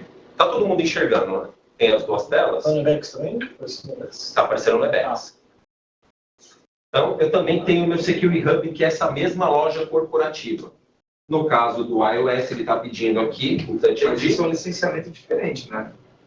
Do que a gente tem, por exemplo, eu não consigo fazer isso. Então, o que acontece é porque lá no caso de vocês estão trabalhando com MDM Edition. Você trabalha com a segurança do dispositivo. E você não trabalha com muitas aplicações. Mas a gente está trabalhando lá para fazer com que isso aconteça. Esse é um fato. Eu queria jogar o Java para os caras agora, não dá, não sei. Pois é, infelizmente, mas não tem problema. Logo mais a gente vai conseguir. Então vocês podem ver que eu tenho lojas corporativas que me fazem exatamente isso que está sendo comentado aqui. Eu consigo trazer para o usuário uma grande gama de aplicações que eu gostaria de fornecer acesso a ele e que talvez em algum momento ele precise. Né? Mas, basicamente, o que eu quero demonstrar realmente são as aplicações em si, como o cliente de e-mail. É muito bacana, eu trabalho ele no dia a dia absurdamente. No caso desse dispositivo que eu estou mostrando do lado esquerdo da tela, ele está conectado com a minha Store corporativa. Então, vejam aqui ó, que eu tenho as mais diversas soluções aqui dentro para poder fornecer para o meu usuário mesmo aplicações que não são do formato que rodaria no Android e no iOS. Mas tá bom, vamos lá. Voltando um pouco para a produtividade, como eu trabalho no dia a dia. Primeiro de tudo, esse é o meu cliente de correio eletrônico. Eu consigo trabalhar com ele, obviamente. Eu consigo lá fazer o quê? Responder e-mails, encaminhar anexos, etc, etc. Vou encaminhar um e-mail aqui de teste para a Ana, a account manager que eu trabalho. Teste XM. E a partir desse momento, eu posso incluir, por exemplo, um anexo do ShareFile. O que esse anexo do ShareFile quer dizer? Significa que eu estou indo buscar dentro da minha pasta corporativa, dentro do data center da Citrix, algum tipo de informação que eu queira compartilhar e que eu teria que, por exemplo, trazer para dentro aqui do meu celular. Deixa eu pegar um arquivo que seja mais interessante aqui, que tem aqui algum arquivo, de repente, bem grande. Vamos lá. Bom, vamos lá. Não tenho nada muito grande, mas eu tenho um arquivo aqui de 12 megas. Vou pedir para ele anexar. Automaticamente foi criado, como vocês podem ver na tela, um link compartilhando esse arquivo com a Ana. Vai para aqui. Segue. Arquivo. Encaminhei para a Ana. Então, eu consigo compartilhar de maneira segura, rápida e prática. Um arquivo teria que ficar aqui minutos e minutos baixando no 3G, 4G. Outra coisa que eu adoro no ShareFile e em conjunto com o Security. Pegar um arquivo local do telefone também, né? Posso encaminhar também. Ah, detalhe, isso é configurável, tá? Todas as políticas de segurança, eu posso não permitir que os usuários o façam, mas é possível, se eu tiver um arquivo local aqui que eu fiz o download, posso. Tem uma função de... Gente, se aparecer aquelas mensagens, não pode enviar e-mail, é porque minha caixa de e-mail está lotada. Eu estou tentando limpar, mas está difícil. Eu pedi mais espaço para a empresa. Vocês podem ver que ele me traz aqui informações dos anexos que eu tenho. Ou seja, são todos e-mails que eu recebi que estão no meu aparelho. Não tem nada aqui demais. E são todos aparelhos, são todas as informações que eu recebi no meu e-mail, mas que a solução no meu aparelho mostra. Porque ele fala assim, putz, cadê aquele e-mail que eu tenho aquele anexo? Uma coisa simples, mas que nem um cliente de e-mail faz. Outra coisa fantástica que eu adoro é a forma com que eu consigo pesquisar aqui as pastas de uma maneira muito simples, muito prática. Eu consigo encontrar informações que eu queira e, acima de tudo, uma das coisas que eu mais adoro, marcar reunião. Eu sou da área de vendas, eu sou engenheiro de vendas. E eu tenho um conceito de que um bom vendedor ele tem que estar na rua. Então, poucas vezes eu estou no escritório. Vocês ligarem no escritório, poucas vezes vocês vão conseguir falar comigo. O que acontece? Muitas vezes eu preciso marcar uma reunião. Vou colocar um time branco aqui e vou marcar uma reunião. Vou colocar um mais. Vou colocar um título. Teste de reunião. E aí eu quero fazer uma conferência. Eu quero providenciar uma bridge para um cliente que vai fazer um 0800 comigo. Eu venho na parte de reunião. Eu, como funcionário Citrix, eu tenho uma conta GoToMeeting. E dentro dessa conta eu já tenho algumas reuniões pré-configuradas. Eu seleciono a reunião que eu quero colocar aqui dentro e automaticamente ele já colocou essas informações. Inclusive, vejam aqui embaixo que tem as informações com 0800, o número da informação e tudo mais. Salvei. Mas vamos supor que no dia da reunião, eu estou indo para a reunião e tive algum tipo de incidente, estou com algum problema no horário, venho na minha reunião, abro, tem a opção atrasado. Ele vai para todas as pessoas que estiverem nesse invite, ele vai disparar um e-mail avisando que eu estou atrasado para essa reunião. Inclusive, não sei se vocês perceberam, tem um discar e tem um participar da reunião. Ou seja, eu consigo integrar nativamente no cliente, de maneira com que eu consiga participar dessa reunião através do próprio dispositivo. Pelo Wi-Fi, via GoToMeeting, usando tecnologia de VoIP, ou através do meu 0800. E o que eu comentei com vocês na parte de... Deixa eu só fazer um breakzinho aqui, antes aqui voltar, porque eu comentei na parte de contato, por exemplo. Eu posso procurar todo e qualquer funcionário da Secrets no mundo, como, por exemplo, o meu Enterprise VP de Vendas Américas, que eu jamais vou bater nesse e-mail e mandar um e-mail para ele, tá? Mas eu consegui encontrar toda e qualquer pessoa que eu precise encontrar e me comunicar dentro da Secrets. Isso é muito prático, porque nem sempre a gente tem o contato daquelas pessoas, gerente de produto, etc, etc. E voltando aqui nas configurações, de uma maneira muito simples. Por exemplo, eu tenho aqui a minha conta geral, no qual eu consigo fazer diversas configurações, inclusive de notificações, o que é muito bacana. Posso dizer se vai aparecer não, pop-up, etc e tal, os horários, imagens, etc. Falando da conta em si, o que é muito bacana, eu posso adicionar uma assinatura, colocando o tipo de informação que eu quero dentro dela. E, acima de tudo, o que eu mais gosto, configurar a ausência temporária. Como isso me ajuda, por exemplo? Eu vou estar totalmente indisponível na semana que vem, a minha semana de QBR, a semana de alinhamento estratégico. O pessoal do fabricante aqui na Cisco sabe do que eu estou falando. Acontece, eu vou selecionar aqui, por exemplo, eu vou enviar durante um determinado período. Eu escolho quando que começa o período de ausência, quando que ela termina, e automaticamente o sistema vai começar a enviar essa mensagem. Rápido, prático e eficiente. Gente, acredito que eu estou sem tempo, né? Um minutinho? Isso. Bom, assim, acho que a parte de mensageria em si eu mostrei. Todas essas informações são criptografadas, armazenadas de maneira segura, que a empresa tem um acesso. Mostrei para vocês o ShareFile, tem muito mais informação que eu posso demonstrar no ShareFile. Ele é uma excelente solução, comparando com diversas soluções de mercado. Eu sou cliente, eu trabalho com outros fornecedores da minha vida pessoal, tenho conta no Drive, tenho conta no Dropbox. E se eu pudesse, eu armazenaria informações só no ShareFile de tão prático que ele é. Por exemplo, eu posso requisitar, solicitar um arquivo para alguém só digitando o e-mail dessa pessoa dentro do sistema do ShareFile e automaticamente ela vai receber um link no qual ela vai poder fazer o upload de um arquivo, obviamente com os limites que eu tenho configurado pela empresa dentro do meu e-mail. Assunto, teste. E automaticamente ela recebe o link. E o que é mais legal no ShareFile, gente? Quando você encaminha um e-mail para a pessoa com o link dizendo, ó, faça o download ou me envie o arquivo, você pode colocar uma data de expiração. Quantas vezes não acontece? Eu estou no cliente, eu estou no evento, fazendo uma palestra, meu celular toca 5 vezes, 10 vezes seguidas. Aí eu vou pro break, aí a pessoa, não, Cristiano, pô, me manda aquele arquivo, é urgente agora, é vida ou morte, minha mãe está aqui, está me pedindo, sei lá o quê. Aí eu, tá bom, cara, você vai lá, você para, você está fazendo, você manda o arquivo. Aí sabe o que eu faço? Eu coloco para expirar em 2 dias. Sabe o que acontece? A semana que vem, fui baixar aquele arquivo que você mandou, ele não está aqui. Eu falei, é claro, você falou que era caso de vida e morte, você vem pedir depois de uma semana?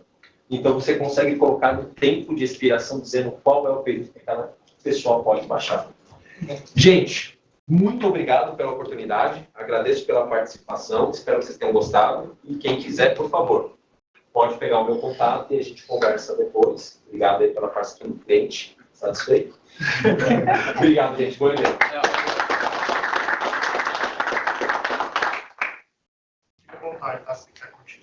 Obrigado. Eu vou responder alguns e-mails.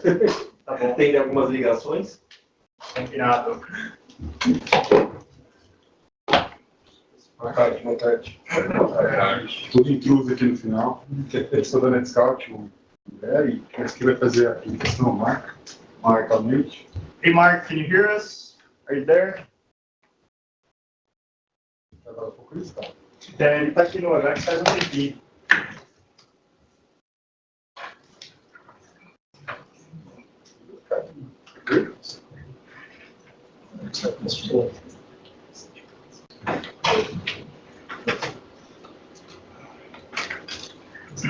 Hey Mark, I think you're unmuted now. Okay, can you hear me? Yes, we can hear you now. Yeah. Okay. Let me give you the presenter permission.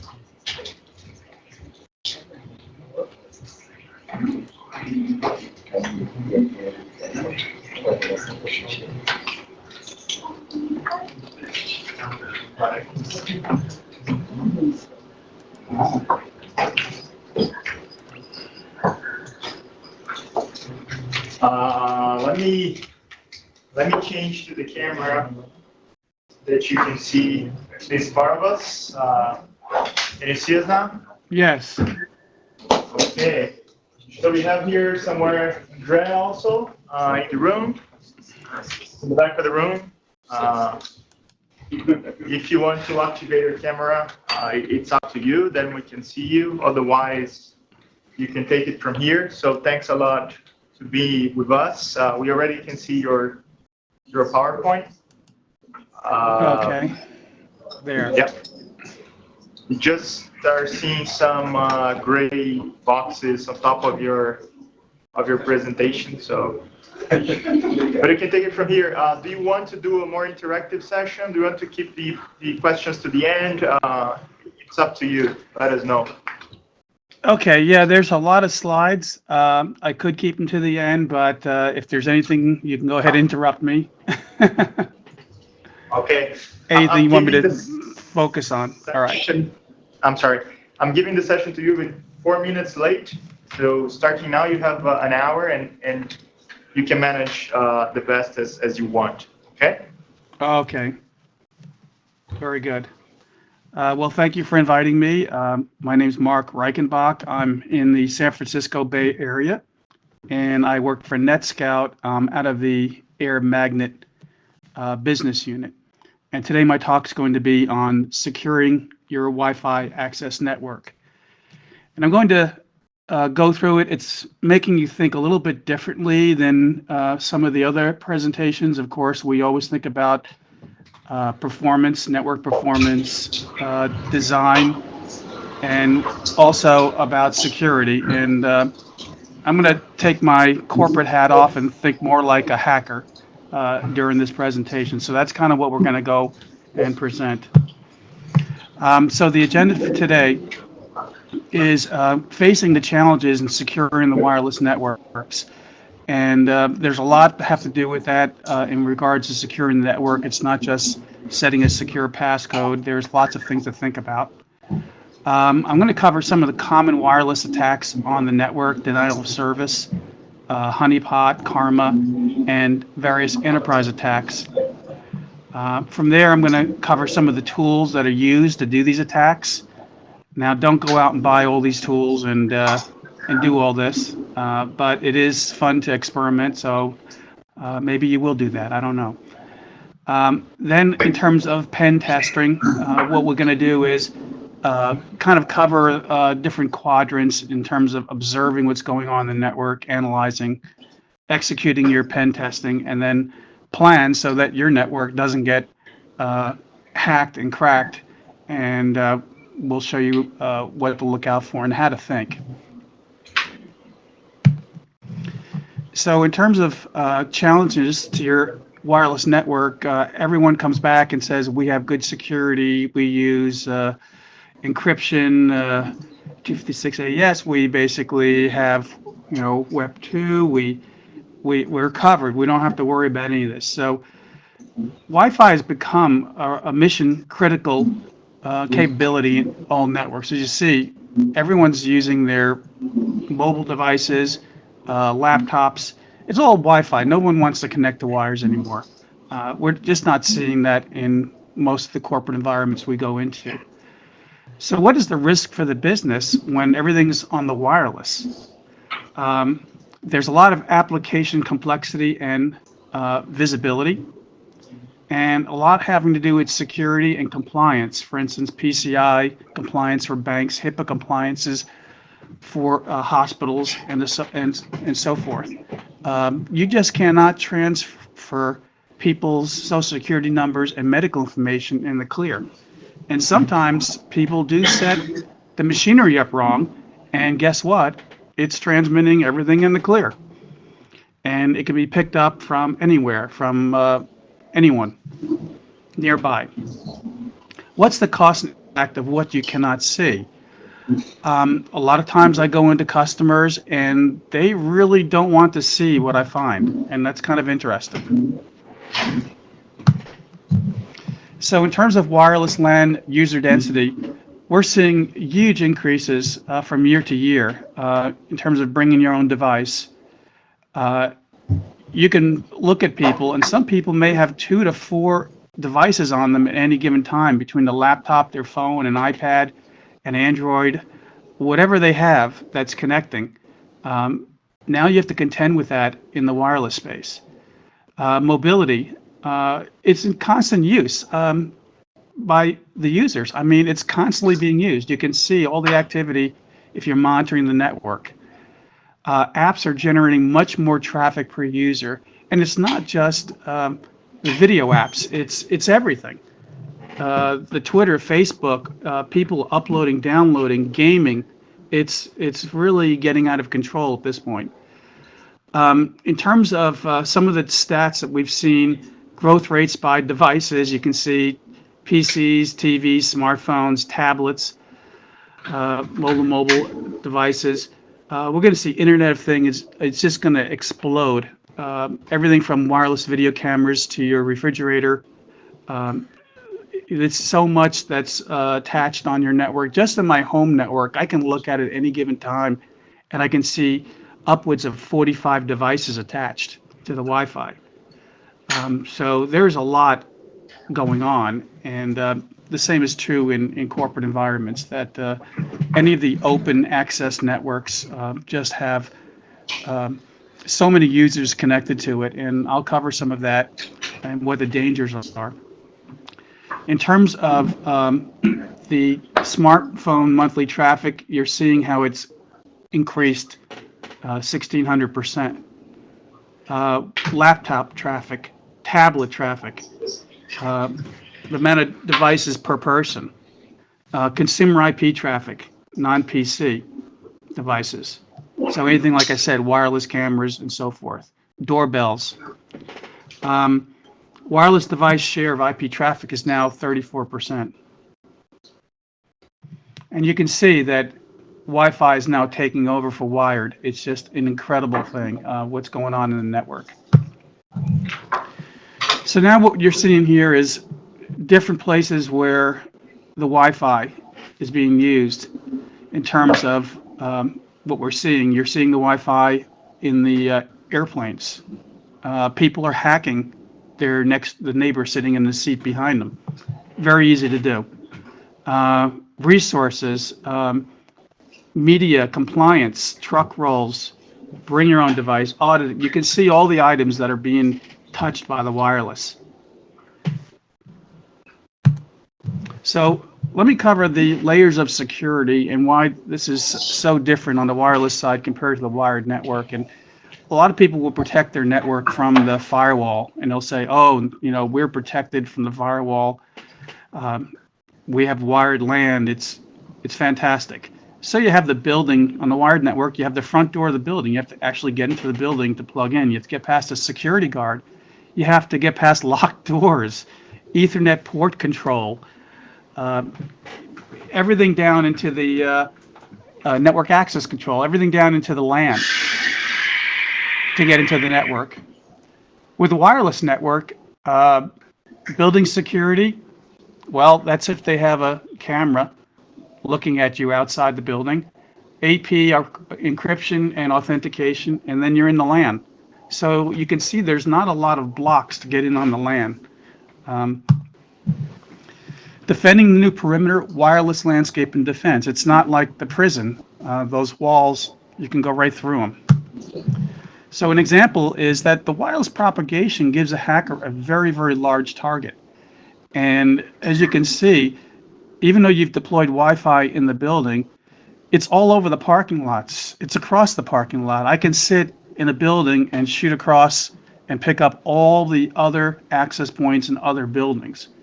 It's very easy to do. A lot of hackers will use CAN antennas. You can make them almost out of cans with a little connector you can buy.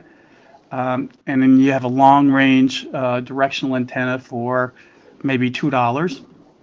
You've heard of the Pringles cans. There's a lot of devices available to be able to sit in the parking lot and point it and pull information from the building or cause some havoc. And I'll cover what kind of havoc you can cause in the building. So in terms of protecting the infrastructure, it's not enough. Using strong encryption and authentication, that's good. Use of VLANs to isolate guest networks. Yes, keep your guest network away from your corporate network. For instance, this happens in airplane Wi-Fi, where you can actually, somebody was claiming that they can go in and they could see some of the LAN on the airplane. So that was somebody that was hacking and they wrote a paper up on it. Physical security cameras. So yes, we can protect infrastructure. And infrastructure is, protected fairly good. But hackers are now focused on the clients. They're basically using the enterprise. Move the picture out of the way. They're using the wireless clients as targets for man-in-the-middle session hijacking, phishing, and evil twin attacks. So you can lock down your infrastructure, but I'll go after the clients and attack the clients, and that's where I'll get all the information that I need to get into your network. Mobile devices can be compromised. I did see the previous presentation, and not everybody has every app locked down. There's many times you can go and download an app or sideload an app on the Android, and it's got a little bit of extra code in it that can cause a little bit of damage. So you have to be aware of whether or not your app store is secure and what kind of apps you're sideloading.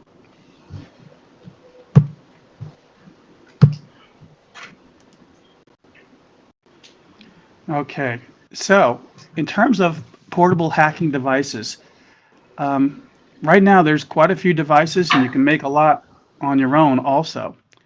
And basically what we have here is everything from Raspberry Pis to Odroids, Pineapples, Wi-Fi Pineapples, and this new one called the Danger Drone.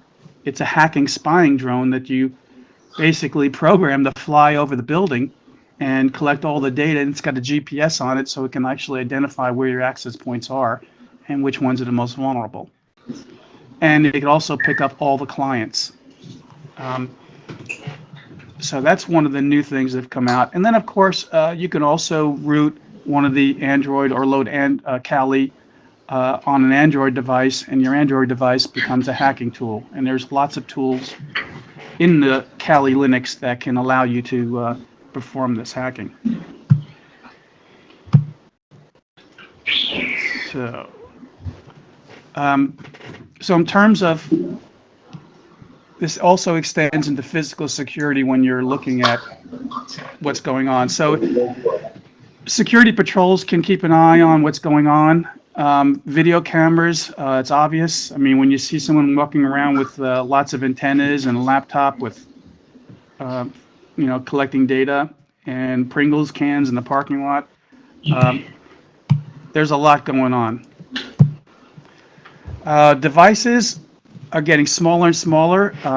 You don't need to carry all this equipment in a suitcase anymore. Now they're the size of a silver dollar, $half, and there's a lot of different Wi-Fi modules that you can use to hack, and everything from Wi-Fi to even Bluetooth is very easy to hack. So really, when you think like a hacker, this is some of the tweets. Our security team basically looks at all the media, social media out there. And one of the hackers, this Armitage software, attacks win when they know the target's network better than the target. Hunters will win when they know that attacker's tactics tools better than the attackers. What it comes down to is, do you really know your network? Do you really know where the holes are in your security? Do you really know what's going on? And I go to a lot of customers, and I can tell you definitely the answer is no. But if a hacker focuses on your company, your network, they will know much more about it. I can spend an afternoon in someone's network monitoring, and I can tell you exactly what's going on and where the weak spots are. Another one, Joshua Drake's come up with some software. The thing about this cyber, people keep talking about it, but the best defense is born from offensive superiority. So let me cover some of the common wireless attacks. Think about how your network can be hacked. So if you look at this, spoofed attacks, WPA cracking, flooding. I won't read them all. You can actually take this and you can Google them, and each one has its own version of what it does and how it attacks and what it's good at. I use Fruity Wi-Fi. That's Linux software that gives you a web page and allows you to attack remotely. Wi-Fi pineapples are very low cost. They were selling them like pineapples, selling them like crazy at all the shows that I've been to.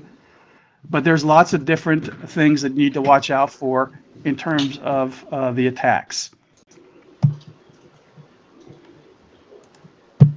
Okay, next slide. So in terms of denial of service attacks, what we see a lot of is denial of service flooding, beacon flooding, packet flooding on EAPOL, extensible authentication, packet flooding, and then also logging off and fuzzing attacks in the denial of service attack. So let me cover real quickly what some of these denial of service attacks are and how they're being done. So basically what we have is a deauthentication flooding broadcast. So by flooding a particular MAC address of either an access point or a client, in this case we're basically flooding the clients and deauthenticating or disassociating them and flooding them to keep them off the air. So if you do that, that client cannot get onto the corporate access points no matter what. It doesn't matter what kind of security you have. It doesn't matter what you do. If someone is doing this to you, you're not able to get on. And your clients are not able to get on.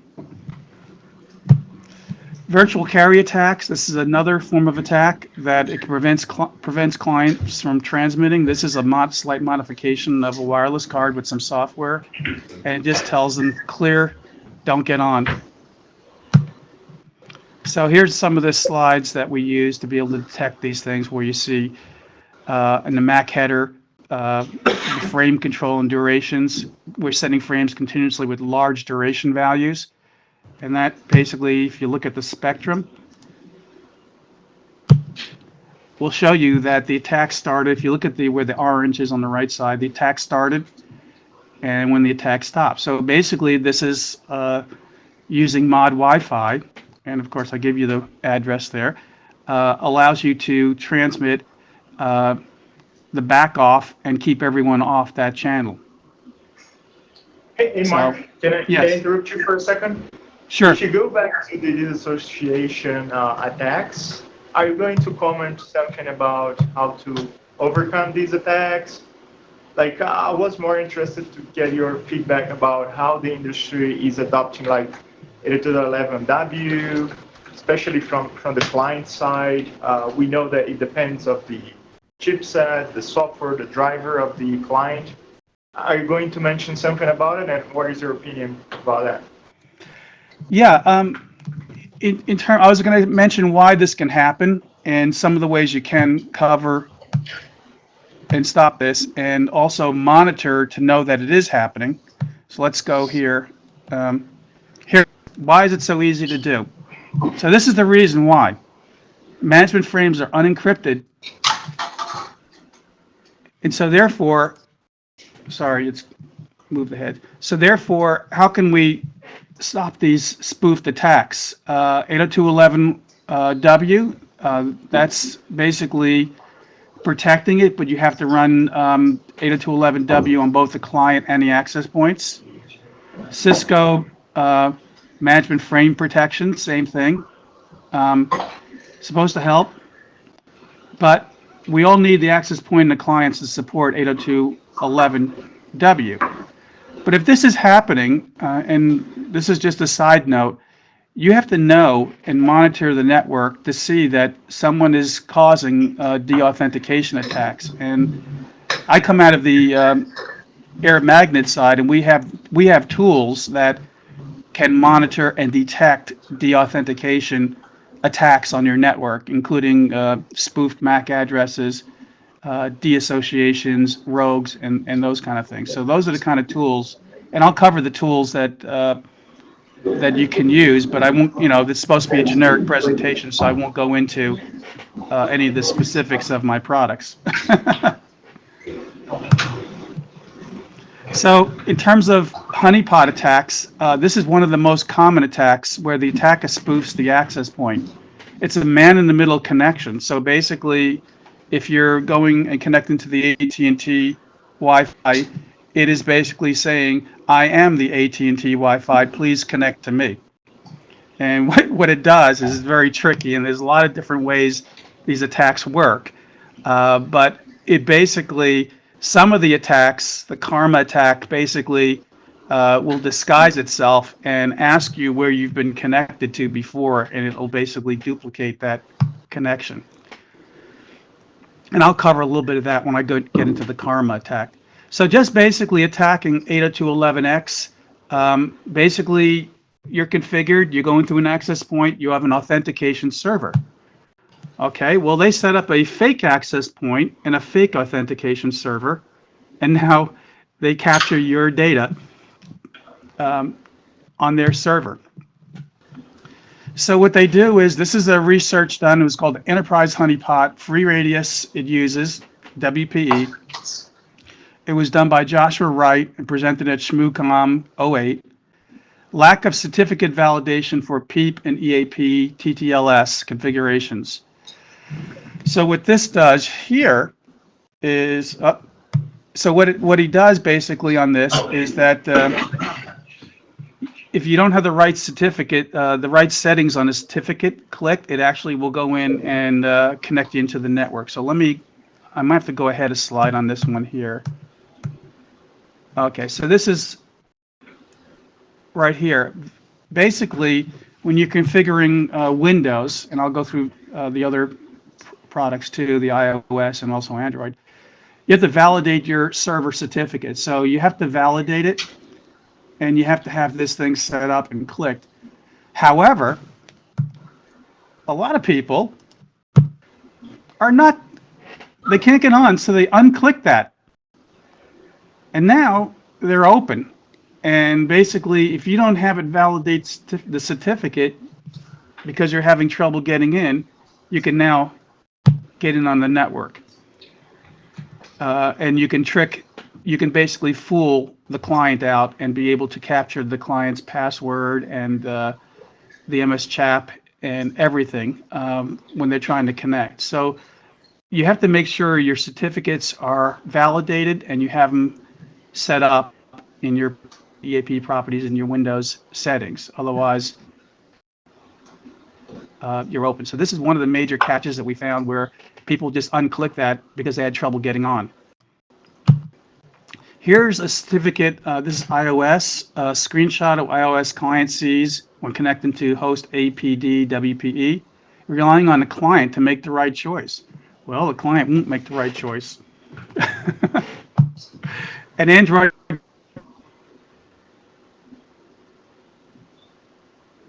it's even worse. By default, it will not prompt you for an invalid certificate. You identify when you're connecting. Okay. Here's a karma attack. Okay, so this is the one I was talking about. I really feel like eating an apple. And it's an orange. And he's saying, I'm an apple. So guess what? You will now connect. Hey, Mark, you were breaking up a little bit. Not sure if you have other applications running in the background. Okay. Yeah, you were working. I saw the link went down. Oh, okay. Just plug the cable. Okay, is that better? Yeah, now we can hear you again. Thank you.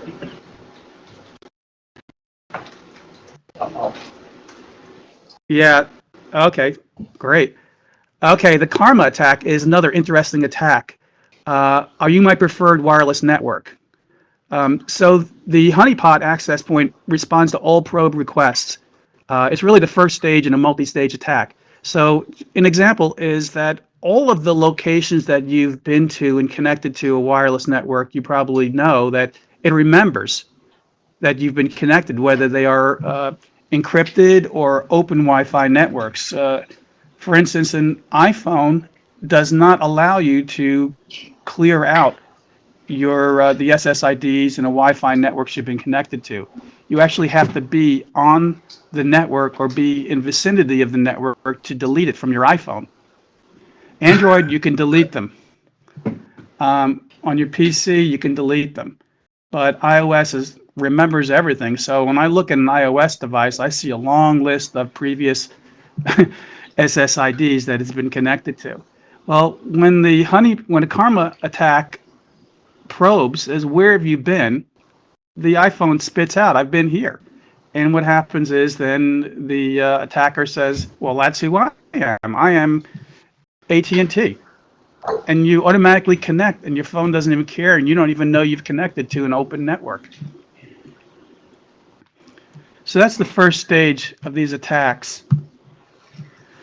What are the targets, really? Any of these Wi-Fi hotspots, Wi-Fi, free Wi-Fi zones, that's really an area where you can collect a lot of information from the clients and get people to connect and gather all kinds of information.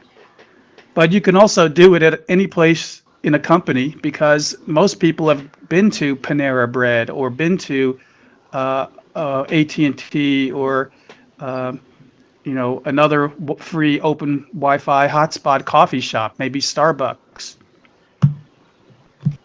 So when you have malicious access points, there's different things you need to look at. For instance, in a corporate environment, rogue access points, everyone says, we want to find the rogue access point. Well, there's different kinds of rogue access points, and knowing what it is and what kind it is very important. Almost every single company that I visit, I find rogue access points. And I say, what is this? And the answer I get is, that's our security team doing pen testing. I go, oh, very good. And I find a Linksys, a home router. What is this? Oh, that must be some of our guys in engineering. So I said, so you allow them to plug in a Linksys from the house with minimal amounts of encryption and WPS that can be cracked? You allow them to do this? Well, that's our security team. Yeah. Anyway, so an unauthorized AP is one that's in your network and you don't really know who it is, what it is, a troublemaker or a next door neighbor or something going on. And then there's an intentional and unintentional rogue. So someone plugging in specifically to connect to the network and bypassing your controls. I know a lot of times you could plug into an IP phone and get an address and have a wireless router hanging off an IP phone, which is interesting. We also have the enterprise honeypot where they're attacking misconfigured PEEP, EAP, TLS clients. And then we have the honeypot where you consider the evil twin and mostly effective against unencrypted wireless networks. So I threw a couple login pages up there, and I tell you, it's amazing. Most people will enter in their credentials and they use a and the password and everything. You just throw it up there. Throw it up there on the web page. Throw it up as they connect to the network. You know how when you go onto a network, it says enter your login credentials, and the web page comes up? Most people will enter their credentials in here. There's no stopping them. It's out there. Okay, next. So another one is spoofed MAC addresses. This one's interesting where someone is logged into the network, let's just say a hotel guest network. You monitor it, you copy their network address. Okay, how is that? Yeah, better. Okay. Okay. Spoofed MAC address. This is used trolls where you can go in and log into a hotel or corporate network just by copying their MAC address. Once they've been authenticated, you take their MAC address and you use their MAC address and you get in the network.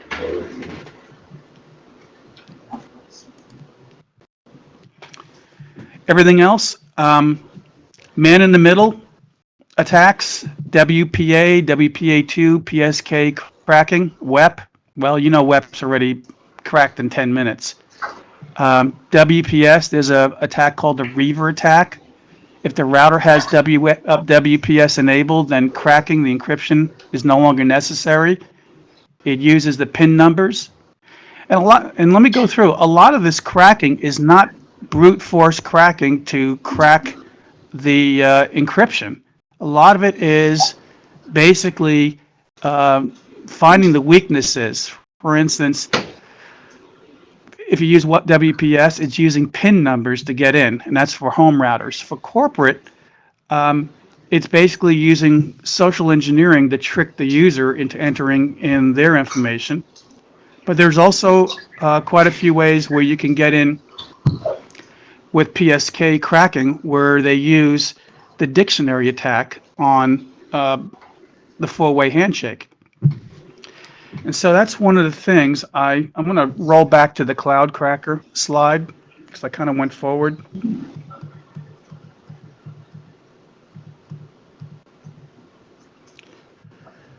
So this is an interesting service. This is the cloud cracker, and the fellow's name is Marky Marlinspike.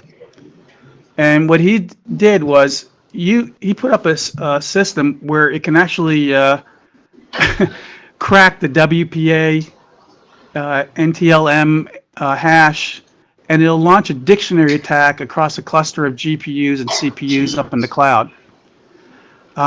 Typically, jobs that take 5 days to crack, you can crack them in 20 minutes. They're guaranteed to crack MS Chap v2 and response in less than 24 hours for $100. Used to take days.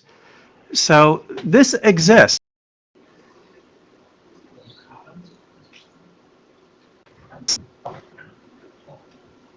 Are you still there, Mark? Yes, can you hear me? Mark? Hello? A little bit. Hello? Yeah, now we can hear you. Oh. Yeah, the video went out from you guys. I couldn't see you. What part did you miss? The whole slide, the latest one. Okay. That one? No, the previous one. Yeah, that one. You got that part. Yeah. Okay. That one until up to the last bullet. Okay, so that one is using the Bitcoin mining machines converted to password cracking. People have made incredible machines with 7 GPUs in them, all high power, just to crack passwords. And so that is another way some of these hackers are getting into the networks. There's other ways to crack the hash. Here are some places you can go and take a look. to see what they're up to. It's quite interesting. But of course, it requires a predictable password. So one of the things is don't pick predictable passwords. Okay, let me go ahead and jump ahead.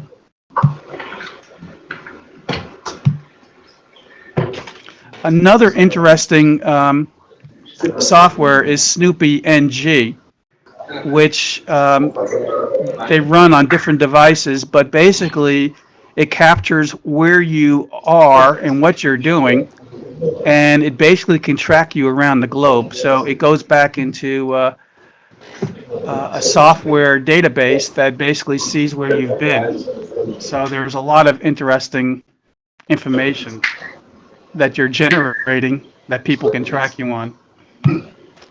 So really, in terms of getting to the clients and getting them to connect is number one.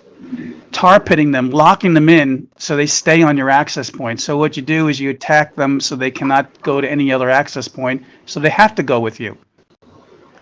Proxy the connection, man in the middle, and then you serve up the malware. So here are the tools to do these tricks.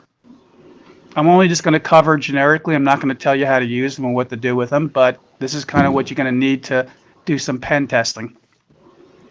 You need software, adapters, antennas, battery packs, operating systems.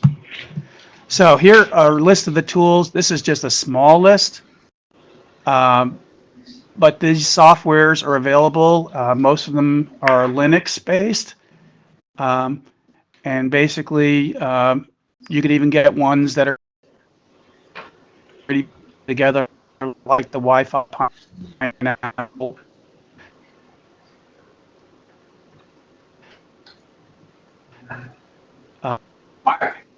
You're breaking up again. Product. And also Wireshark's in there for looking at packets. Side, you can see AirPlay, and that's sending DOS. That's just knocking a specific MAC address off the network. So here are some of the tools for the job. Wireless adapters and antennas, Proxim, Alpha. These are all well-named products that are used in these attacks. Some are slightly commercial, others are available Amazon. Then in terms of antennas, flat panel, dipole, Yagis, directionals, CAN antennas. Battery packs are very, very good for when you want to leave the device and come back later. Operating system, Kali Linux, one of my favorites.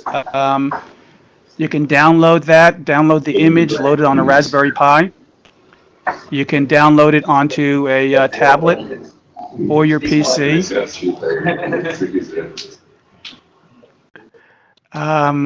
So backtrack, Windows, and then of course the Air Magnet tools and whatever version Linux that you're using.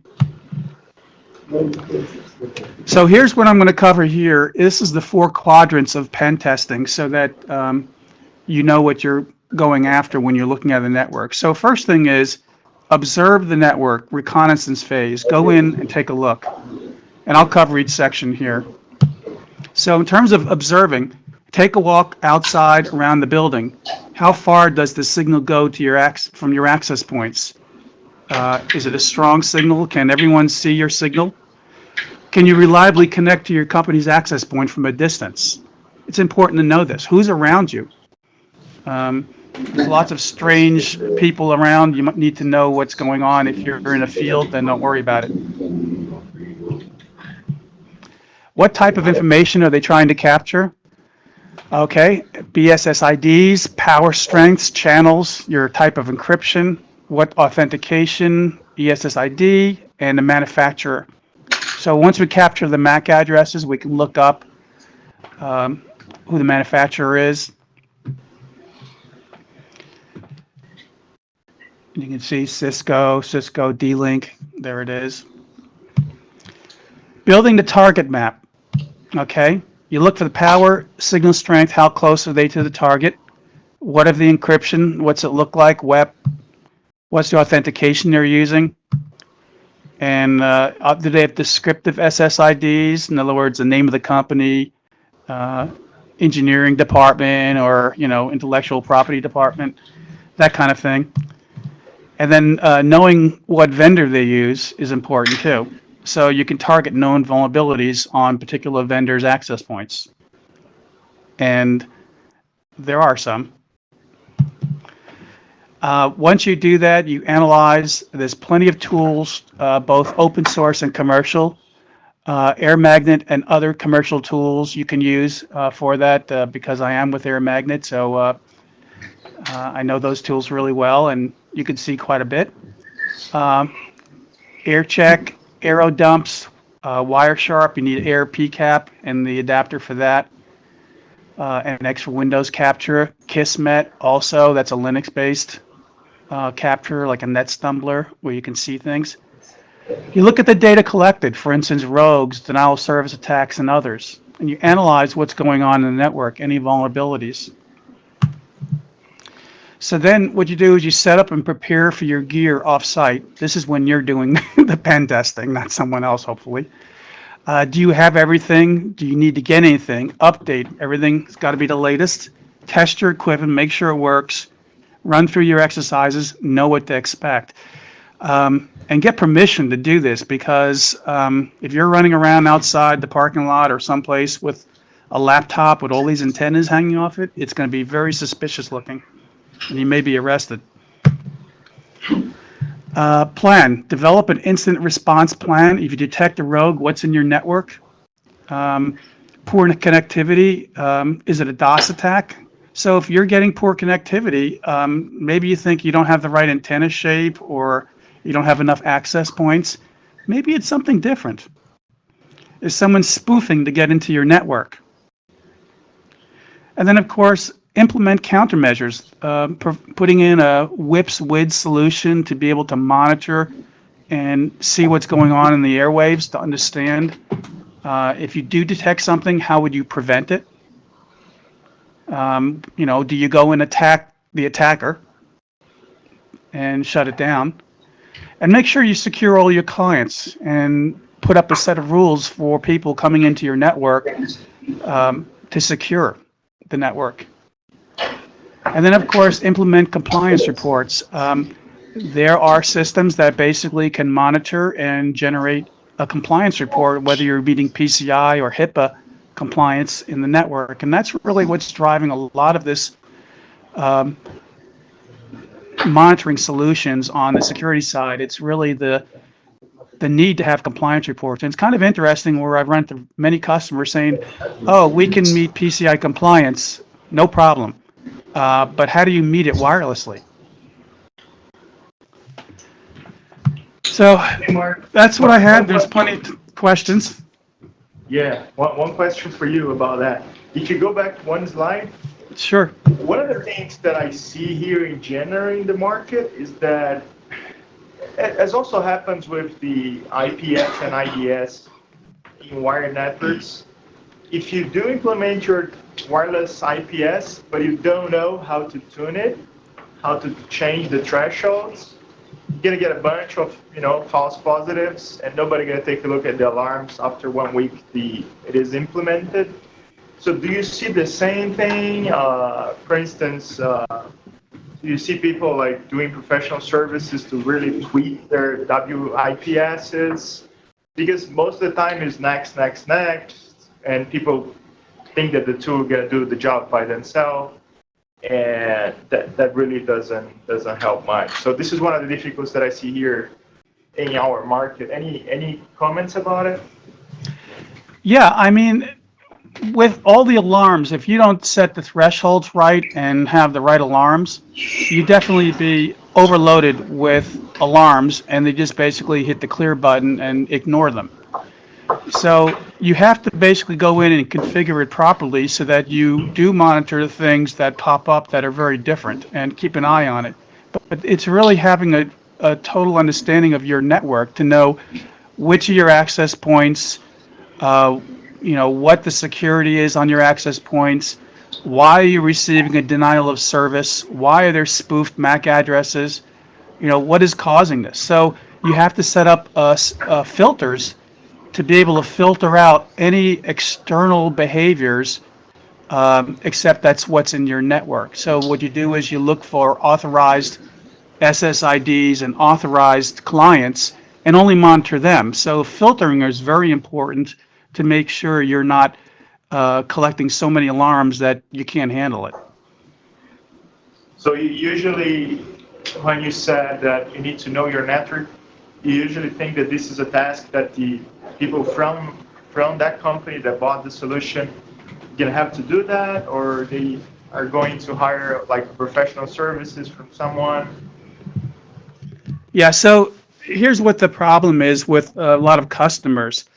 They will take the IT staff and roll them through the wireless organizations, and they won't have no experience whatsoever in wireless, yet they're in charge of the wireless.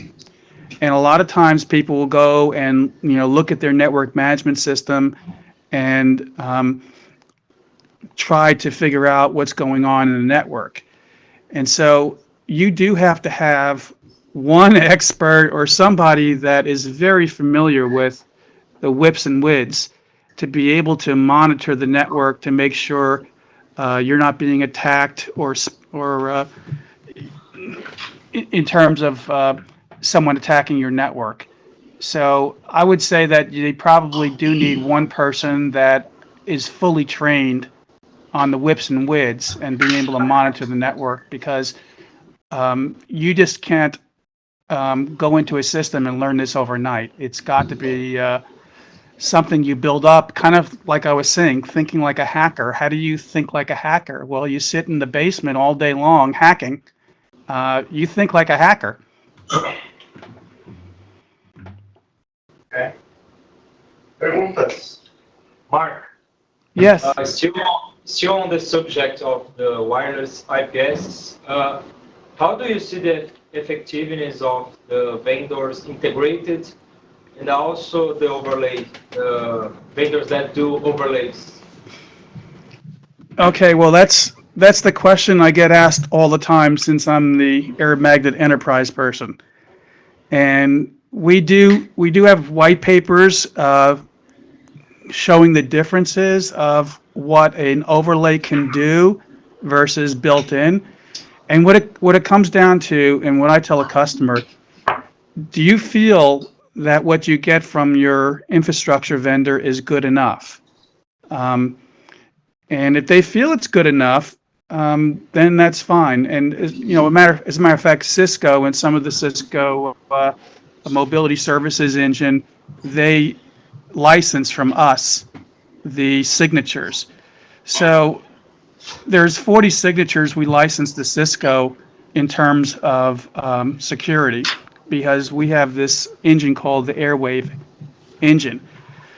We are a little different because we have 250 security alerts that we're monitoring in terms of an overlay. And so you can see a lot more when you have a dedicated sensor that is not an access point.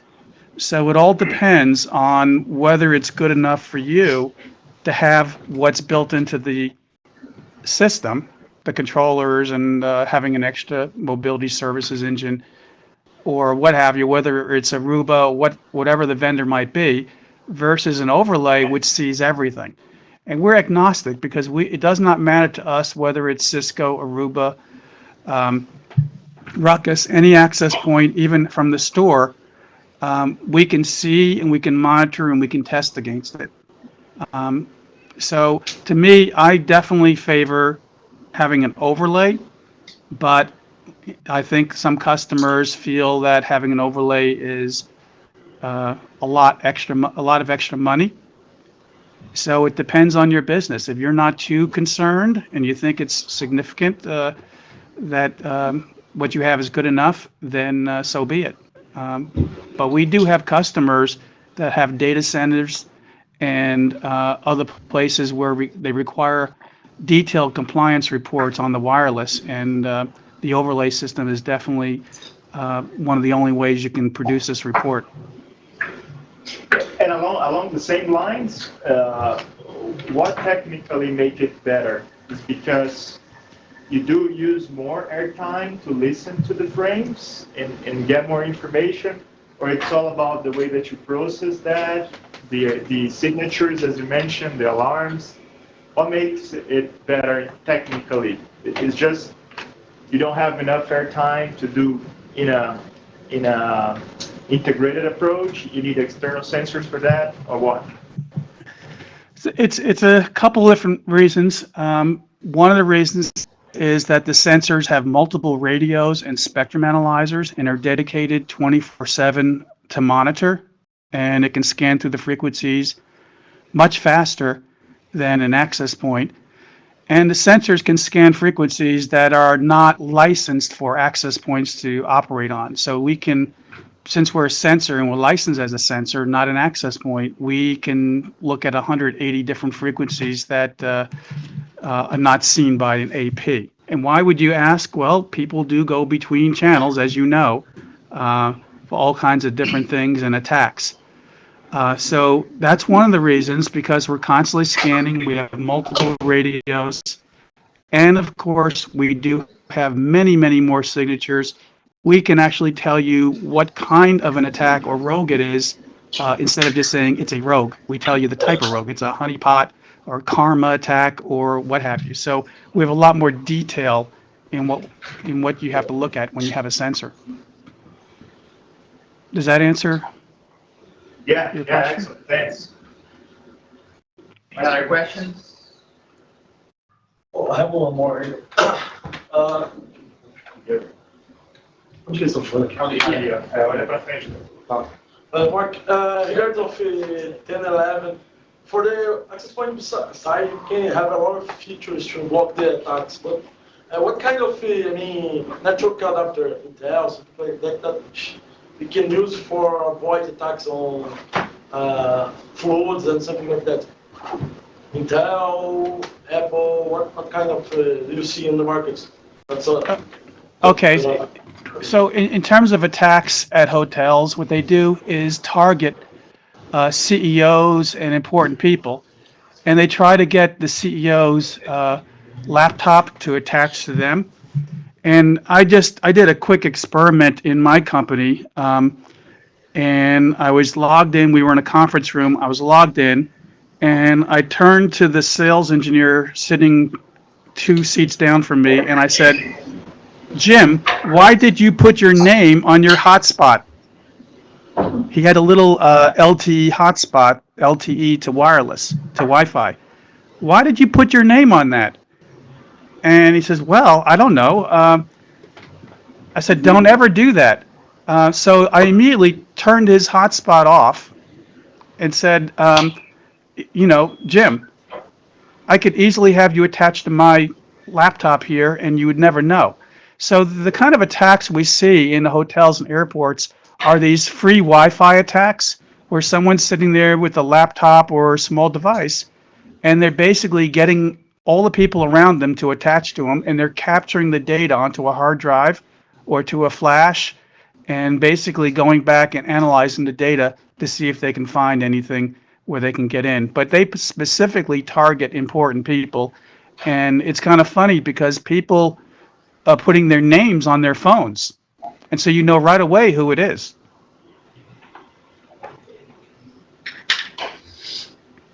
Okay, can you hear me from here? Is this possible? Yes. Okay. I think it's not really, you did not answer, you did not answer the question.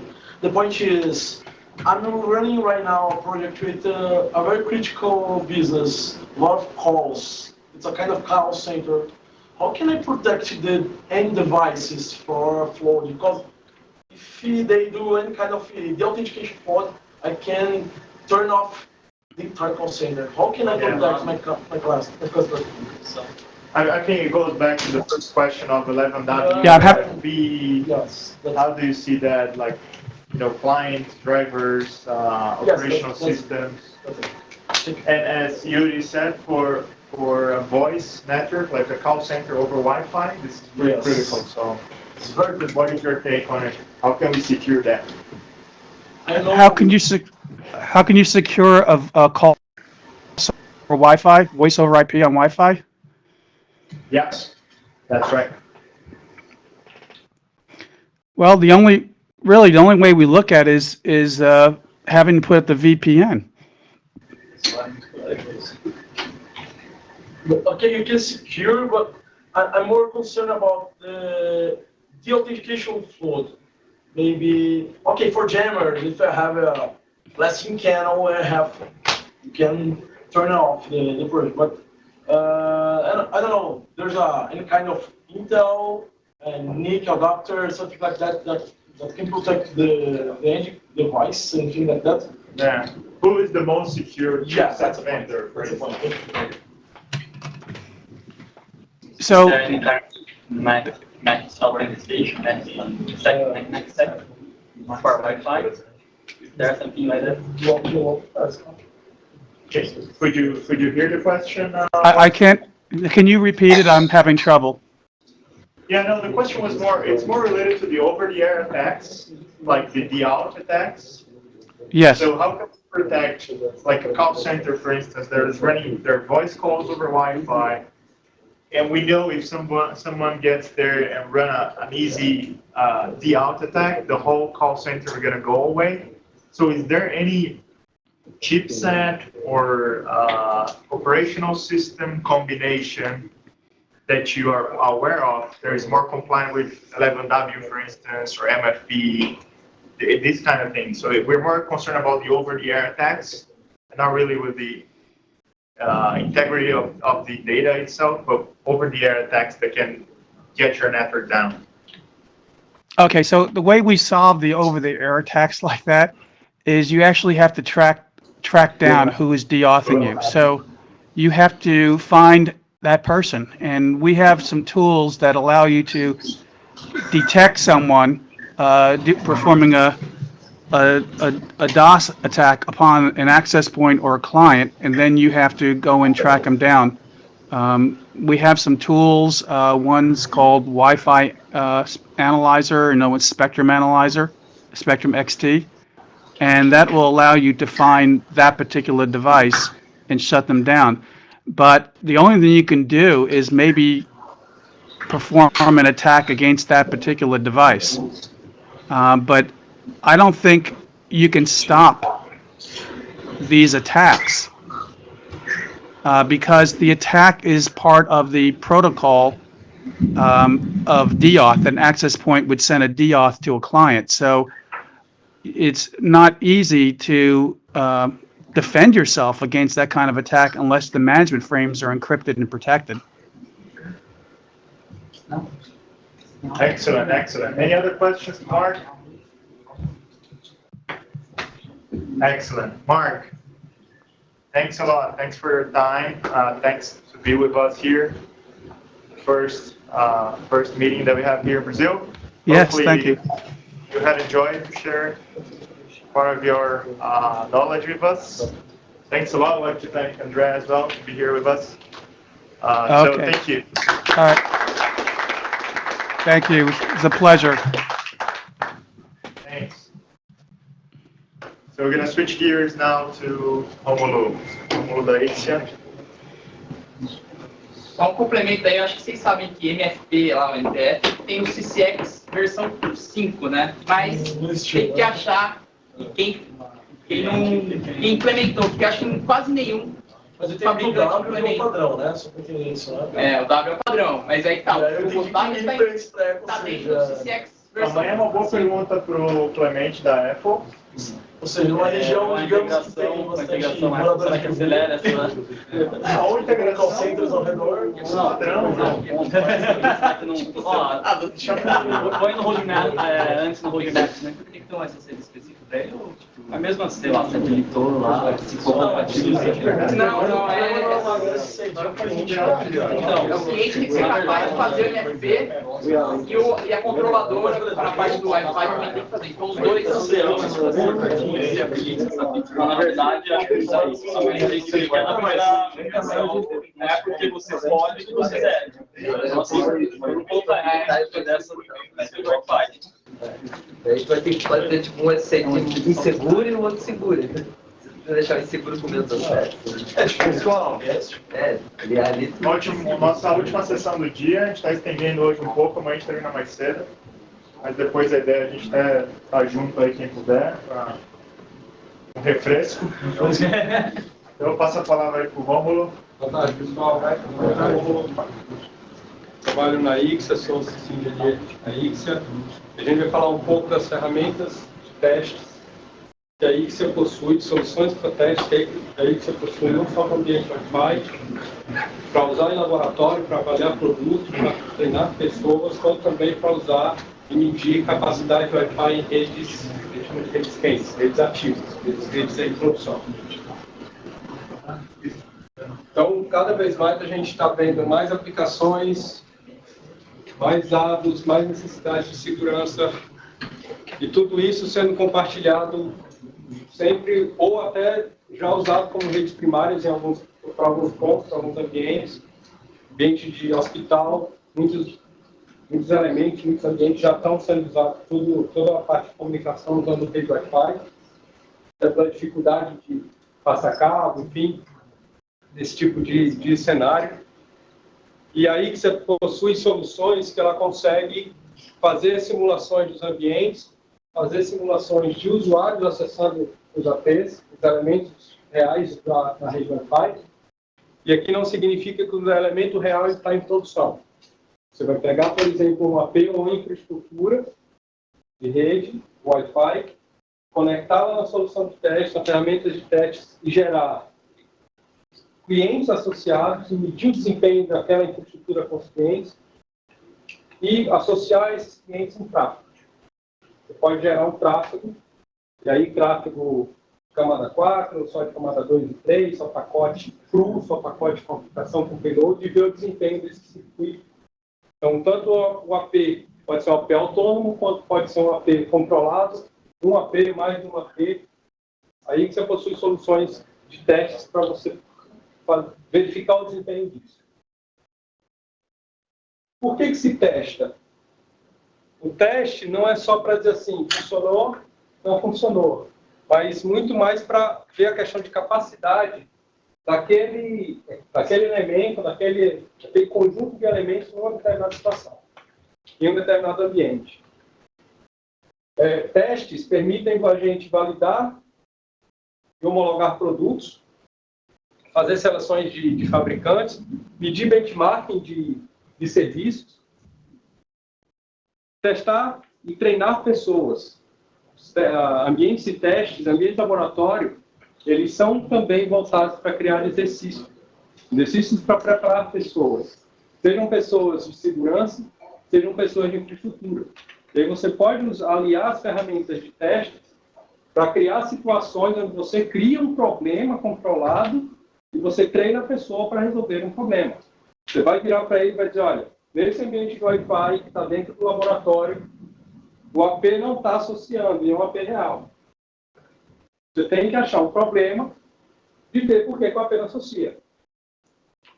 E ele vai procurar aquilo e a ferramenta de teste pode estar gerando lá um canal, um RF com um canal invertido, ou sujando o sinal, de maneira que o AP não consegue receber um tipo de cliente, ou ele não consegue achar a controladora porque o IP da controladora está trocado. Você treina as pessoas usando ferramentas de teste para isso. E também para fazer otimização de ambientes. E aí as ferramentas de teste para otimizar ambientes ativos, elas são um ponto valioso dentro desse processo. Porque muitas vezes a ferramenta de teste é para usar em laboratório, o laboratório é um negócio que ninguém nunca dá atenção, e fica lá, pouco priorizado. Quando você diz, não, eu posso usar a ferramenta para validar um ambiente, para eu saber se esse ambiente ele vai tolerar um evento que a gente vai fazer, ou algo que eu quero trazer a mais para a minha rede, um tráfego adicional que eu quero, um dispositivo que eu quero colocar para a minha rede, se aquele ambiente está preparado ou não, isso gera um valor para aquele elemento, para aquela ferramenta. Ela não fica simplesmente exclusiva para testes de laboratório. Então, o Wi-Fi hoje é uma tecnologia dominante. Passei uma.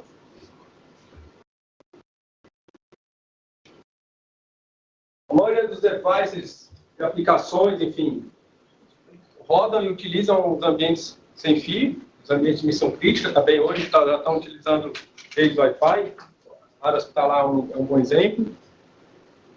E hoje você tem o Wi-Fi em todo elemento. E aí você tem soluções de testes, tanto para ambientes considerados de Wi-Fi, aí o Wi-Fi é a rede do AP, quanto para ambientes, para estruturas de IoT, que usam o Wi-Fi como transporte, como elemento de transporte. E aí a IoT você pode imaginar qualquer device que se comunique via rádio. Então a gente tem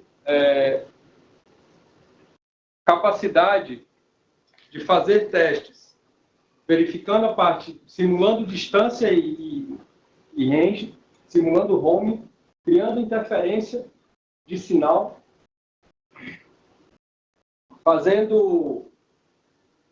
simulando modelos de canais, fazer simulação de sinal radar, os testes de TFS para canais 5 GB, que é uma necessidade para quem usa AC, questão da identificação de sinal radar, e para fazer interoperabilidade. Interoperabilidade aqui eu tenho um AP real, eu tenho um dispositivo real, 2 dispositivos que são reais, que são válidos, e eu posso criar simulações usando esses 2 dispositivos para ver se eu gerar um determinado tráfego, passando por essa cadeia, né? Ou gerar uma situação de RF, como é que o dispositivo funciona se eu, por exemplo, ao invés de medir o sinal dele na vertical, eu giro ele para a horizontal. Como é que a eficiência do RF muda naquele dispositivo? Existe, inclusive, chambers, que são os cofres que fazem a isolação do sinal. Ele tem a mesa do chamber onde se apoia o device rotativa. E você a própria mesa vai girando o dispositivo e o teste está rolando e você vai vendo a variação dele com a mesa virando e ele tem uma câmera dentro que aí você vê em que posição ele melhora, ele piora o sinal sem você ter que parar o teste. Quando você não tem a mesa girando dentro do chamber, você tem que fazer o teste com o dispositivo numa direção, o teste para, você muda ele para outra direção e roda ele de novo e compara os 2 relatórios. E aí você vê em que posição o dispositivo tem mais eficiência. Isso vale tanto para um elemento em Wi-Fi, quanto para o próprio AP.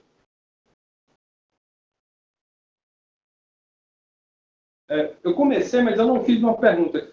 Quem já ouviu falar da Ixia? Todo mundo. Seja por fazer testes, normalmente os provedores, quem trabalha em service provider conhece a Ixia porque tem a parte de testes para meio físico, para gerar carga, para gerar ataque. Mas a Ixia também tem ferramentas para testes em ambientes mobile, em ambientes de Wi-Fi. Então, desde 2004, a Ixia, esses são os principais clientes que utilizam as soluções de testes de Wi-Fi da Ixia. Não é só testes geral, testes em Wi-Fi. Alguns deles, inclusive, eu até achei a Tricom aqui, ó. Inclusive, ele nem tem mais, né? As fotos que aparecem aqui são as fotos real do chassi. Então, ela tem um chassi de 2 slots e um chassi de 9 slots. A gente vai entender ao longo da apresentação por que tem 2, por que tem 9, por que eu preciso de tanto slot, por que o 2 é a minha partida. Então, aqui é um teste simples, onde eu tenho um enclosure em RF. Enclosure, para quem não conhece, é uma caixa feita em chumbo, pesa igual um cofre, onde você põe o dispositivo dentro, fecha e ele fica isolado do meio externo. Para você, ele tem os conectores externos, onde você liga a placa de Wi-Fi direto nesses conectores, se alimenta, ele tem um plug interno que você liga o AP ou liga no Ethernet, ele tem uma porta RJ por fora para você ligar de volta o AP, no caso, na placa de Ethernet da ferramenta para ele fazer o teste no loop dos dois, ele fechar o teste do circuito dos 2 lados. O tráfego pode sair do lado do Wi-Fi para a Ethernet, quanto do lado da Ethernet para o Wi-Fi. E nesse caso, o que a gente pode criar? A gente pode criar testes de benchmark, então a gente pode gerar tráfego, obviamente, simulando usuários aqui. Observa que eu não tenho nenhum usuário externo tentando pegar o sinal do AP aqui. O AP está isolado dentro de uma caixa de chumbo. O Real World App Systems é eu criar situações utilizando métricas ou utilizando parâmetros de sinais de ambientes válidos. Como eu posso... Tem dentro da ferramenta, vou depois mostrar o dashboard dela. O Real World App System eu posso simular um ambiente de warehouse, onde eu ajusto os níveis de sinais que eu quero trabalhar, que eu quero observar, e ele simula esse nível de sinal dentro da caixa. E ele testa o AP naquele nível de sinal. E eu posso setar também quantos clientes eu quero rodar naquele AP para ver se o AP suporta. Então, realmente, eu faço um teste de estresse no AP, e aqui o AP está preso dentro da caixa, ligado fisicamente na placa. E se o AP for multi-user MIMO, ou tiver usar o MIMO 2x2 ou 3x3, cada interface da mesma placa representa uma entrada em MIMO que você conecta ao dispositivo.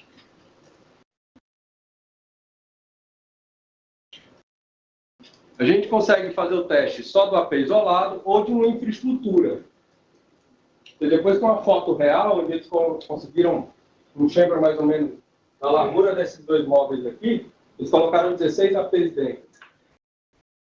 E fizeram a simulação de cada porta, cada placa gera até 500 usuários. Então, eles pegaram 16 placas CISO, onde cada porta entrou um AP, colocaram quatro módulos com 4 portas, geraram 16, ligaram em 16 APs, fizeram a simulação com mais de 2.500 usuários. É um número bem grande aí que tem na frente. Esse teste de infraestrutura, ele envolve, além dos APs, a controladora. Aqui eu estou começando a trazer o teste mais para o lado, sai do teste sim do dispositivo e estou indo mais para o lado do ambiente de rede de Wi-Fi, onde eu envolvo a controladora e o tráfego ele corre do Wi-Fi, entra na controller, sai da controller e volta para a ferramenta. O teste ele sempre é um loop fechado para que a ferramenta pegue a estatística da resposta. Ou eu gero testes do Ethernet, entra na controller, ele entrega no AP e ela devolve para a porta. Eu posso fazer o teste dos dois lados. Posso te interromper? Por não? Uma das coisas bacanas do teste seria realmente você poder simular condições de RF, como você falou. Eu poder simular, seja um AP teste ou N, eu simular uma utilização de canal maior, ou simular uma quantidade de X de rogues, e cada rogue num canal diferente. Tentar gerar um pouco de frequência de canal adjacente com o canal. Tudo isso dá para fazer? Montar um cenário... Você pode criar um cenário de interferência de canais. Você pode sujar um canal. Você pode usar, inclusive, mais de um. É possível você fazer... quando ele parte da placa, vamos dizer assim, e gera o sinal limpo, o sinal está limpo ali. Não tem nenhum tipo de interferência. O que eu posso fazer é, no sinal, incrementar o ruído. Mas eu não estou gerando interferência nenhuma em termos válidos. Quando eu posso colocar outra placa e essa placa ela fica dedicada a gerar interferência. Então eu conecto, existe TAPs de RF, que a gente intercepta, fica no meio da conexão aqui, e eu conecto a placa de interferência nesse TAP, e eu faço a placa gerar interferência a cada X segundos no canal, e fazer uma simulação de interferência em canal adjacente. Pode ser uma interferência de um elemento não Wi-Fi, ou posso simular um access point do vizinho. Ou do micro-ondas, por exemplo. Um DECT. Mas um rogue AP também. Um rogue AP também. Eu posso gerar condições de conflito em termos de RF. E não só de volumes, em termos de quantidade de benchmark. Romulo, outra pergunta aqui.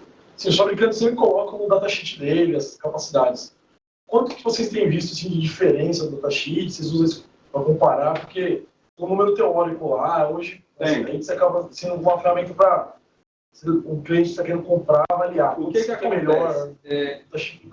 O que a gente tem visto e observado com os clientes que fazem uso desse tipo de ferramenta é que eles querem fazer um teste, eles sabem que o fabricante tem um datasheet, ele tem um número sobre uma determinada condição de temperatura e pressão dele lá.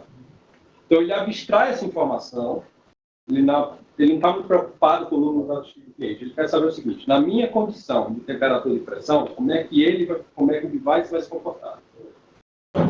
Então, os clientes eles não usam a informação para dizer, o seu aqui, não, até porque o cara mostra lá, não, eu fiz o teste, eu fiz o teste nessa condição de rede, nesse tamanho de pacote. É normal. Quando eles fazem os testes, eles querem fazer o teste na condição dele. Só na minha condição, esse AP que o datasheet fala lá que é 20 usuários, aqui é 15. Por quê? A minha condição de tráfego é uma, minha chave é de criptografia, minha concorrência, minha distância de canal, minha distância de ambiente. Inclusive, a ferramenta simula distâncias entre os APs. Apesar de você for colocar 2 APs, ele vai estar a centímetros um do outro.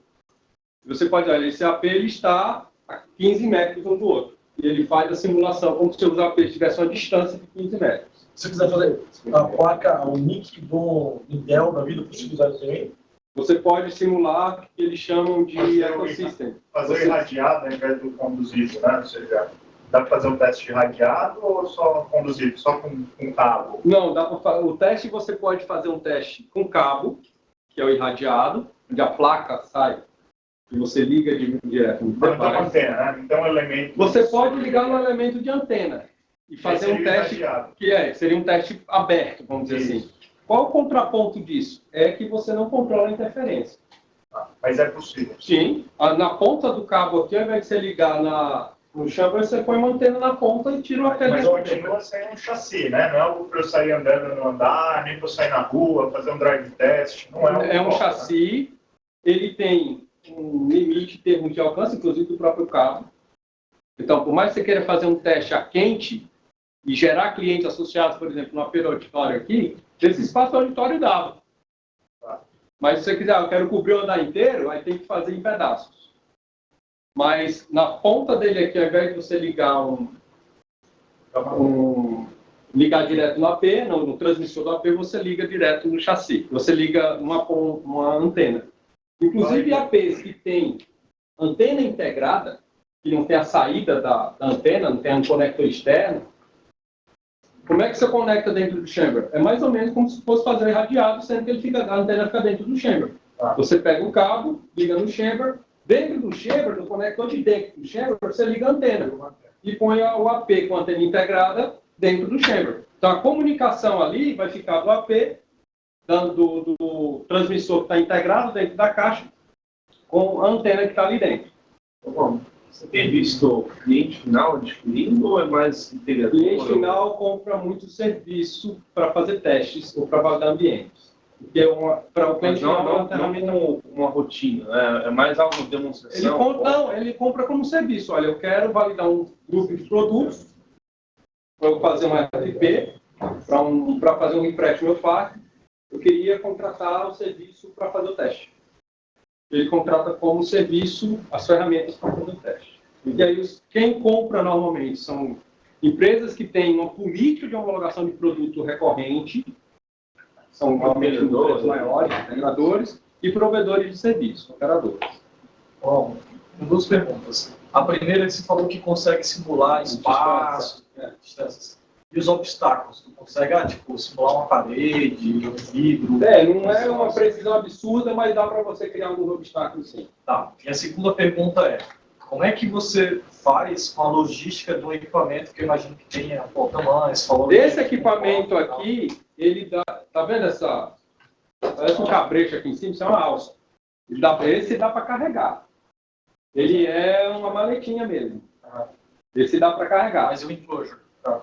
Colocar uns APs, como é que faz Aí você vai carregar um copo. Aluga um container.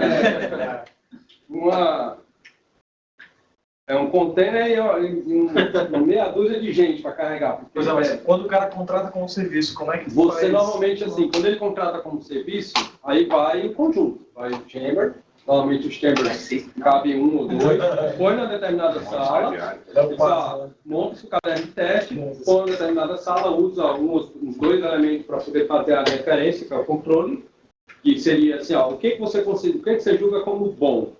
O bom, eu julgo esse resultado, ok. Então vamos pegar vamos ver se esse resultado é efetivo. Ok, tem um controle. Então dele se compara a todos os outros. E aí começa a fazer os testes com os elementos. Vocês têm essa infraestrutura de vocês aqui no Brasil? Aqui no Brasil tem exatamente esse aqui. Eu falo assim, um ambiente de vocês que possa vender como serviço para as empresas ir, né? Não tem que haver todo esse deslocamento. Não, nesse caso não. A gente normalmente, quando vende o serviço, é feito no espaço do cliente. Não tem um ambiente para isso, até porque aí você não atende o cliente final direto no Brasil. Nenhum cliente final aí você atende direto no Brasil, exceto os parceiros globais através dos canais globais. Aí você tem uma política de canal bem férrea nesse aspecto. Aí você não atende direto nenhum cliente final de vocês. Até provedores aí que você vai através de canal. A minha dúvida é justamente essa, porque se boa parte dos testes que eu vou fazer eu consigo simular, por exemplo, eu quero saber que o put, eu não precisaria necessariamente fazer dentro da infra do cliente. Não. Inclusive, muitos canais que querem contratar o serviço, eles querem fazer em 2 rodadas. Às vezes é para validar produto de design digital. Então, ele faz a rodada dentro de casa, beleza, tá tudo certo, controla o teste. Agora vamos lá, vamos fazer na casa do cliente para ele ver como é que ele funciona. Mas a contratação foi através do nosso canal aqui.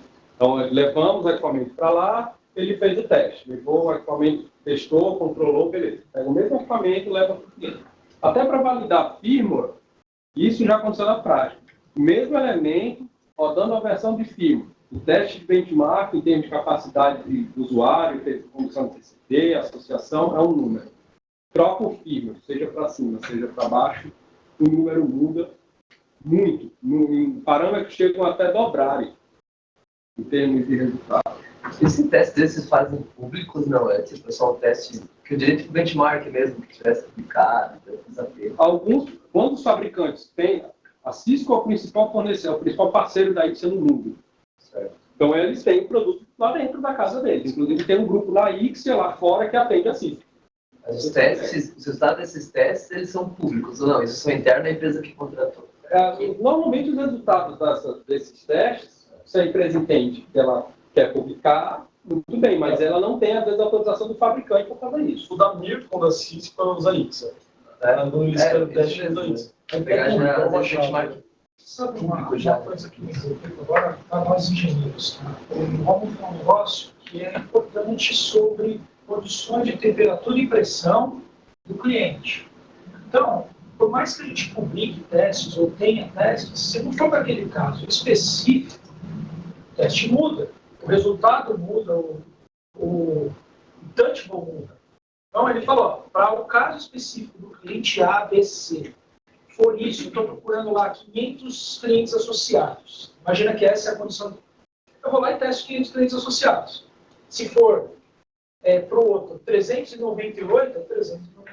Uma das preocupações que os clientes têm, e quem contrata, ele fala isso, está falando para mim, Romulo, um grande problema que faz a gente ter que investir em soluções assim, é que eu não consigo fazer o mesmo teste 2 vezes. No Wi-Fi, não dá para repetir o ambiente. Com isso, eu repito o ambiente. Eu tenho como criar condição de teste, congelo isso, põe o elemento, play. Me roda. Tira o elemento, põe play de novo. Você não faz isso sem uma ferramenta assim. Porque na hora que você abre o chamber e põe um elemento na mesa, a condição de RF aqui é 1, 1 segundo depois ela mudou. Você tem total controle das variáveis, né, na verdade, assim. E é isso que faz os caras buscarem teste para ele poder ser fé com que ele diz assim, o seu produto não é bom, qual é a evidência? Essa aqui. Não adianta chiar que o outro foi diferente, foi igual. Foi na mesma condição. Então, mas até uma coisa que eu tenho visto, tem na linha de Palino, Eu entendi o que você falou, faz todo sentido, eu valido aquilo no ambiente controlado, mas acho que eu, pelo menos, tenho visto mais clientes falando assim, tá bom, você falou que funciona, testa aqui. Aí você chega lá e vai fazer um piloto, eu quero sair catando máquina, né? Ah, eu tenho 2 macOS, 3 iPhones, quero fazer um teste. Aí fica aquele desespero, né? Como é que eu gero tráfego? Como é que eu meço? Então, entendo que você tem outras soluções para esse, que você falava ali de BYOD. O BYOD é você exatamente simular. Quantos Mac você falou? 5. Quantos iPhones você quer? 3. Quantas câmeras você quer? 2. Ele simula o device. Também. Ele simula o device. Ele simula assim, fazendo um fingerprint. Ele faz o fingerprint. Ele faz um fingerprint. Android, iOS, iPad. Não, a riqueza de, por exemplo, colocar o sistema, o iOS lá dentro. Ele tem uma base que você escolhe o fingerprint. Você escolhe, eu quero colocar a câmera wireless. Você não está fazendo teste bug. Para cada tipo de device é possível colocar um tráfego diferente. Bem. Você pode simular. Você diz, eu quero vídeo para cá, eu quero dados para esses devices, e você diz a rajada do dado. Vamos. Não sei se também, depende do que eles estão falando, não é daquele cliente que, acho que é Wave Agent, Wave Deploy que eles estão falando? O Wave Agent e o Wave Deploy são componentes, são agentes que podem atuar em conjunto do teste, mas aí você tem um elemento real para você testar o desempenho, muitas vezes uma rede a quente. Hoje o Wave Agent, enquanto produto, ele não tem mais para venda, mas ele está hoje embarcado na contratação de PS da ITSA. E o Chariot também, acho que é mais. O Chariot existe também, o Chariot é um produto.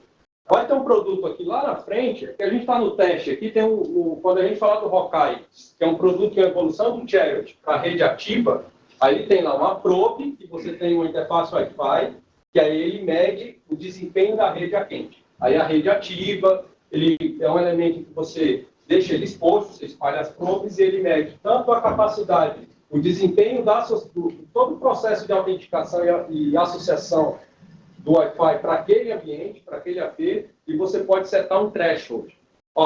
Eu espero que em tantos segundos o processo inteiro se complete. E se esse processo não se completar em tantos segundos, você me gera um alerta e ele diz em que fase parou. Ele consegue fazer a simulação do processo de autenticação e ele faz isso a quente no AP. No caso do Hawkeye, que é a ferramenta que a gente vai ver mais à frente, que ela deixa de ser uma ferramenta de teste para o laboratório, para ser uma ferramenta de monitoração ativa de ambiente, ela consegue fazer esse desempenho onde você consegue verificar o comportamento de uma rede Wi-Fi em produção, com usuário, com um elemento real, com usuário real, com tráfego real acontecendo. Só comentando uma dúvida aqui, o Anderson comentou a respeito de você simular obstáculos, né? Simular obstáculos. A questão de simulação de obstáculos da ferramenta, ela é mais restrita, ela não é tão detalhada, mas é possível fazer alguma coisa. Eu imagino que seja provavelmente, na verdade, assim, cada obstáculo, né? Tem um modelo matemático de atenuação, em teoria, né? Sim, e aí você controla a potência, exatamente. Você fala assim, ele fala assim, na distância tem algum obstáculo, aí você diz, tem uma parede, tem vidro, e qual é a distância que você quer colocar nisso? E aquilo se traduz em tanto... E aí, para cada metro, ele sabe que para cada 2 metros tem uma parede, ele sabe que na parede de alvenaria tem tantos 3 dB de peso, ele vai tendo um sinal dentro da rede, no teste. Vamos lá.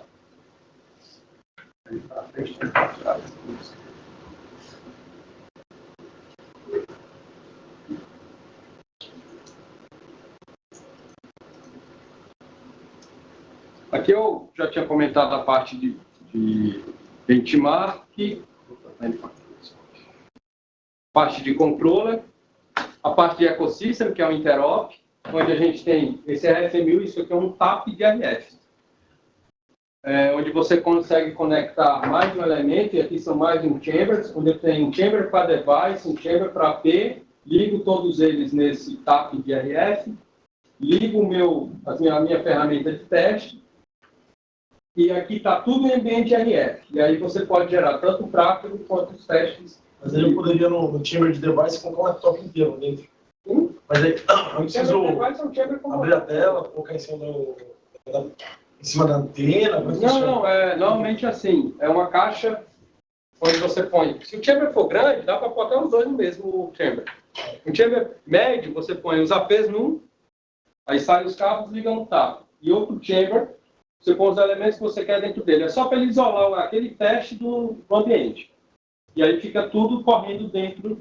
Aí dentro do chamber de device, como os devices não tem conector, você vai com a antena aqui para eles capturarem o SSID, enfim. Aí normalmente o cara põe uma câmera para ver se ninguém desconectou e você consegue ver, você consegue fazer a simulação de tráfego nesse tipo de ambiente. Tem o ambiente de interop, aqui eu tenho os dispositivos reais e a ferramenta gerando tráfego. Você precisa do charity ou alguma coisa junto? Como é que você automatiza o device? O device só tem uma câmera fechada. Está fechado. Não precisa dar enter, né? Não dá para você dar enter. Nesse caso, você pode usar o AV Agent ou o próprio, que seria o cliente do charity, para ele fazer o cliente de recepção do sinal, do recepção do tráfego. E aqui você pode injetar interferência, tanto do lado do cliente, no RF, quanto do lado do AP. Aqui são as placas, aí você tem placa para fazer a parte do teste de benchmark, placas para fazer teste simulando um AP, a gente vai ver na parte de IoT que é possível também. Aqui são alguns números que as placas de desempenho. Hoje, aí você consegue fazer o MIMO 4x4 na placa dela. Quantos clientes? 500 clientes por porta. E faz o MIMO, faz o multi-user, MIMO. 160 MHz? 160 MHz já. E a parte de autenticação também, simular... Faz a simulação do WPA, do 202X. Você escolhe qual a métrica que você quer usar. Se você quiser usar parte de cliente usando o N, parte de cliente usando a C, você também consegue. Então, aqui no Shirt, você instala, cara, o dispositivo endpoint conecta o que tiver lá, né? Só perforar C, perforar C e conecta. No caso do... Porque aí, nesse caso, diferente do... Porque quando você usa equipamento real, você tem que ter alguém que controle isso para você. Quando você usa a ferramenta gerando o fingerprint do device, você controla o que você quer como é que você quer que ele se comporte. Você tem visto, assim, os clientes têm aceitado esse teste, assim, meus clientes em geral falam assim, cara, ok, é ótimo, esse fabricante, eu preciso de um negócio de pegar o laptop aqui, meu velho, que tem 5 anos rodando, e quero instalar um aplicativo nele. Os clientes têm entendido e por esse lado de, vamos pegar a criaria que eu tenho aqui e instalar o Charlotte nele. Aí é muito do assim, o que o cliente quer ver como resultado. Se ele quer ver como resultado se o equipamento legado dele vai funcionar, ou se... Quando você fala nesse tipo de teste, a gente está sempre imaginando em escala. Imagina você trazer isso, 200, eu quero simular 200 laptops. Tudo bem, dá para trazer 200 pessoas, fica meio difícil a logística, mas boa. A questão, testes que você realmente consegue gerar volume, consegue realmente fazer testes onde você vai variando o tamanho do frame, a performance vai alterando, vai modificando, ele tem uma determinada condição. O que o cliente quer olhar? Ele quer ver o desempenho da rede, do device, ou ele quer ver se o elemento dele, nos olhos dele, está bom ou está mal, em termos de velocidade? Muitas vezes, tem clientes que querem isso. Não. Não quero testar, não quero isso. O AP, o fabricante me disse que é bom. Quero colocar minha aplicação aqui e ver se está rodando direito. É um caminho. Mas tem no Brasil, especificamente, se vê o pessoal topando usar a câmera? Pô, Romulo, tem uma pergunta. Você consegue fazer validações com modulações diferentes, porque dependendo da distância que o cliente está, ele vai usar modulações diferentes, então velocidades, data rates. Lá na frente aqui vai ter onde você vê até a constelação do sinal.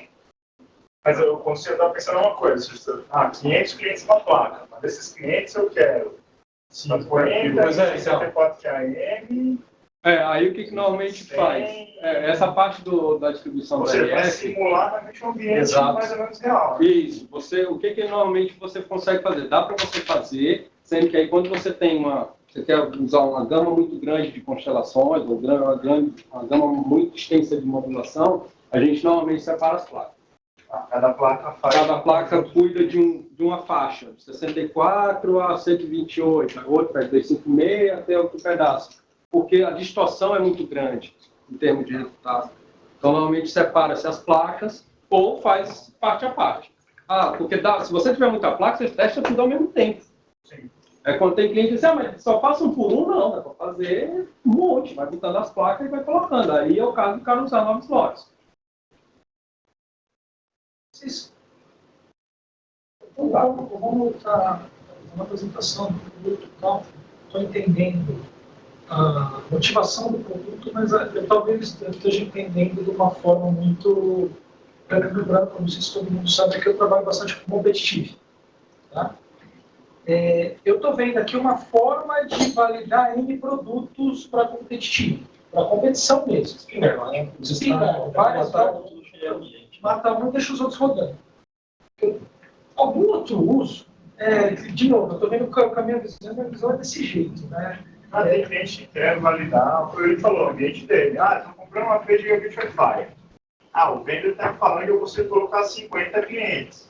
Mas a briga do cliente. O cara vai lá e fala, subia lá, vem 50 clientes, vem 50 funcionários aqui, vamos testar. Se o cara não tem ferramenta, não consigo gerar tráfego simultâneo.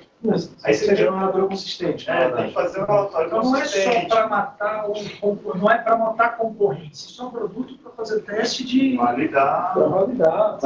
Não possível cenário de cliente. O competitivo, assim, testar produto é uma das maneiras de fazer. Você pode usar o produto até para treinar pessoas. Você pode usar a ferramenta para criar uma situação e fazer o cara fazer um troubleshoot onde ele treina como é que ele resolve um problema. E não é mexendo na ferramenta, é mexendo no dispositivo que está sofrendo ali. Assim, então, na linha do Rony respondendo, eu já ouvi um caso muito específico, mas assim, nunca se aplicou a mim, meus clientes, nada, mas os caras fazem fabricação global, lembra dessa fabricação na China, Indonésia, não sei o quê. Cada fábrica tem sua peculiaridade de, sei lá, índice. E aí acaba os caras usam para validar o apego por produção. Esse apego entra nisso, faz uma certificação do apego entra na rede, sabe? Só que é uma homologação do equipamento do cliente, mas nunca foi um cliente meu, nunca tive um caso. Isso acontece tudo no Brasil, operadoras fazem isso.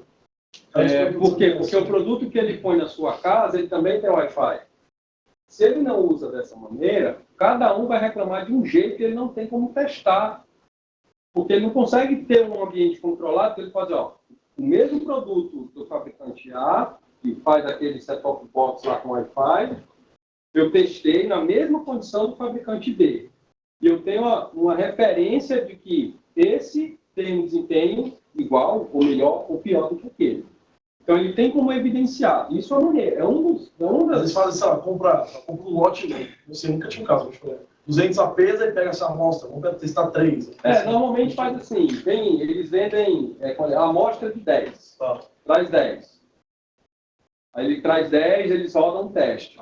Tem uma operadora que, na boa, ele testa em bancada. Mas que bancada? Sem nada disso. Ele vai rodando lá testes de tráfego físico e ele acochamba com o Wi-Fi. Mas a parte do Wi-Fi fica cega. Ele não sabe se o Wi-Fi vai dar certo. Ele sabe que a internet está bom. Porque ele está batendo a porta da internet lá e está beleza. Agora o Wi-Fi ele não vê. Aí quando vai para campo, o cara reclama que não conecta. O cara põe lá na sala, lá na cozinha e não pega. Ele não sabe se realmente é assim ou não é. Ele não testou. Então aí muitos clientes, quando procuram, cara, eu recebo reclamação de que tem canto que fica bom, o apartamento do cara é o tamanho de uma gaveta. Tem canto que o apartamento do cara é uma cobertura, um só é lindo. Pô, o que diferencia? Não dá para saber. Então o cara não tem a referência, entendeu? E aí o que eles querem é ter uma referência real. Cara, eu vou homologar os produtos nessa mesma base, isso vai me dar uma garantia. Tem cliente que diz, não, eu quero medir a performance do AP sob uma determinada condição misturando device.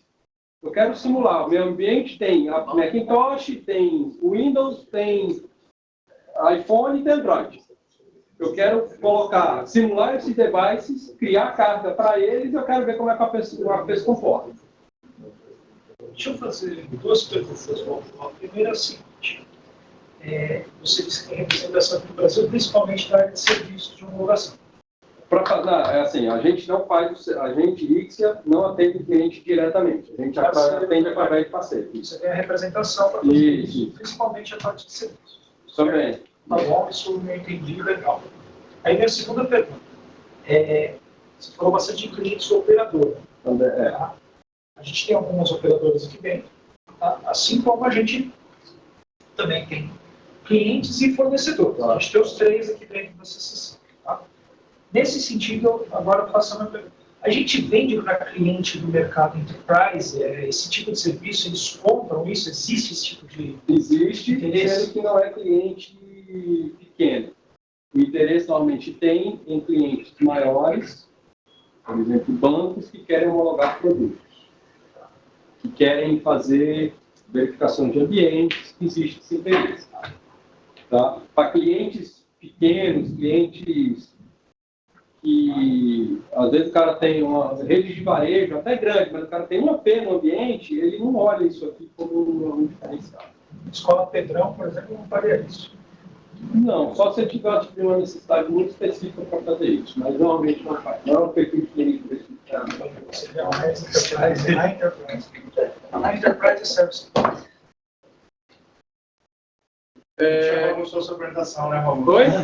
Bagunçou sua apresentação. Não tem problema. A ideia, e eu já vinha meio que como o público é um público técnico, só, eles vão ver cheio de perguntas, porque realmente a ferramenta traz muita curiosidade, muita mania, até pela forma como ela se comporta. A parte do RF, aqui é onde você enxerga a diferença das constelações do RF Analyzer, onde você consegue fazer as simulações de conformance dentro de situações de teste, onde você aponta o tamanho da largura de banda, aponta a taxa que você quer, e você consegue capturar o comportamento do RF daquele dispositivo, inclusive com a constelação, sobre essa determinada condição e medir o grau do EVM.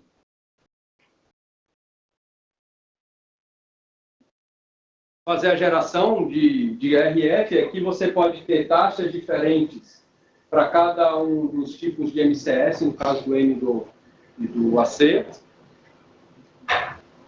A parte, de novo, do R. Acho que estou indo para trás. O Real World Ecosystem. Opa! Não, isso aqui eu tenho para trás, desculpe. Legal. Isso, agora para frente. Teste de sinal radar, que no 5 no AC ele passa a ser mandatório, você precisa ter por causa do 5 GB. Ele pode gerar tanto tráfego de radar como pulso de radar. E aí você vê se o AP realmente se detecta, tem um tempo que ele tem que saltar de canal. E aí você pode sair brincando com o AP põe no canal de que ele saltou, você vai lá, põe de novo, ele vai e volta e fica nesse... E isso ele gera essa resposta do AP em relatório. Todos os testes que são feitos, no final do teste que você controla o tempo, ele gera um report. E esses gráficos, eu vou voltar um pouquinho aqui, aparecem no report. Isso aparece no report.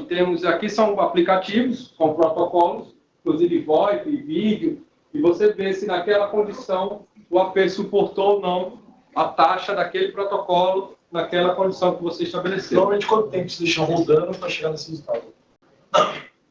Olha, teve cliente que já pediu 1 hora, teve cliente que pediu 15 minutos. 1 hora você tem... Deixa 1 hora lá, 1 hora que fica lá olhando para o equipamento e ele vai coletando o dado. Então, o que isso pode ser um comigo específico? Eu usei o Church. O cara quis essa história. Quero testar na milharia que tem aqui. Com 6 meses de piloto. E o resultado foi. O concorrente não conseguiu fazer. Então, tipo para nada. Então, ok, temos nossos números, mas não dá para comparar com ninguém. Quando você usa um chariot, você fez um teste onde os elementos onde você instalou, eles funcionam como agentes, né? Ele escraviza a máquina. Isso, então assim, e você vai ver lá no final da apresentação, que a gente vai chegar nela, pode acreditar, vai ter um negócio de, poxa, se isso aqui tivesse acontecido, eu soubesse isso aqui lá, claro, eu não precisava dar o challenge. Mas, enfim, vamos ver. Esse, inclusive, é um teste onde você vê o desempenho da ferramenta, do AP, com o tamanho de pacote de Ethernet, de 802.11 de Ethernet diferente.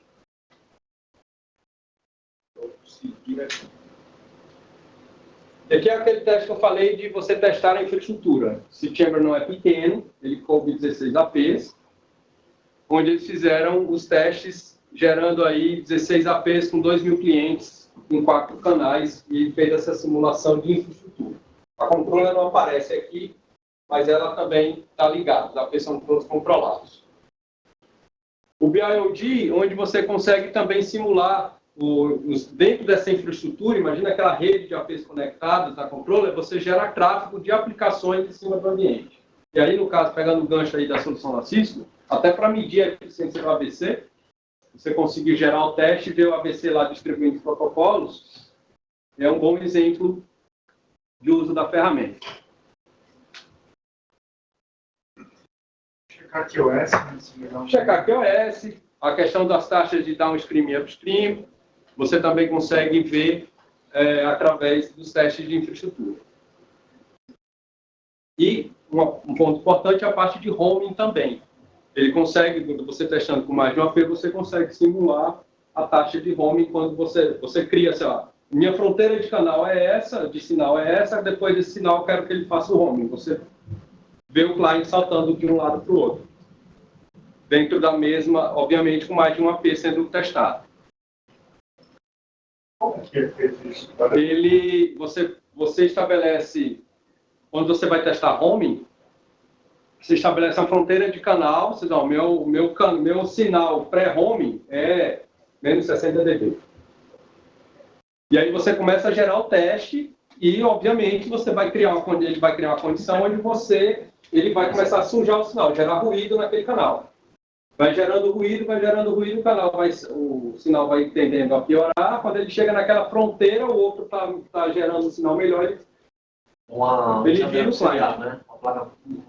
Uma placa auxiliar gerando um sinal...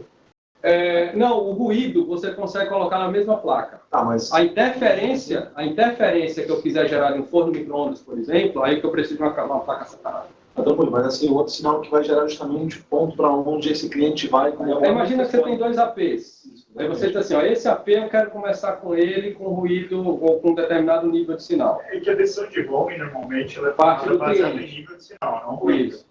Então, para mim, é mais lógico você ir abaixando a potência de uns APs, para ver se ele pula para um outro AP. De uma certa maneira, é isso que acaba acontecendo. Ele sobe o ruído para que ele comece também a descer um pouquinho a potência daquele sinal. Ele vai descendo, aí ele vai e salta. E ele vai medindo essa frequência de salto dos APs. É até um caso documentado de como eles fizeram um teste com 2 fabricantes diferentes fazendo roaming e viram que de um A para o B no comportamento do B para o A era outro. O B para o A ele meio que empurrava o usuário de volta assim mais rápido, entendeu? Ele queria soltar o usuário, ele não queria segurar o usuário muito tempo. Dá para fazer roaming dá para também fazer testes de roaming com essa ferramenta.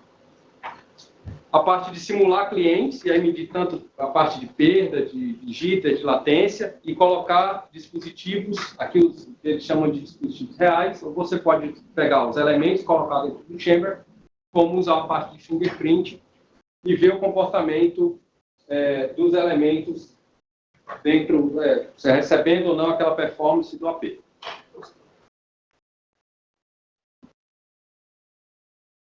Injetar interferência, você consegue controlar e gerar uma interferência aqui de Bluetooth, de forno micro-ondas. Aí, nesse caso, é uma placa separada para fazer isso, para concorrer com o sinal limpo. A parte de IoT, ele tem em termos de solução, é separado porque usam softwares diferentes, mas o hardware é o mesmo. É a mesma solução para fazer os testes de elementos em IoT. O IoT, no caso, ele tem uma característica onde eu posso fazer a ferramenta simular o AP. Eu quero testar o device. Eu não preciso ter o AP ou testar uma rede viva. Eu simulo o AP aqui, na condição que eu quero, daquele AP, e eu vejo como é que o device se comporta naquela condição. E aí o device IoT é qualquer elemento que funcione em RF. Trabalhar isso com Wi-Fi ou outra aplicação em LoRa? Ele hoje vai funcionar com Wi-Fi, em termos de sinal, são as frequências do WISM, dos 2.4, 5 GB. Mas você consegue, no caso da placa que simula o AP, que eles chamam de AP Golden, vai ser um AP simulando 2.4 em AC, ou em M, ou 5G. Tá? E outras tecnologias como Sigfox, LoRa, então vocês têm pensado A futuramente parte incluir, tem roadmap para a parte de LoRa, mas hoje ainda não é feito LoRa em cima desse tipo de teste, por ser algo bem direcionado aí para ambientes externos, vamos dizer assim. Né? E a parte de interop, que eu posso fazer o teste também da mesma maneira que no primeiro caso, rodando o device de IoT e o AP real. Aqui seriam os hardwares, aí aqui é o chassi, lá o chassi de 2, aqui é o chassi de 9. Obviamente a diferença aí é a capacidade de placa que a gente pode colocar. Mas toda a capacidade de throughput estão nas placas. O chassi é só um aparador de placa.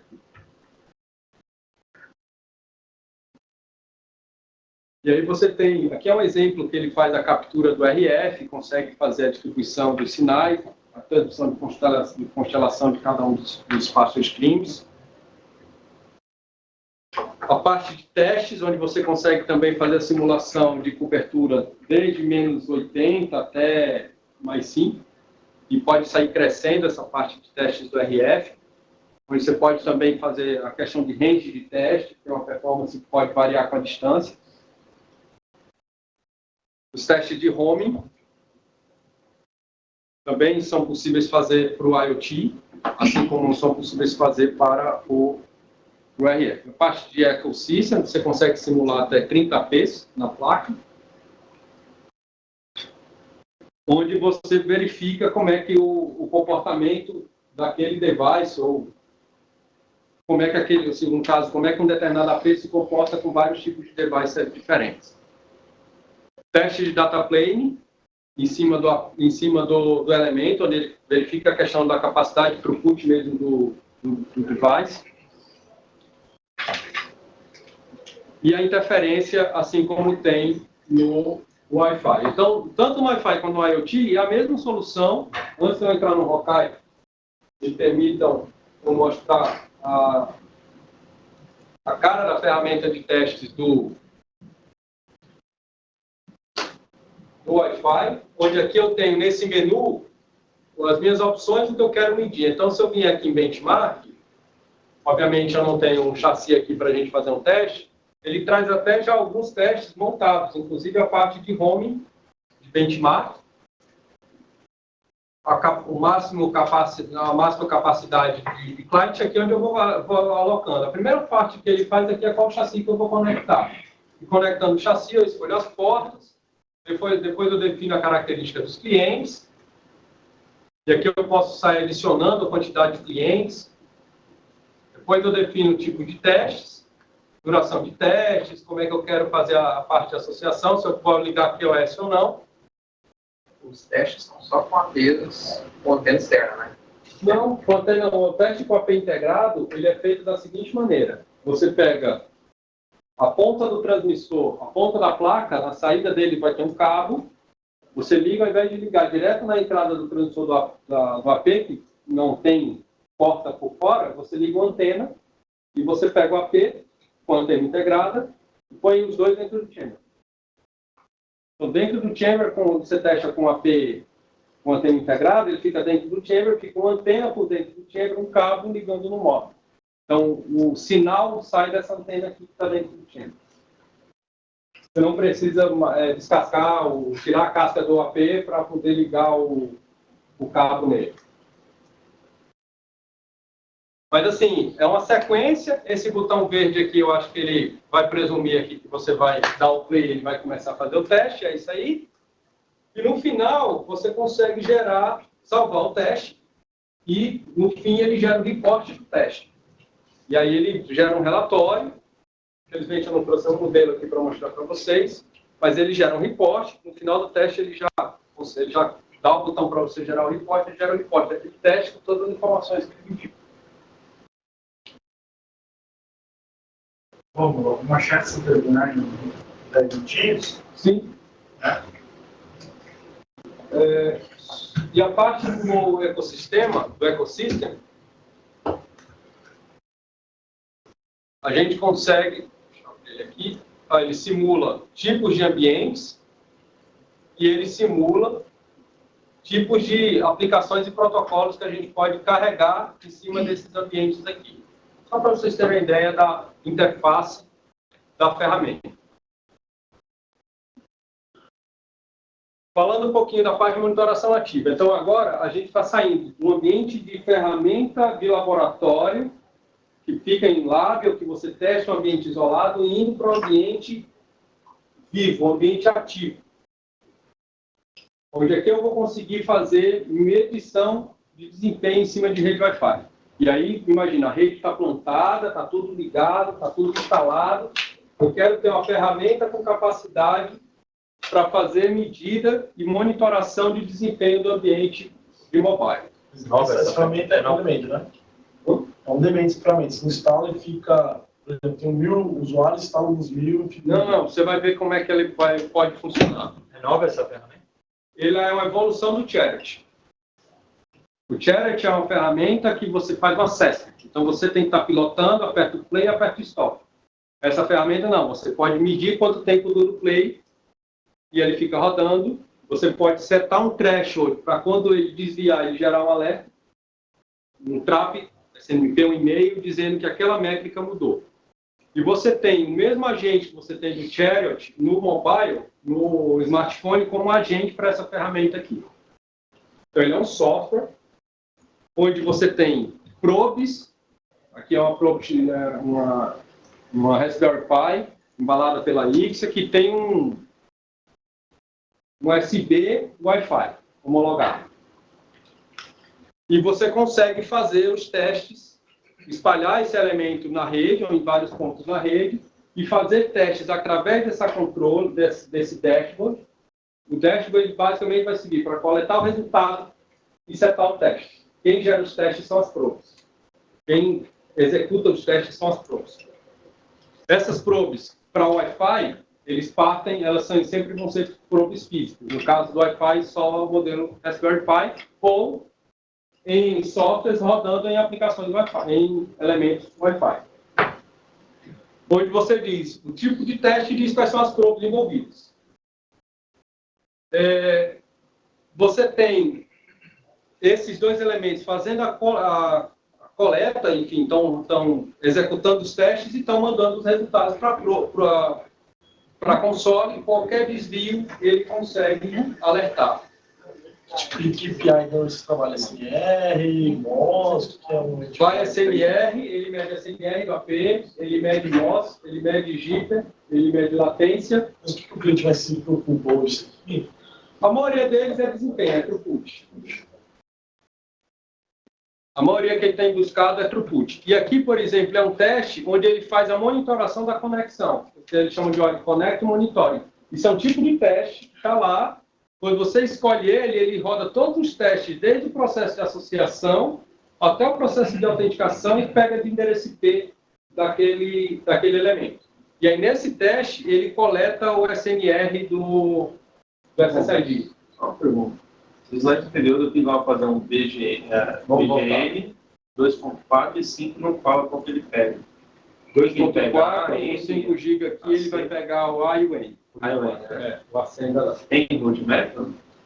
Então, eu vejo hoje em dia, não. Eu vejo clientes questionando muito o porquê de ir para C. O grande desafio do AC hoje é device ainda, né? Toda a informação aqui é pública, que você compartilha a roadmap por sua conta. Não tem informação de roadmap para isso, ainda é N. E o grande desafio do AC é device. Parte disso por bateria. E parte pelo 5G. Os mecanismos de autenticação que são suportados, ele suporta desses mais como, por exemplo, TLS ou importar um certificado digital dentro desse dispositivo, ele aceita? Ele vai suportar a parte de autenticação onde você coloca o usuário e senha. A parte de certificado digital ele ainda não está suportando para você fazer a medida do teste com o certificado. Porque ele ainda não tem você não coloca o certificado ainda mesmo. Mas para você fazer credencial com 802.1x em PIP, ele já faz.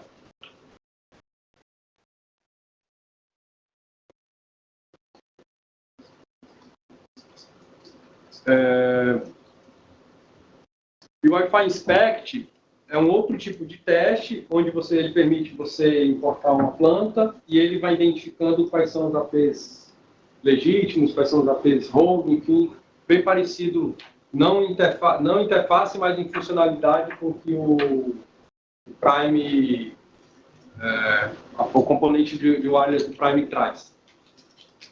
Sendo que a diferença é que o Prime usa o AP para informação e aqui ele está usando as probes. Então a gente tem um outro recurso que eles têm, é que essa probe ela pode simular a conexão através de uma rede Wi-Fi para uma cloud pública e medir o desempenho dela. Então tem um teste que você usa nele, que ele mede o tempo que ele leva para fazer um download de um arquivo do Google, ou do Dropbox, ou do Netflix. E você consegue fazer isso. Todas essas probes, elas são elas conseguem funcionar tanto através de NAT quanto através de Firewall. Então não precisa estar todo mundo dentro da rede, você pode ter probes na internet, probes dentro da rede, fazer esses dois testes passarem tanto por NAT quanto por Firewall. Mas o servidor do Hawkeye mesmo ele tem que ficar... O servidor do Hawkeye ele tem que ficar num ponto de conectividade das duas probes. Tá bom, sem cloud, já tem alguma cloud aplicada com ela? Tem serviços em cloud, não tem um serviço específico dele na Amazon, mas você pode colocar ele, publicar ele em qualquer dispositivo. A forma como ele colocar ele é entregue no software no OVA. Então, o que normalmente a gente mede com esses em termos de teste? Isso aqui são testes prontos. Você não precisa configurar muito o parâmetro do teste. Você testa throughput, o que você vai medir? Banda, qual o tamanho do pacote, quanto tempo vai durar a amostra. E esse tempo não precisa ser de um dia. Você pode colocar, começa hoje e termina semana que vem. Termina daqui a 6 meses.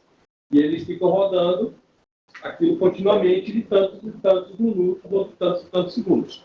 Essa é uma diferença do Hawkeye para o Chariot.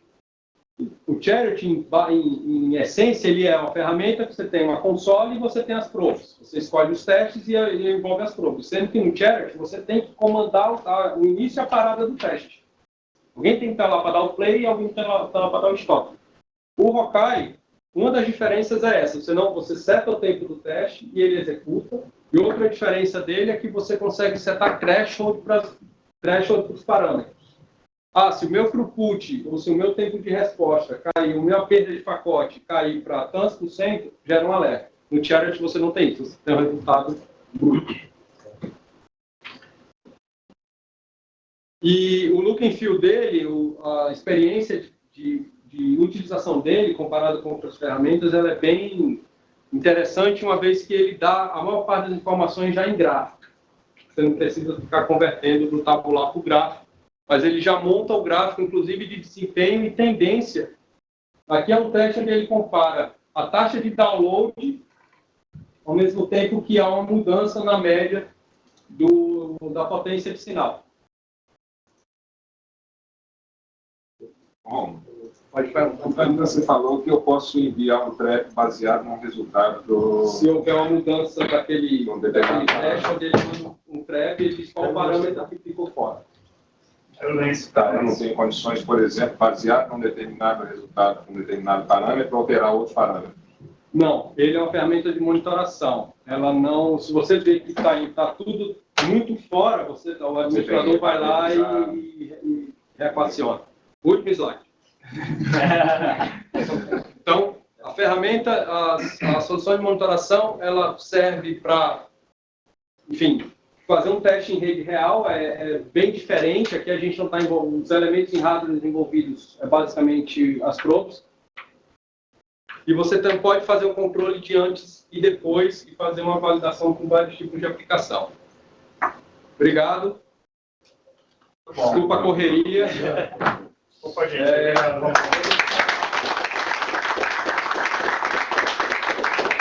A gente também não perder a viagem, a gente trouxe alguns brindes. Vamos bater mais palmas. A gente trouxe alguns brindes, a sacola. Temos aqui várias. Isso aí é o que? É um para cada um ou é sorteio? Não tem sorteio. É uma xícara de café. Faz tudo menos café, é isso? É um AP? Não é um AP. Ganhou uma Ferrari, ganhou uma AP. Você ganhou um cartão e um fogo. Galera, enquanto o Romulo está pegando aí, vou separando aqui façam uma avaliação do dia de hoje, tá? 5 minutos. Sai URL CH2M96. É simples essa. É muito simples, 2 minutinhos. Não é prova não. Vai ter o nome do speaker de cada sessão, vocês colocam lá se foi bom ou não e colocam no comentário. Só para que a gente convida se tiver uma que lá. Quem passou? Não, das palestras, das palestras. Vai bom, hein? Bom, Bom brinde, boa. Sacolinha. 2, 5. Aí, chutando lá, vai. Aí que eu vou fazendo. Tem que entregar a sacolinha antes do cofre. Deixa eu pegar um molho, velho. Tem que entregar a sacolinha antes do cofre.